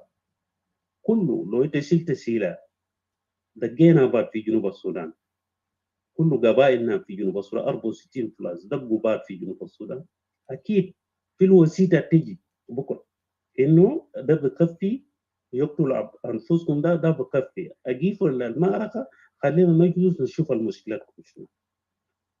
هل نحن أبناء جريد إيكواتوريا حياة اللي شفناها في 83 وكرر نفسه في 2005 حتى 2022، هل نحن راضيين إنه نشيله هذه الطريقة بتاع وحدة البليمنا ما خريطة بتاع جنوب السودان كله؟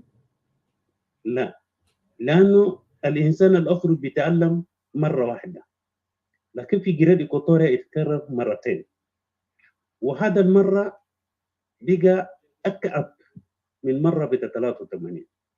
يبقى نحن جريد إيكواتوريا والأبناء بتاع أبناء بتاع جريد إيكواتوريا اللي بينادل بسفريشن بتاع جريد إيكواتوريا، يعني لو مهك عشان يكفي للسكة ده بدون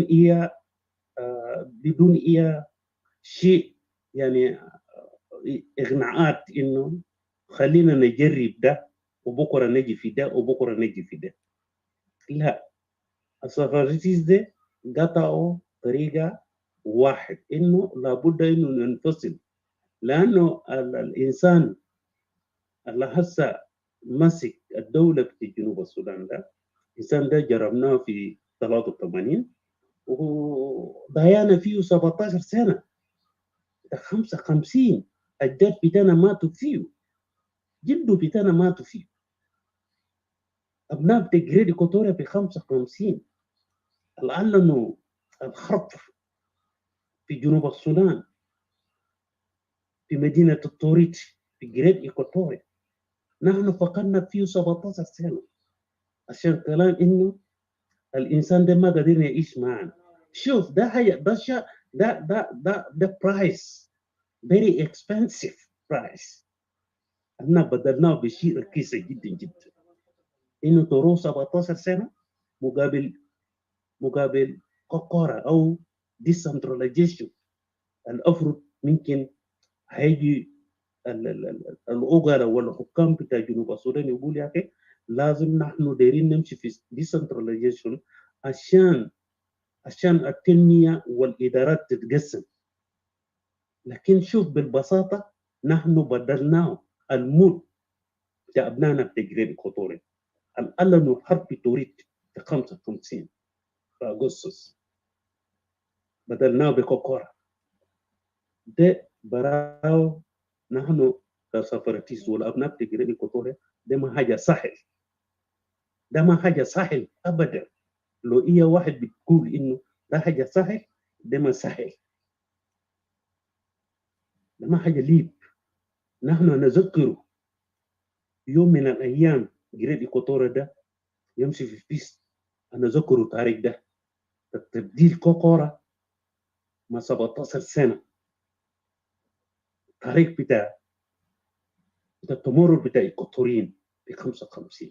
اليوم ما في ميديا، في محطات إذاعية إذن مرئية ولا غير مرئية، هذا الطريق قفلوا في جنوب السودان. يبقى الخط الوحيد، الخط الواحد بقدر ريحنا في جنوب السودان وخط بتاع الانفصال. نحن ما قلتانين، نحن عملنا اوفر في كل حاجات عشان كيف جنوب السودان تخرج من الاستعمار، من تفرق من التمييز العنصري اللي نحن عايشين فيه في جنوب السودان. نحن عملنا أوفر كتير ابن الأرض الليلة في جنوب السودان. يمكن كان بيقولوا بلغة تانية نحن صاحب الأرض، لكن نحن بنقول نحن جنوبيين، نحن سود، نحن أفارقة. الأرض فيه 12 9 مليون تقريبا، بقدر يشيلوا أكل، بقدر أخلنا. لكن ما في زول في جنوب السودان اليوم بيقتنع بالحقائق بتاع جريد إيكواتوريا. ما في إنسان في جنوب السودان بيقتنع بهذا الحقائق بتاع جريد إيكواتوريا. لذلك نحن أبناء بتاع جريد إيكواتوريا قدمنا ما فيه كفاية، وضيعنا ما فيه كفاية. الشيء الوحيد نحن فيه هذا الأرض أجداد، هذا الأرض بتاع أطفال، خلينا ما لعبوا فوقه زي نحن لعبنا في 17 سنة. وهذا 17 سنة هيكون جريمة بالنسبة لنا لأبناء تجريد إيكواتوريا. الجيل الحسي لابد إنه ذكروا تاريخ كويس، ذكروا التاريخ بتاع 17 سنة، ذكروا التمر بتاع 55. انتوا راجعوا التاريخ ده هناك. أنا ما عندي كتير، خلينا نجي هنا ندي فرصة للناس. شكرا.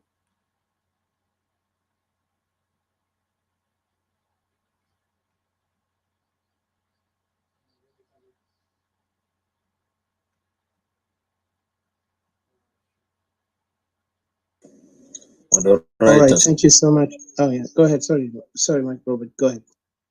I was just trying to tell you that, brother, Uncle Silvio ended his speech. Yeah, we're going to make conclusion at the moment. So I just want to say thank you, Uncle Silvio. I know we're going to have another topic on the same thing. Like again, I said, this is a great Equatorial perplexity. Our people are really, it's sad when I see our people, Equatorians, some of them, I just tell them to open their conscience or wake their conscience up. Because right now, it's no longer a time for us to entertain these abuses that coming from the other side, from the enemy. If you look at it, our people are bewildered. Bewildered by what? Bewildered by so many games and tactics, political games against our people, undermining them, disfranchising our people. These are, a symbolism of the Trojan horse.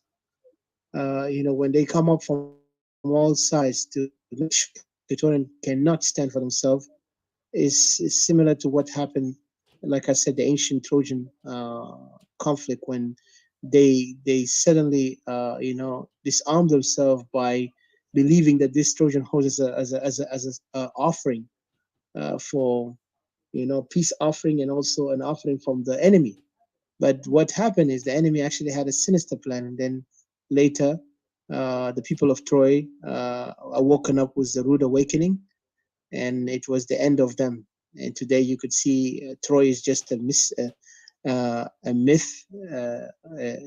and also a history in a way, that there was a people, but they failed. And they failed because they let their guards down. And today Equatorians are going to the similar condition, because the time that we allowed the SPLM in the midst of us is the day that we actually opened the Pandora's box, where now everything is clear to us that we are not able to stand like we used to. But all in all, we have hope, because, and I appreciate Mr. J earlier, and also people like Brother Uncle Silvio, and also Brother Robert and Mr. CJ, and also Mr. James and Miss Didi, and all the others, and who are fighting for the sake of Equatoria. When we're talking about Equatoria here, we're not gaining anything from it. We're not getting paid. We're not looking for recognition, because the hell with recognition. For us, the matter is our people. We're not hypocrites that we come out and we cry about our people one day and then we forget about it. We know the pain of our people, and we communicate with them, and we do whatever it takes to help them. But what we want is our people to really have the courage and the charisma to stand for their own right instead of being manipulated and clowned around like those puppets. We have Waniga is enough. We want to be all of us Waniga because Waniga have put us to shame. Him and Lomoro and others who have sold themselves cheap for the SPLM so they can just feed themselves and act like clowns, and it's just humiliation to all Equatorians. So if any Equatorian have the heart and the anger that our ancestors had before, that they come up with Anyanya, they need to act up right now and do the right thing. Because I know for me, I prefer to be radical for what is right than to be, lenient and moderate. Because I just wanted to be on the face that I am actually more civilized. Trust me, civilization ends when war starts. When they declared war on us, civilization ended. And I could tell you, even those so people called civilized, you could look at the Europeans. The barbarism of war has no definition of civilized and uncivilized. When a barbarian attacks you, you need to act like him not in the manner where he commit abuses, but in the manner that you will defend yourself, like a protective guard for your family and your people. Today, our people are vulnerable. Our Equatorian leaders, if they are in or out, they lack in.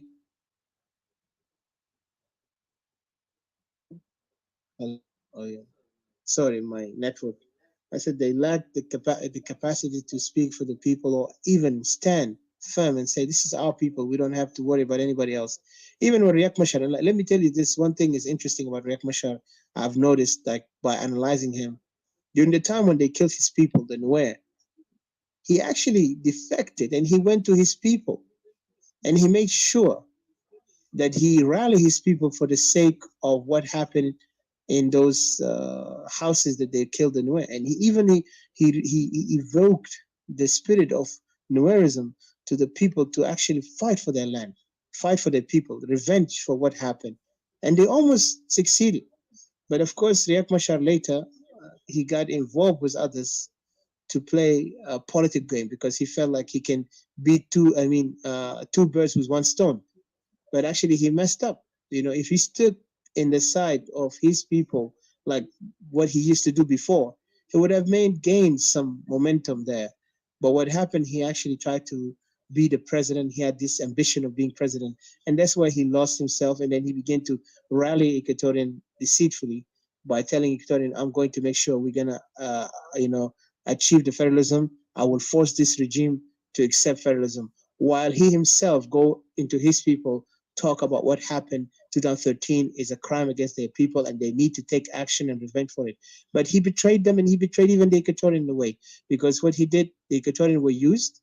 He betrayed his people, and that's why his people now, some of them are now calling for self-determination. And if you look at Riak, at least the one thing he did right is that he spoke to the people that our pain, our blood is not cheap, and nobody can take our people life and get away with it. But then he betrayed it when he got into the position of compromise. See, this is where he failed. But in other way, he did succeed to bring his people together. But when you look at our Equatorians, our Equatorian leaders want us to sing nationalism. They want us to sing SPLM. They want us to sing all these nonsense that have been destroying us day and night.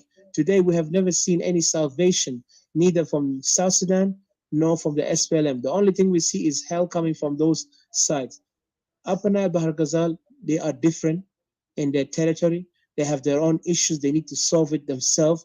We cannot be intermingled with them into their issues. You look at the issue of Upper Nile, it's not an issue that happened yesterday or 2013. This issue is longer than that. These people have been fighting each other. They need to figure out how to live in peace. Compared to us, Equatorians, we were aware of who was our real enemy, and we rallied the whole country before, and we fought for independence of South Sudan. But what happened? We got betrayed by the same person that we rallied, because that's why the mistake of our ancestors, like I said earlier.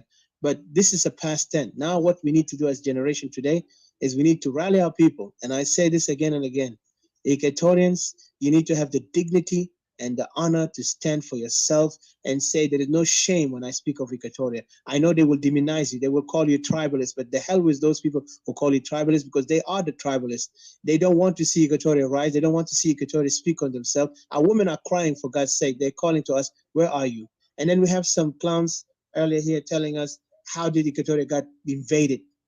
Equatorians are crying. Okay, you're talking the language of the enemy. And like earlier, our brother said, and I really disgusted of these people who try to kind of like talk like that and say, oh, how did you get invaded? Or you guys are crying. Because these people have no principle, And I could see such people, they're always going to be the traitors, because I've seen, traitors, when they betray their people, is easy. But imagine if we were like Palestinians, or like those Arabs, or like the others, even the Israelis, when they were fighting for revolution, if you betrayed them, you're not going to live anymore. That's how they put an end to you. And they put that nationalism in that matter. But we still didn't get to that level. But if we get to that level, trust me, there will be no more traitors in among ourselves. There will be no more cowards among ourselves, because we will be more tough than what is supposed to be. But we want people to reason with mind, that when we're talking to you, wake up before too late, because the time when it comes, there will be no more talking. It will only be action. And there'll be a lot of blood that we don't want to see it happen when there is an opportunity. Now we are preaching to you, let us come together as a family to fight against our real enemies who are trying to demoralize and destroy our existence. Because Equatoria right now is really under existential threat, and we are continually in a war right now. Don't think that just because these things happen and now people are quiet, that means there is nothing happening. Every day there is people dying in Equatoria. Just because we have pictures getting sent to us and then everybody wanted to go and talk and cry and get angry, that's not enough. That's not the way how we're supposed to act. We're supposed to put our anger continually by speaking for our right. And when you're angry, you're not wrong, but do not commit sin. I mean, do not hate. I will say that because some people try to mix hate and anger together. Anger is different. Anger, you are really in a moment of rage that you want to end this problem. But hate is something you're going to put in your heart forever.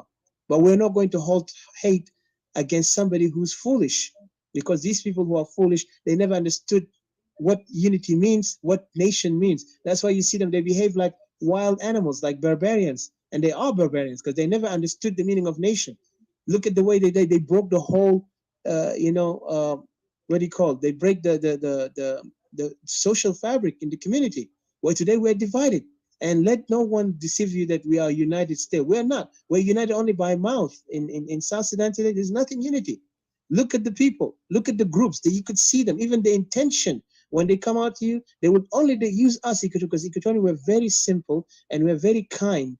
We want to be kinder to the enemy, but the enemy is always using us. And we can tell you today, our enemies are many, everywhere. Our enemy is not one no more. Our enemy are many. Today, they are trying to persuade us to go and rally. Rally for what? For South Sudan? You guys do not even acknowledge that Equatoria is the victim in all this. And you guys have caused us to be victims. And you caused us with your political agenda. You caused us to be victims by your militia tribes, tribal militia. You caused us to be victims by deceiving us and you calling us that this country, you guys are the resource owner and we don't have anything. Today, because you feel like you lost all the capability to run this country in the correct way, now you want to use us. So, and they say the country belongs to everyone, so you cannot say the land belongs to one, to the community. And that's what they're calling. And they're making everyday excuses. They will try even to try to deceive us. They say, oh, we are all related. Yesterday, they said they are all related by themselves in Upper Nile. We are not related. Today, we are related, all of us, because we are Lua. What are you trying to tell me here? That's a deceitful word when you come to me and tell me that way. And this thing will make me angry to see that you are not trustworthy, and I cannot trust you with all my heart. I see you are an enemy, that you want to use me like what Garang did, like what Ayo did, and continually you want us to be on back at the bus, just to be just like a supporting cast, where you guys are the one who are going to lead and destroy us in the process of that leadership. So we are not going to accept any leader that does not respect Equatoria. And now it's time for Equatorian to take leadership by themselves, for themselves, not for South Sudan and not for. If they want, let us sit as 3 regions and sit down as equal. No one will try to cross the border of other, like the boundary of others, based on like, oh yeah, we are majority. If you're gonna talk majority, please stay away from us, because we are not for majority. We're here as regional people, and we are as Equatorian nationalists. I'm just gonna put my final point here. The nationalists, we are for separation, because we see the only solution is separation. Because this thing have gone too far, have went to the point of there was a solution, but then there's no more solution. And that hope of solution was 2013, if they came together as community of the Upper Nile to sit down and negotiate this issue into how they can solve it. Now it's gone exceeded that. Now they begin to target Equatorians. They're targeting our land, our graves, our people. So I don't think there is any more unity can be possible. Plus the crime continually, and then they also try to deny that our people are not the one who are suffering. It's actually Dinka are suffering, all South Sudanese are suffering. I understand there is suffering, but there is a differences. We are the victims because we don't carry weapons to go and kill somebody. They're the one who are sending their weapons and their kids to kill us. So let them know that, and we are not going to apologize for anything we say, because the pain of our people matters more than South Sudan right now. So I'll leave it here. I'll give it to you, sir.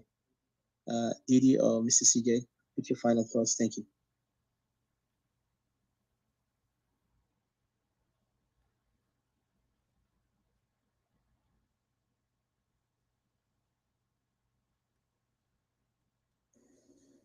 Can I make a conclusion then, since nobody? Yes, sir. Please go ahead. Again, thank you again, Etika, and the rest of the members of the panel. Of course, I have spoke actually a lot before, but let me add something on the greater, Equatoria issue or confusion based on the topic. In other words, of course, the certain situation in Equatoria, and it is real that Equatoria are confused, or some Equatorians are confused based on what you are talking about, Etika, and many are actually in wolf skin. Let me give an example of deceptive, tactics that some of us used to do when we are milking cows, in which when a calf actually died, then you take the skin and try to deceive the mother, because the mother can still, I smell like, oh, this is my calf, then the mother can release milk, That's exactly what some Equatorians are going through. Let me put few points about Equatorians. And of course, we do understand South Sudan is currently, in chaos. And it is too late for the unity that some people are calling about. And I'm glad that, Brother Uncle Ladu stated it clearly, that you have been cheated several times. And of course, we can go back to the music of Bob Marley that, you cannot, you can fool me 2 times or something like that kind, then you cannot continue to fool me, So, what do Equatoria really want? It is a common understanding or common knowledge that, we Equatorians wanted to live in our ancestral land peacefully. We wanted to cultivate freely as productive citizens in our own country and land. We wanted to move freely in our land. I might be wrong, but looking deep into Equatorial leaders who are now muted, I drew a conclusion that no Equatorian wanted to be even the president of this chaotic country called South Sudan, chaotic and shameful country called South Sudan. Let those fighting for the highest officer in South Sudan fight among themselves in their own areas, not bringing their own ancestral conflicts and inhumane behaviors in Equatoria. I hope this is audible enough to the troublemakers. I'm not saying they should not actually come to Equatoria, but some, I mean, if they wanted to come there, they should actually come with a peaceful mind or a civil and law-abiding mind. But of course, they have actually, trashed all those things, human behaviors, and it started abusing the people of Equatoria. They have pushed us to the limit that prompted many of us to say, enough is enough. So self-determination and a potential separation will happen. Whether you like it or not, it will happen. To you fellow Equatorians, sessionists, let nobody who have never ever practiced international law or never one day even sat in judge's bench tell you that international community will not accept self-determination for Equatoria, or tell you that self-determination for Equatoria means war. You should ask them one question: who in his or her rightful mind, even in a preconscious mind, doesn't know that there will be a sacrifice? Who? Bottom line, what Equatoria gains her self-determination tomorrow or after centuries, it will be in the archives that some people spoke and fought for it. For those, let me put this clearly as a conclusion again. For those insulting fellow Equatorians, let me be clear to you that your insane behaviors will only define who you are, not Equatorians or any tribe in Great Equatoria. I cannot disown your Equatorianism, but we Equatorians will glance at you based on your own behaviors. And those who are still living in that insuperiority complex, like they can only be defined as human beings if they attach themselves to anybody else. I wanted to say to those people, wake up. You were born as a human being, and nobody can tell you that, do that and that. No, it is you to take your own decisions. If you have a problem with other fellow Equatorians, let us talk. But you cannot just chicken out, then talk behind people. That is not the Equatoria that we are talking about. And that is not the heart of Equatoria.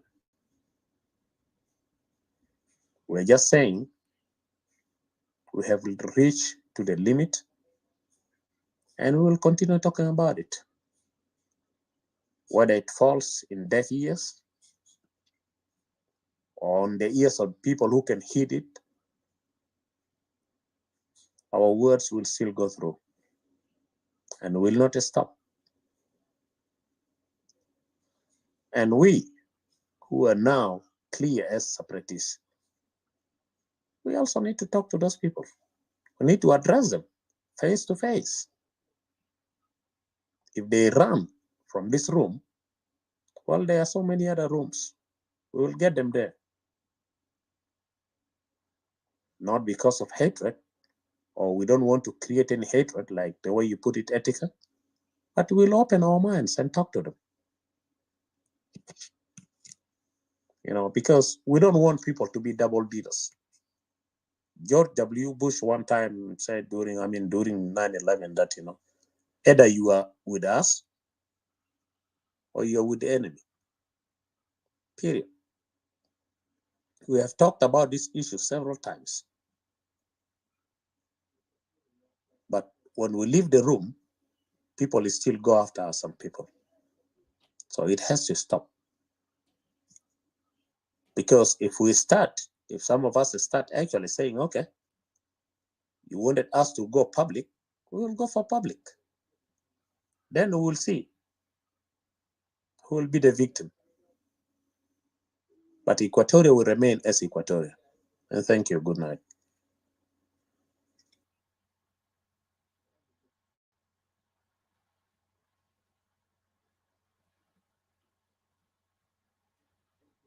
Thank you. Let me give a chance to Mr. James Dungura. James, are you there? So we put your final thoughts, and then from there, Mr. CJ, Didi, and then we finalize. Thank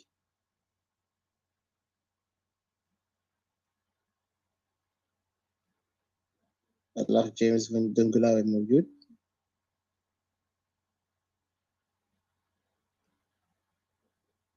Okay, Mr. CJ, are you there?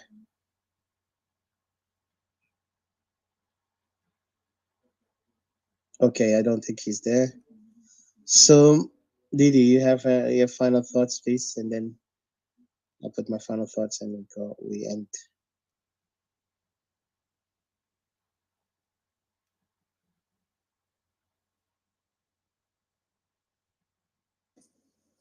Thank you.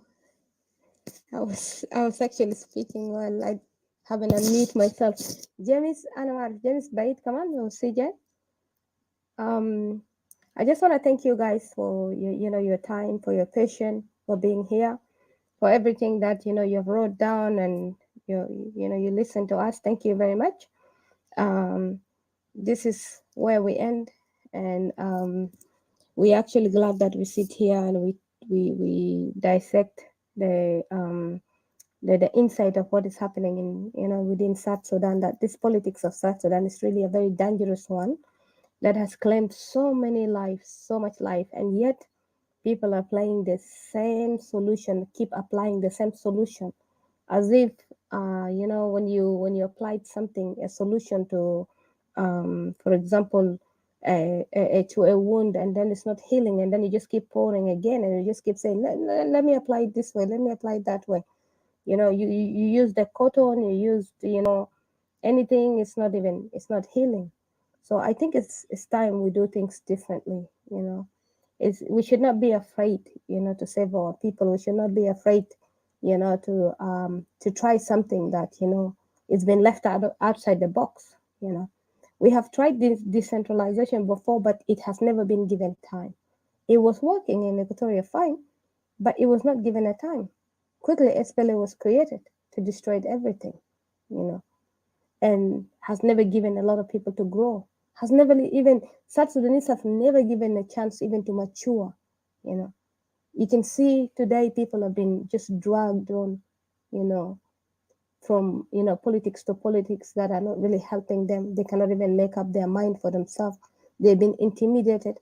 I think this is even worse than the slavery that people claim to be suffering under the North Sudan. It's really worse.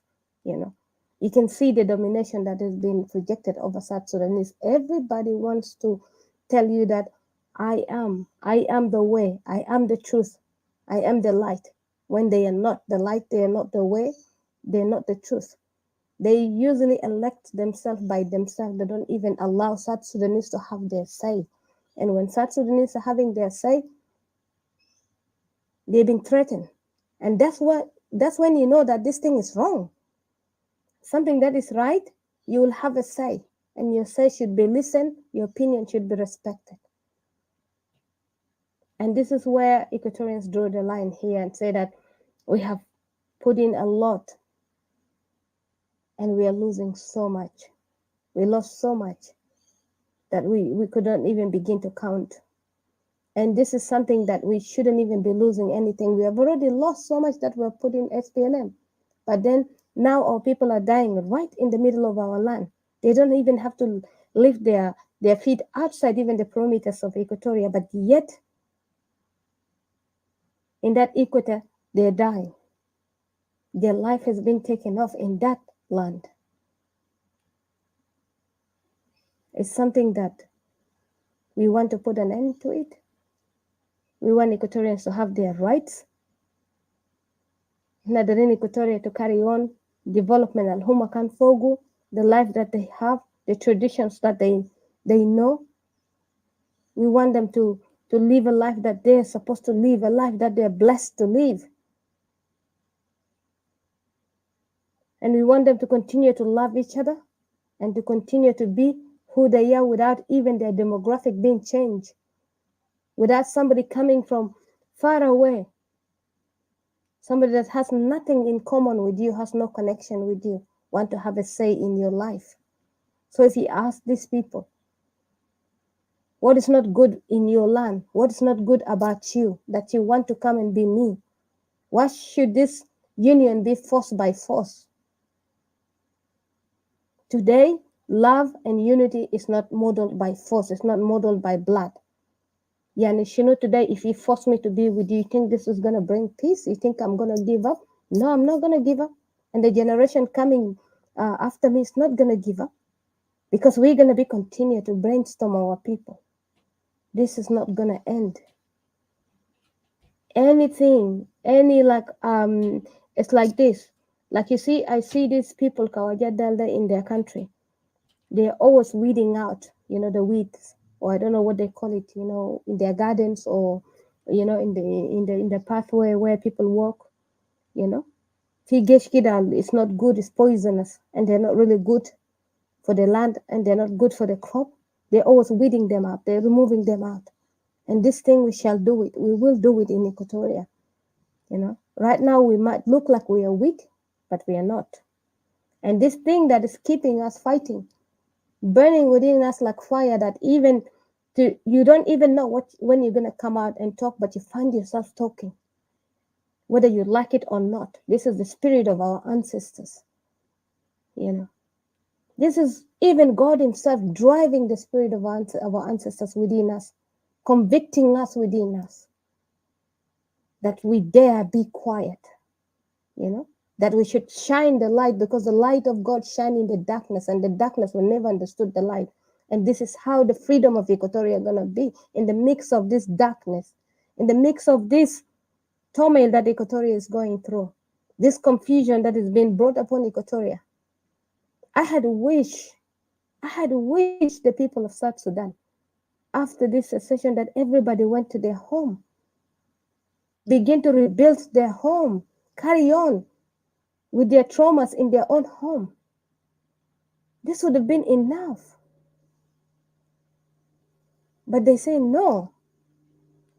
They will never rest until the end of the last of Equatoria is death and is finished. That's when South Sudanese will rest, when they're in the land of Equatoria by themselves alone. That's why the genocide is going on in Equatoria. The land occupation is going on in Equatoria. Imagine a war that is being vengeance against Equatoria, has even ended up claiming the life of other people in other regions. And what really bothers me is the fact that after today, people are still aligning themselves with that war, with that movement. People still quoting the most wicked and evil person, wicked man, John Garang, Dimabir, and say that the policies of John Garang, the dreams of John Garang is what is being implemented. And he has actually said it himself, that one of the things that pushed him way further to go on is the Kokora which is the decentralization, the equal power of governance. Decentralization, the equal power of governance. Imagine, and somebody would tell me that that man is smart. Somebody would tell me that those Jang Union was smart. You've been given a system of equal power, distributing the power from the central, that each region should have their power. And you go and rebel to your neighbor that is taking care of his home. Say, telling you that I don't want you in my home. Stop bringing your people in my home. Stop dominating my home. Go do the same thing in your home. I want to thrive in my home. I want to live in my home. And he said that this is the reason that he rebelled. And that's the very reason that motivated him to keep going.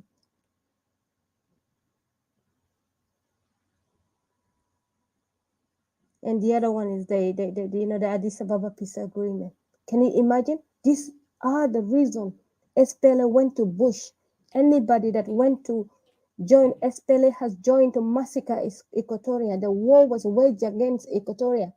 But then yet it's been complicated in a complex way that they're fighting against Arab. That's why that man's tongue was really just speaking out different languages to other different people. And today people caught him the most evil and wicked person of all. May he not rest in peace in his grave. May he and the Jang Union never rest in peace to this blood of Equatorians and the blood of other people that they have manipulated and killed them. They have manipulated people. And then yet, that wherever they go in those places, those provinces, those in each region, they will try to replace the demographic of these people by Jang people. And that's why you find the Jang people all over in Bahr al-Ghazal and other people destroying the people of Luo in the side of Bahr al-Ghazal and other places in Upper Nile. But this was actually a weapon that was created to destroy Equatoria. And then this weapon backfired other people because you have wickedly joined something that is to destroy Equatoria. And it backfired you, backfired your country, your people. And yet today you're still quoting this thing. You're still saying that this man has a plan. When the plan is to destroy you, to kill you. You're advancing a plan that to kill you, to destroy you. And you're never going to be no more. And you're still saying that, calling him a legend? Somebody that has enslaved you, has killed you, has raped you in the bush, has starved you in the bush to death, elevating his people, praising his people. Well, this is the destiny that where Equatoria has ended. We now know it very well.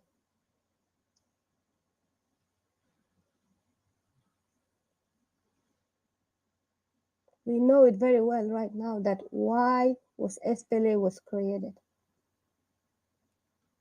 For the reason of the decentralization. And the movement was to destroy Equatoria. And furthermore, I came to learn yesterday that Nuer was to be example for the rest of the tribe, but even furthermore for Equatoria was to be a good lesson for Equatoria to shut up for good.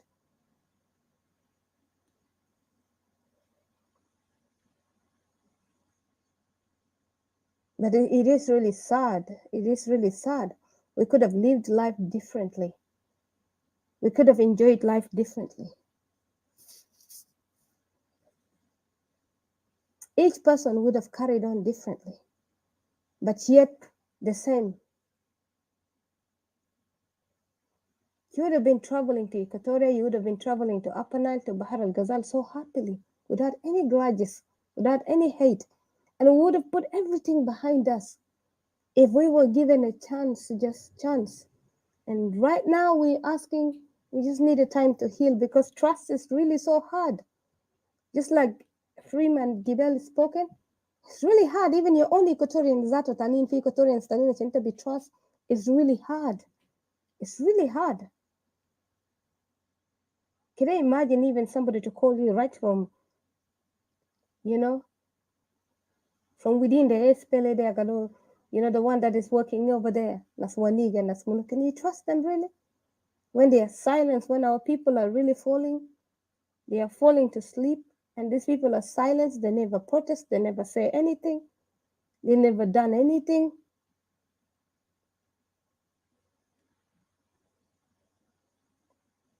Like Etika has just said, even Riek Machar even reacted when his people was killed. He reacted. At least he reacted. He even created IO. But what are our people doing after than chasing after people? ده بقول لك تعال بجيت بتمشي تعال بينك بتمشي تعال بجا. لكن لو انت وقفت ذاته ما في زول بيجيف وراك. That's how you know. That's how you know Equatoria. You keep following people, or you give the girl, let these people follow you, they will never follow you.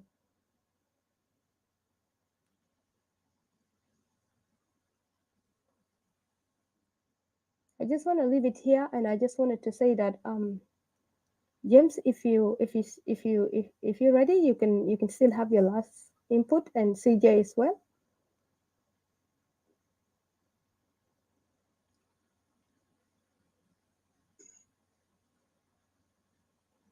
Yeah, you can come in.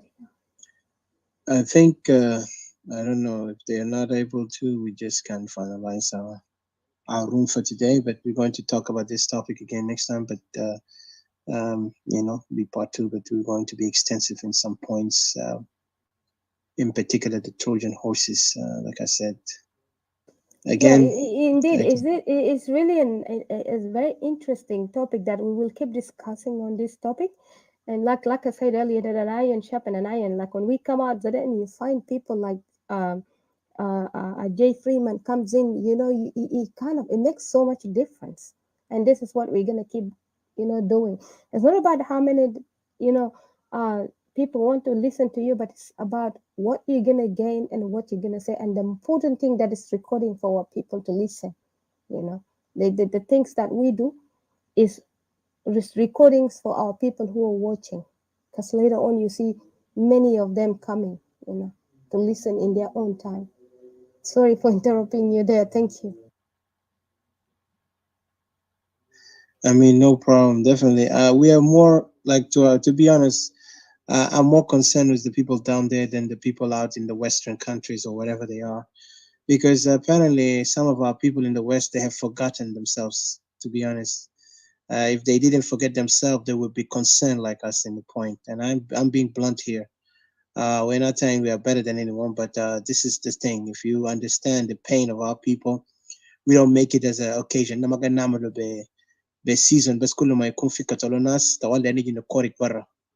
إننا قاعدين نكورك every day about our people in our heart, and we're speaking on the issues اللي مفترض شعبنا يصحي ضمير بتاع استوائي لازم يقوم، لأنه كأنتم ما قومتوا الضمير ده ما تتوقعوا حتكونوا أحرار. You will never be free unless your conscience is awake to fight. ما تقدر تكون دنب بتاع ناس تانيين. I feel like our people like to be the tail than to be the head. They enjoy being the tail, and I've seen it, and it's a proof to me. Every day, sometimes I see that, and I feel sad. I was like, maybe they would change, but you know, those are the outside. But for us, the people down there, we're not giving up. We will fight. And my final message to our Equatorian اللي في أمريكا خاصة، كأنت مشيتوا في برنامج تاع مظاهرات ده تدقست دقسة كبيرة. Because مظاهرات ده برنامج مخطط, and we know exactly. We will talk about it. That's why I say البرنامج ده عنده سلبيات لإيكواتوريا أكثر من إيجابيات. الموضوع هم عاوزين يفشلوا أصوات استوائيين الانفصاليين، وعشان يفشلوها لازم هم يطلعوا كنسبة كبيرة من الجنوبيين وكان استوائيين فوق عشان يقدروا ياخدوا أصوات البسيطة استوائيين يمثلوهم زي اللي عملوه في وانيجا، يجيبوك أنت تكون نائب رئيس لحد ما هم يضمنوا إنه الانترناشونال كوميونتي كله بيفولو what is going on. Then from there يلا بيجي بيكبوا وانيجا درجة 5 ولا درجة 4. So ده الجيمات ده كله تاع الحركة الشعبية، وده نفس الشجرة تاع الحركة الشعبية. So أنا ما عندي ثقة في أي ناس تابعين للحركة الشعبية. أنا بعتبرهم ديل كله أعداء لاستوائية، لأنه هم ما يوم أدوا فرصة للاستواء عشان يقدر يكون المكان اللي هو مفترض يكون فوقه. For Equatorian, it's time for us to take decision. ده here, ده حقيقة. We have to be tough. Israeli لما بنوا دولتهم, when Israelis have created their nation, they didn't wait. They didn't ما جاملوا مع باقي ناس اللي كانوا عاملين حالهم هم like في دول عربية, لأنه كان في فلسطينيين أو الأسد بيسموهم العرب الإسرائيليين. ديل كان بيحاولوا يقفوا مع إسرائيليين, لكن إسرائيل ما جا ليه بدور قال إنه لا كلنا عيالة إبراهيم, خلينا نكون نحن شعب واحد. They didn't say that. They are only fighting for their land. قال this is the land of Israel. انتوا عرب عندكم أراضي بتاعكم هناك, اقعدوا فوق واحنا نقعد في أراضينا. And that's how they did it. They established their land. احنا اليوم عندنا أرضنا, لأننا قاعدين نخاف كأننا شحادين من الناس ديل. نشحد منهم شنو حرية منهم, هم ما يحررون, احنا بنحرر حالنا. But then the funny thing, like Didi you mentioned earlier, the irony that these guys will say إنه قال يا أخي خواجة ما بيجيب لكم الحل, يلا في نفس الوقت هم مستعدين يمشوا من مظاهرات برا لمصلحة بتاع إنه قال يا أخي إنه قال يتكلم مع انترناشونال كوميونتي خليه يتدخل في موضوع جنوب السودان.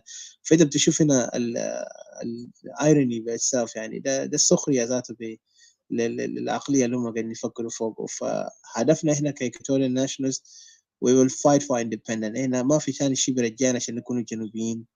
زي ما إحنا طلعنا من الشمال عندنا الحق نطلع من الجنوب. ف God help our people of Equatoria and let them reason and wake up and let them be wise enough not to be deceived again. لأنه هنا ده آخر خط, يعني كان الخط ده قطع, there is no hope for Equatoria. I'll be honest with you, I feel sad when I see how Equatorians are easy to be persuaded by these people in any minute. هنا بقينا نطلع cheerleaders, مصفقين ومحرجين لهم أكثر من نكونوا قادة نقدر نقود أنفسنا للتاريخ عشان نقدر نبني تاريخ جديد وممتاز لأبناء الجايين ورانا. فأنا بخلي هنا الموضوع until next time, وربنا يكون معنا ومع شعبنا الغلبان المسكين في استوائية. If I can add before you concluded it, it's funny. It's the case of when you build, you work hard, and this is what is happening to Equatoria and even like to what we're doing. Like you build something so hard, and somebody wants to come and kick you out of it. You see, somebody wants to come and tell you otherwise. I know better. Otherwise, I have the right.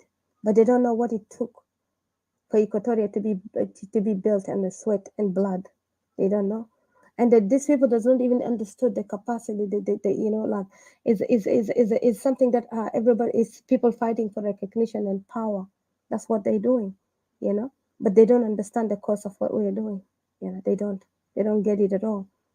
So when they tell people that ما في زول بيجي بيعمل لك كده, ما في كواجب, ما في international community, they actually picking up on the works. Most of the people picking up on the works that we've been doing. If you notice, we've been advocating this for 2 years plus. We've been telling people everything, telling people warnings, the things that people are crying now. People have hated us so badly. Remember, people would attack us even when we were on freeform on Facebook. People would attack us so badly, Oh, you're hateful, you're mono, and Not stuff to like forget, that. But sorry, nothing. Yeah, please go ahead. not to forget الكلمة اللي هم كان, يعني تخيل اليوم هو بقى بينقلوا ده قاعد يذكرني بالتلاميذ النقالين في مدرسة. They begin to copy whatever it comes out, they will copy it, and then they will act like wallahi, they look like I mean, it's funny, but let them do it because التاريخ بيجيف معنا. واحد حاجة بس أنا pretend to tell you as a prediction to what's going to happen. I see this thing coming, but I don't want this. I really have a hard time even to kind of like grasp it, but this is what I see is coming. The more these people are pressuring Equatorians, undermining Equatorians, South Sudan is going to be in a bloody war. والوار الجاي يحصل ما حيكون وار زي الناس اللي بيدخلوا في غابات, ده حيكون وار جوا مدن. وانا باكد لكم Equatorian انفصالين حيكونوا اخطر ناس بعدين في تاريخ جنوب السودان. كان Equatorian ما عندهم فرصه بتاعهم ان ياخذوا طريقهم. وانا قاعد ناكد لكم كلام ده, I will be the first person to even be part of that group اللي become up to be the radical one اللي بيجو كان وصلنا للviolence, let's do it. ما المهم في النهايه هو موت والحياه باطل زي ما بيقولوا, لكن to die for something. So if death is going to Well, be, that's what's gonna be. Sorry, like that's what's gonna yeah, be. You see, even like I think Riek Machar or something, they're saying he withdraw his men. I don't know from the containment or where, because this now some Bugulu Hakuma the regime, they started attacking, doing propaganda, attacking, you know, his I don't know what these people can. Soldiers is a proper way to call them. I don't even know قال how to ميليشيات address ما these في جيش people. ما That's عندنا why I جيش. find it hard really to talk about this thing that is in the elephant in the room, because I don't know They're how to address militia. them, these people. Yeah, they're not Because to soldiers. call them government is not proper. To call them shunu soldiers is not proper. They are So I find warlords it and so hard to militia, address these people. tribal Exactly. warlords and militia. So They're not yeah, military. They're not government. I see Mr. CJ blinking. Are you able to speak? yeah. So this is what is happening. So it's like I'll just leave it here. I'll just say we in the Yeah. separation has fought hard, for almost I don't know how long we fought hard, and then people attack us. You guys are Well, it's regionalists. You good they guys are attack us, mudo. Didi. Don't worry about But it. right It's now, good they attack even us. The better what we've the been best you know saying your has enemy been now, then testified you know now. your enemy. Yeah, because we've seen what is coming now. We've seen Equatoria has gone even to a very critical situation, and South Sudan is in the verge of very critical situation. And these are the warnings that we've been saying before. And you're right, lot of people been listen. You're right. All this life would have been saved. And they're worried about just, oh, you're gonna separate as if you're gonna build a giant wall, unless you're not gonna see each other. No, there's no separation. Let's just die. Commit suicide together. So thank you. Sorry for interrupting. No, and the funny yeah, CJ, go ahead. And I want to tell that's the funny thing. They think like this separation ده حيكون بس كده زي كأنه miracle كده بيhappen. It's a process like we said, and it's a work. Like in حاجة أنا قلت هم لو push us to the extent of becoming the radical اللي هم ما عاوزين يشوفوا في جنوب السودان, let them not try us, because we are that close to that level. Because the more they become arrogant and disrespectful to the voices of the people who are suffering, احنا ما جايين نكورك زي باقي الناس بيكوركوا والله اهلنا قتلوا اليوم. احنا هنعمله فعليا, هنوري what we can do. But we are trying to give the chance for conscience to wake up, and for those who have no respect to Equatoria to back up from disrespecting Equatoria. ما يكون بكرة يقول احنا ما warned them. Because we said every option in the table, and there is a lot of way we can do it. And I promise you, this is not the end, because we are there. ولو هم عاوزين يحصل البريدكشن اللي قاعد نقول ده, let them try it. وخاصة الناس اللي هسه قاعدين يرسلوا عيال بتاع الدينكا بتاعهم ده جو Equatoria, they are threatening our people. That by itself, there is a consequence to it sooner or later. I'll leave it here. Mr. CJ, please put your thoughts, and we can end the room after that.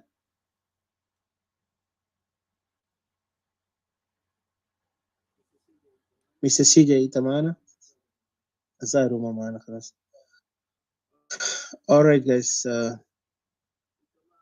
Itama, mute yourself, Mr. CJ. I don't know what's wrong. You guys?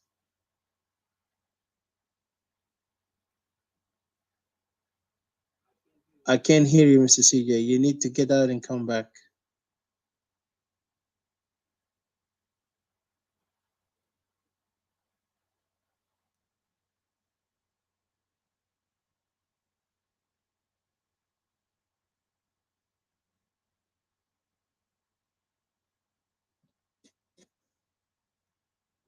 Hello? Yeah, now I can. Yeah, I can. Oh, great. Thank you. Thanks for the opportunity one more time.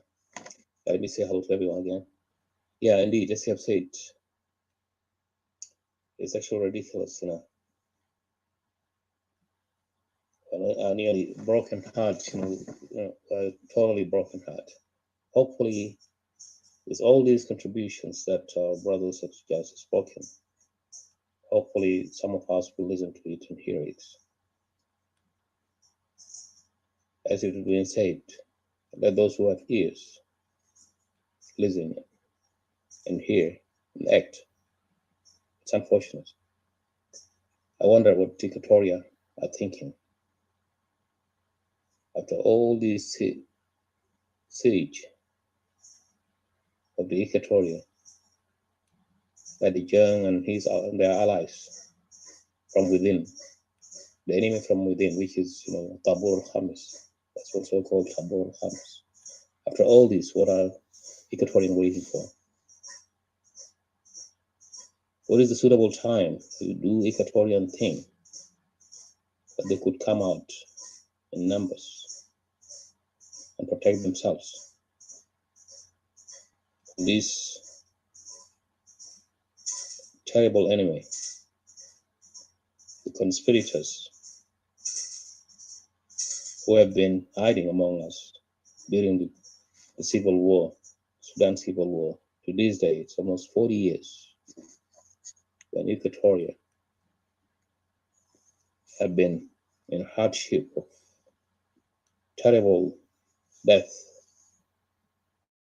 where Equatorian have fallen, children, says the others, without a school, were deprived of everything, even to farm, to have your own food, everything, nearly everything, guys.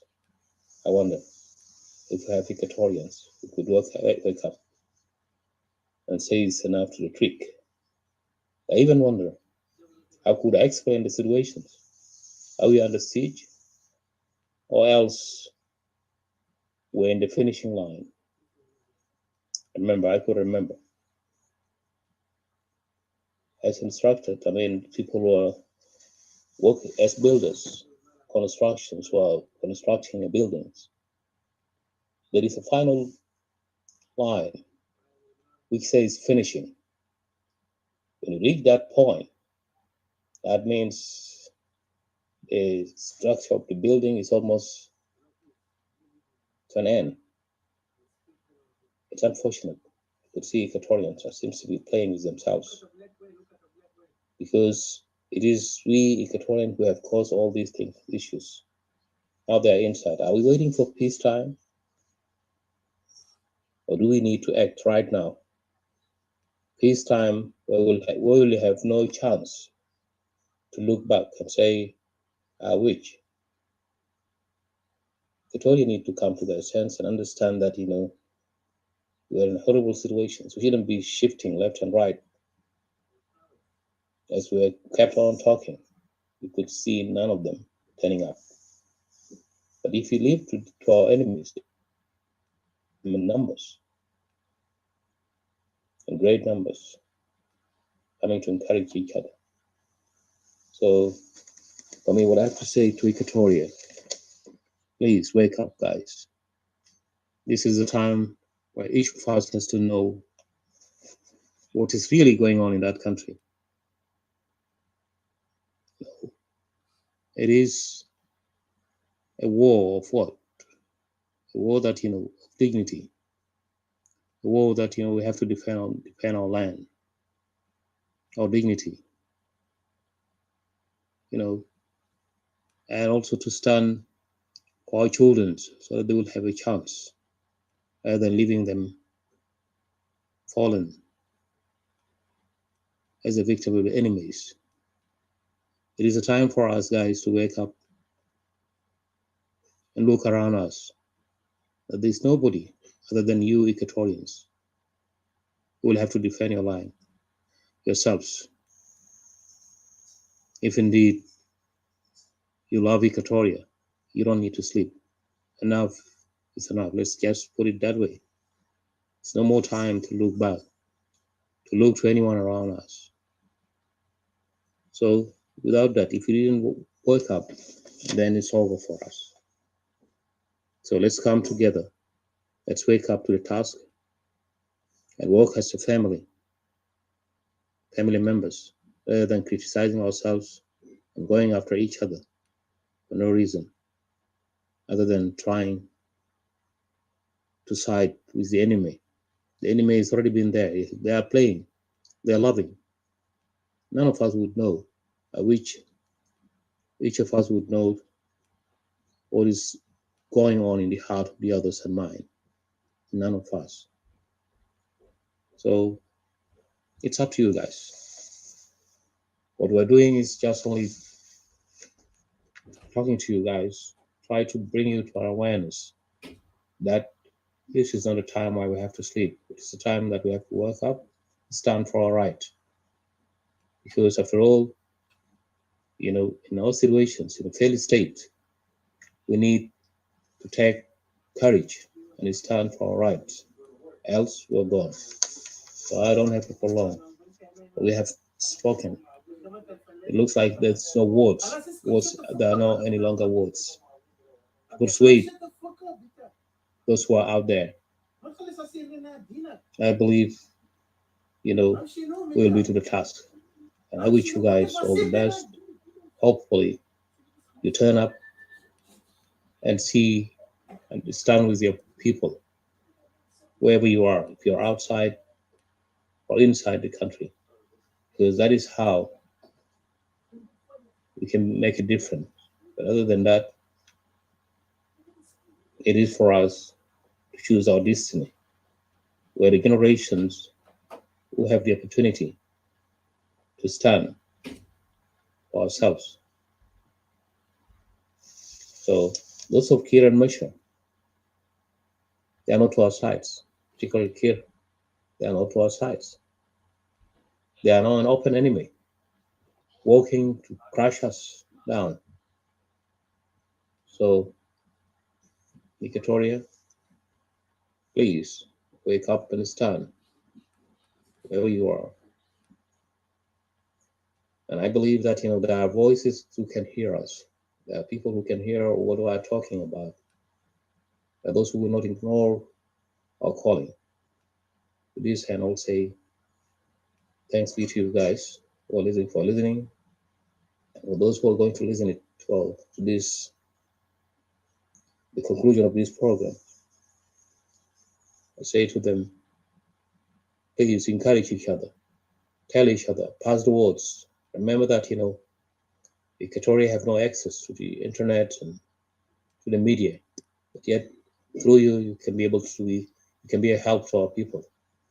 So thank you very much, Rika, and thanks everyone for turning up. So it's good to talk to you guys and wish you all the best. Thank you.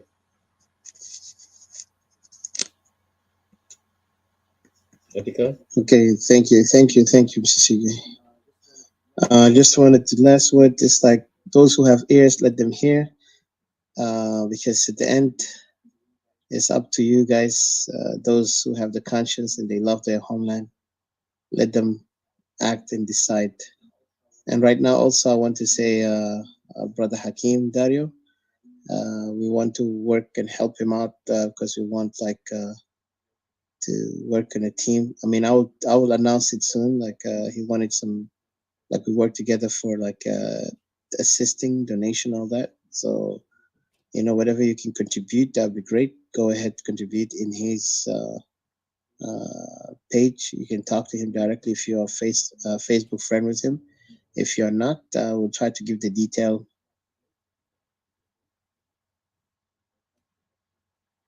I will host him in our clubhouse in Equatoria Free Forum. So it could be a couple of days from now, either Sunday or Saturday, one of the two. So at the end, I just say thank you, and those great Equatorian patriots continue fighting, and let no division come among us. If those people who believe they feel like there's a division, well, they need to wake up because our people are the one dying down there. We need to cut all these grudges and hatred and jealousy and all these things, and let's focus on our people right now. Our people need us much than we can imagine. So Allah يكون معكم وربنا مع الشعب ده استوائية الكبرى وأيضا مع المظلومين الباقين في أراضي الأخرى. So thank you and God bless. Thank you.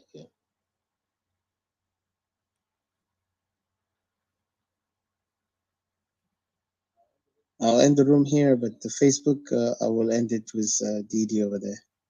Thank you. Yeah, thank you. Thank you, Janice. Thank you, CJ. Thanks, Etika. That's really very productive. And thanks to everybody that has participated here. Can I say something in Arabic, please? Bisura, yeah, further. And we'll get that and If it is over, never mind. It's okay. لا اتفضل كمل كلامك. Go ahead اتفضل. أنا عاوز أقوله لكل الإخوة الإكواتوريين اللي قاعدين يسمعوا في العالم، وصفة خاصة في داخل الوطن، عارف كيف؟ في أرض بتاعت إكواتوريا.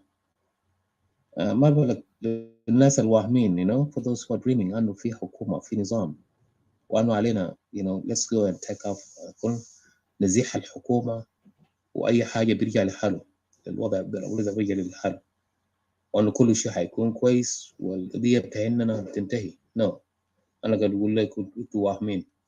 أي إنسان بينظر بهذه الكيفية وبيعتبر المثال واهم، أوكي زي عنده وهم. لأنه صحيح كيف أنا تتوقع انظر لشخص مثلا بيجي وبياخد السلطة وبيحاول يبني عمارات بتاعهم وبيبني قصور في دول الجوار أو الخارج، ويحاول يشيل أموال البلد كله، يحاول ينهبها، وكل الموارد بتاعت البلاد يحاول يبيعها، يحاول يتاجر فيه. أي حكومة في العالم، أي جزء من العالم فيه نوع من الحكومة دي، النظام اللي احنا قاعدين نشوفه ده، هذا النظام جائر، هذا النظام له مخططات، له أبعاد، بيمشي لشمال السودان إلى عهد شمال السودان. لليوم مثلا عندك ال SPLA على سبيل المثال نازل SPLA، من المفترض أن ما يكون خلاص هذا النظام ده كانت هي كفاح، هي كانت تقدر تقول عليه شنو، كانت منظمة بتاعت الكفاح المسلح من أجل الوصول إلى الغاية. بعد ما وصلنا للغاية ألا وهو ما يسمى بجنوب السودان، احنا بنقول أنه إيكواتوريا. الليلة لما وصلنا للمرحلة دي تتوقع شنو تاني بعد ده فوق كله؟ هل تتوقع أنه لما وصلنا للمرحلة بتاعت إيكواتوريا ده، بتاعت هذه جنوب السودان دي، أنه كل الأمور حيمشي على هواه في وجود عناصر أو زي ما لسه شايفينه هم مهيمنين على السلطة العسكرية، مهيمنين على كل الوظائف الإدارية في البلد والعلاقات الخارجية، كل ده فوق ده لسه احنا بنؤمن بأنه في نظام، في حكومة، والعالم الخارجي من خلال تقارير بتاعنا بيقول أنه هذه الدولة دولة فاشلة، وأنه لا أمل لهذا الرجاء ولا رجاء لهذه الدولة. يا ترى بالنسبة لإكواتوريا هناك في الخارج كيف نؤمن بأنه هذه هي اللي كنا متوقعينها؟ أحلامكم من شطرة، أطفالكم هسه في الشوارع ومجتمعين في دول الجوار. فبأمانة الوقفة الأخيرة دي وقفة كانت الأخيرة، من الصعب أن نوصف هذا الوضع اللي احنا فيه حاليا. هل هو وضع بتاع تبتير؟ وضع بتاعنا، لأنه احنا مهدنا العدوى عشان يخش في الداخل، اليوم رافض أنه يطلع برا، رافض كل موقف، كل إنسان بيتكلم من إكواتوريا. ولذلك انتوا أصحوا وافعلوا ما فيكم من الممكن. ادعوا الحجج لأنه هنا ما عندنا كذا وما عندنا هذا، حيد الكل ما عاد عنده أهمية. عندكم وسطكم في ناس، مجموعات كثيرة جدا جدا، في ناس خدموا سواء كان مع ال SPLA أو حاجة بشكل ذي. انتوا قادرين، عندكم المروءة والقوة، ما تفقدوا الأمل، ما تفقدوا الأمل. انت اخذ أرضك وقول للزول الثاني زحم المحل بتاعي وأنا أخذ أرضك وبس. عارف كيف؟ فإحنا لازم نتكاتف مع بعض، ما نحاول نشتت أفكارنا ونقول أنه مثلا في حكومة وفي نظام، وأنه النظام ده حيعمل لنا كل شيء كذاب ساكت. لما يجي النظام ده حيخط الأمور ده تحت النظام. مثلا النظام ده حيكون فيه مثلا، تفكر أنه حتكون لك موقع هناك يا إكواتوريا؟ أبدا، ما عندك أي موقع، ما عندك مكان هناك. أنت حتكون صوري زي ما حصل في 2015. إكواتوريا خدتوا وين؟ من أصل 100 مواقع خدتهم في 5 مواقع بس، يعني دوم نسبة 5% من أصل 100%. فإكواتوريا لا يجب أن نتلاعب بهذه الأرض اللي ربنا وهبنا إياه وأجدادنا تركوها لنا. كيف؟ إحنا يجب نقيف بالمرصاد، نقيف بالمرصاد أمام كل عدو. والحالة دي بتتكرر في القرن، يعني عدة مرات في القرون. اليوم الأمم المتحدة يمكن هي اللي جعلت الوضع شوية مستتب. عارف كيف؟ غير كده العالم زي ما قالوا انه احنا بناكل بعضنا زي اسماك، فآن الأوان أنه إحنا نقيف كإكواتوريان في سبيل أنه نحمي أرضنا. حماية الأرض هي والكفاح من أجلها شيء مقدس. عارف كيف؟ إحنا لازم نكافح. We have to sacrifice for our land. Without that, we will have no any future. ما هنكون لنا أي مستقبل. وزي ما شفت في شمال السودان، نظام شمال السودان كيف مجموعة بسيطة just only a few people who take over the government. أخذوا كم؟ أخذوا يمكن ما يتراوح من 1956 من 56 لحد 2005، يمكن لحد يوم في القرن الماضي 2020. يبقى انه شنو ما نتلاعب. عارف كيف؟ وما تقول لي انه مثلا لا انا ما داير موقع دولة كذا. انت يجب ان تصر. لو انت شفت واحد غبي انت حاول تصرف بغباوة كمان في سبيل عشان توصل للهدف بتاعك. لو انت حاولت تلاطف دي في اللطف في الضعف. اللطف بيعتبر ضعف. عارف كيف؟ فيجب ان نكون ناس في موقع المسؤولية. بقدر المسؤولية يجب ان نتعامل، والا هتروح حقنا. فإحنا آمالنا لكم لكل شاب، لكل امرأة، لكل لكل بنت، أي زول عنده دور بيلعب. ربنا وهبنا بكل الأدوار من سبيل إكواتوريا. يجب أن نضحي زي ما ضحى دول. مثلا عندك إريتريا واحد من الأمثلة. عندك دول كثيرة جدا جدا ساهمت في سبيل أنه تجيف. فهنا رجالا ونساء يجب أن نجيف. ما نحاول نستحتر نقول أن الفئة المجموعية المسألة هي قضية نفر. لا، ده قضية جماعية. قضيتنا قضية جماعية. أن قد يولع في بيتنا يجب أن نطلع الشخص اللي قد يولع نار في بيتنا بوضوح جدا جدا. بيقتلنا وبيزني وبيعمل. يجب أن نوقف هذه الأعمال. فأسجل لكم هذه المقطع باللغة العربية في سبيل أنكم علكم إن شاء الله تستوعبوا الواقع ده والحقائق قدامكم. أنتم شايفينه. فإحنا أخوانكم. إحنا هنعمل كمان ما في قدرنا بقدر من المستطاع في سبيل أنه نساهم يدا بيد. زي ما قالوا يد بيد بير ببعيد. لذلك يجب أن نكيف ويجب أن نكون أبناء بتاعت إيكواتوريا وأبناء إيكواتوريا أما وأبا. يجب أن نجيب بهذا الموقف. إياكم وهزركم إياكم العناصر الخليط اللي قاعد الواحد يقول لك أوه أنا أبوي كذا وأمي كذا. هذا النوع من الناس يجب أن تتجنبهم. ابتعدوا عنه لأنه هؤلاء الناس خطر عليكم وخطر على مستقبلكم. عارف كيف؟ شوفوا الإنسان اللي بيجيف وقت بتاعه واضح. ما تحاول تعاشر شخص بيحاول يتمثل أنه هو زول كويس. كذاب ساكت. ده ما زول كويس. فأشرار هم كثيرين. يتأكدوا أنه أي إكواتوريان كمان بيتلاعب فيكم يبقى تجيفوا بالبساط ضده. لأنه ما من مصلحتنا التجامل. ما تجاملوا. هذه الوقت وقت بتاع خطر. كيف عانينا في زمن تجلابة اليوم إحنا بنعاني. وما قبليها أيضا إحنا عانينا. لكن ربنا حيوفقنا. فلنا التوفيق إن شاء الله والنجاح. فالنصر لنا والنصر لإكواتوريا والنصر لأمهاتنا وأبانا وأطفالنا وكل واحد من الجيل بتاعنا اللاقين عايشين. Thank you guys. شكرا للاستماع وإلى اللقاء في وقت آخر. والرب يبارككم أوي. Thank you. Thank you. Thank you. Thank you. So I'll end this room and then I'll be with you on the Facebook.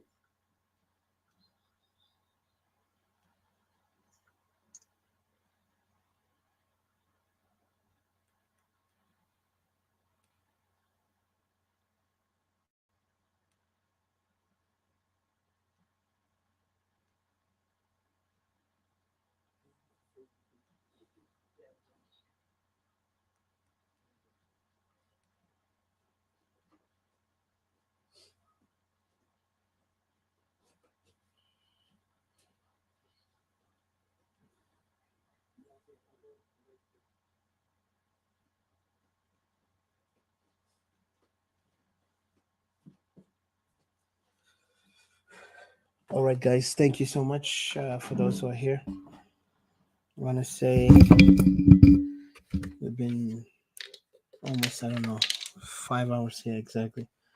So anyway, I did a message.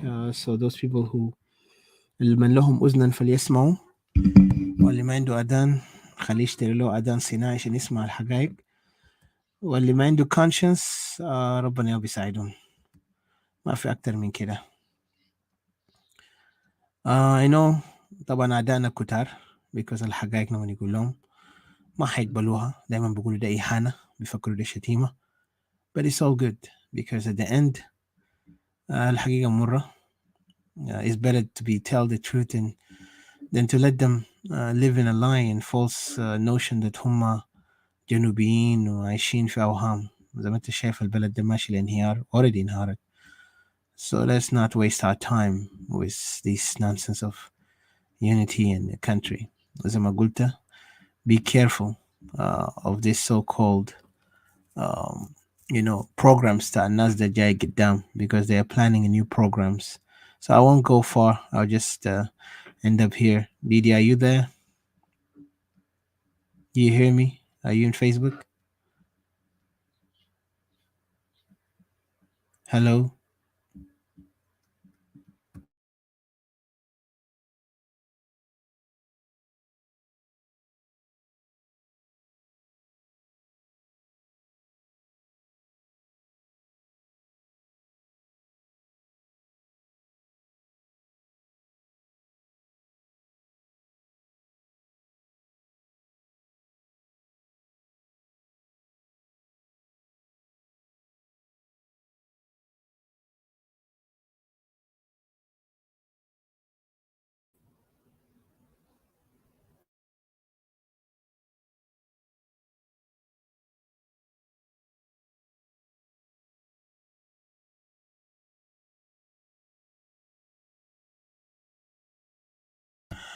Hello? Didi, you need to unmute yourself. Yeah, now Yeah. Can you hear me here?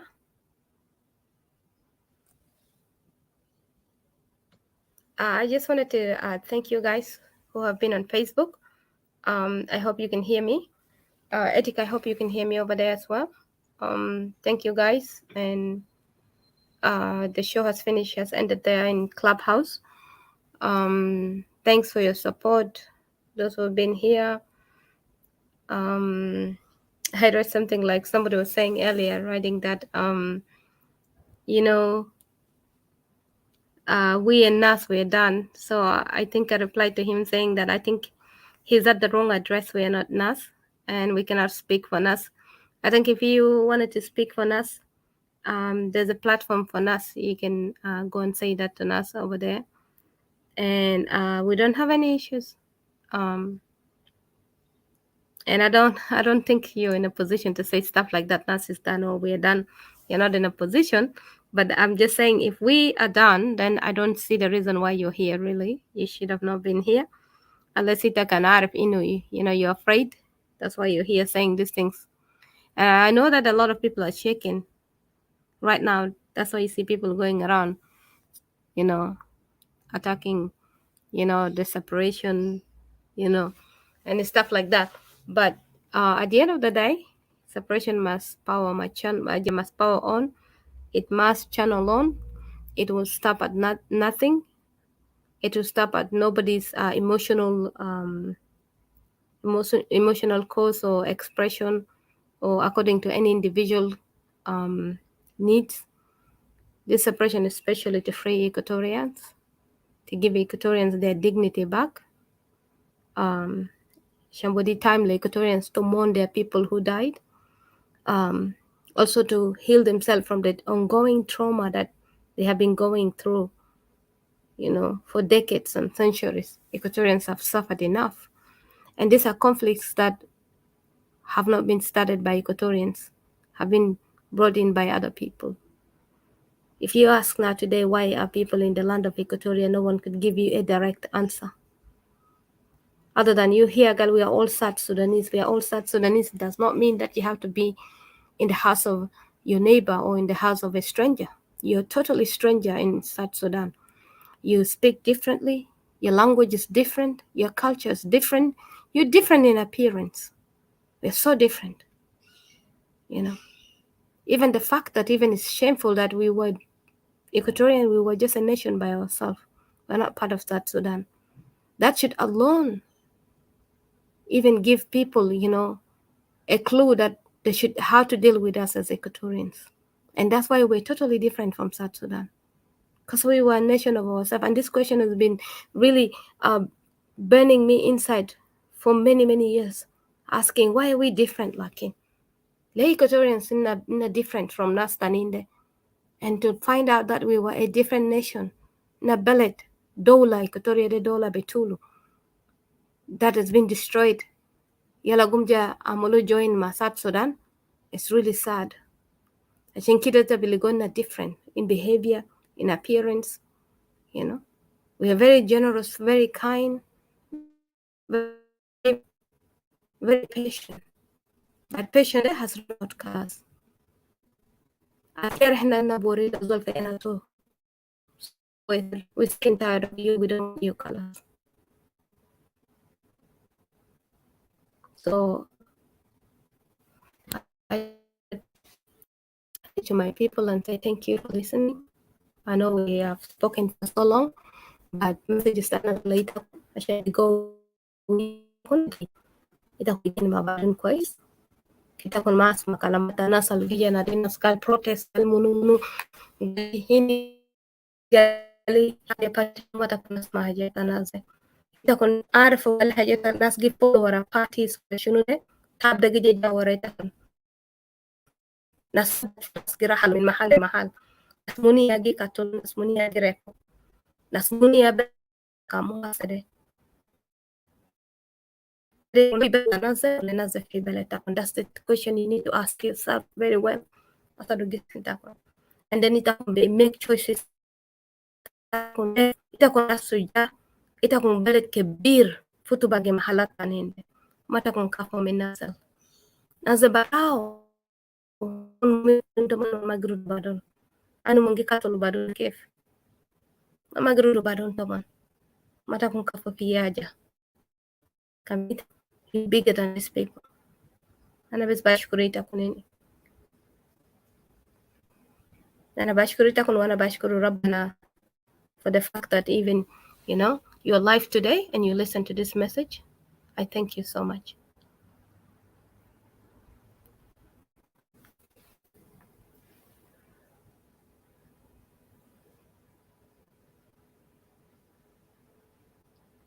Edgar, are you here or? Yeah, you hear me? All right. Thank you so much, Didi. And again, I appreciate our loyal listeners, supporters, and those patriots of Great Equatoria. That's the network problem. Yeah, you hear me now? Do you hear me? Hello?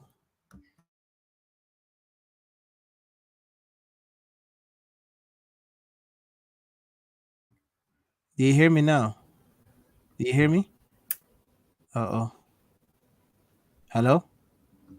Yeah, I think we're on about ending.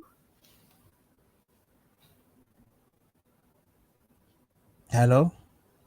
Do you hear me?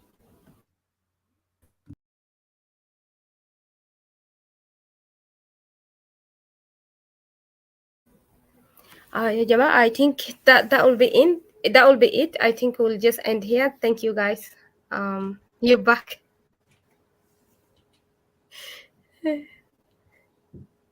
Well, I don't know. I hear you. Do you hear me? Can you hear me?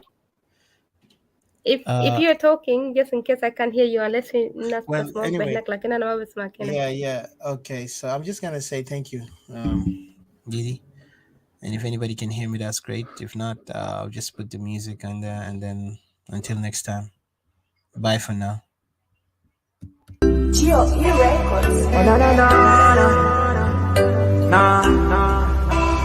Oh na na na na, yeah. Banana kala. Na na na na na. Anina wani. Anina sawa. Oh yeah. Anina Equatorian. Na sawa. Anina Equatorian. Beled wahid. Anina Equatorian. Anina Equatorian.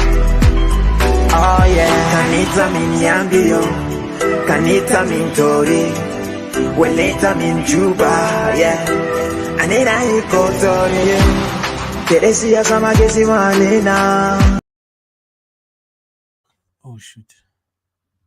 I'm sorry. I don't know what happened.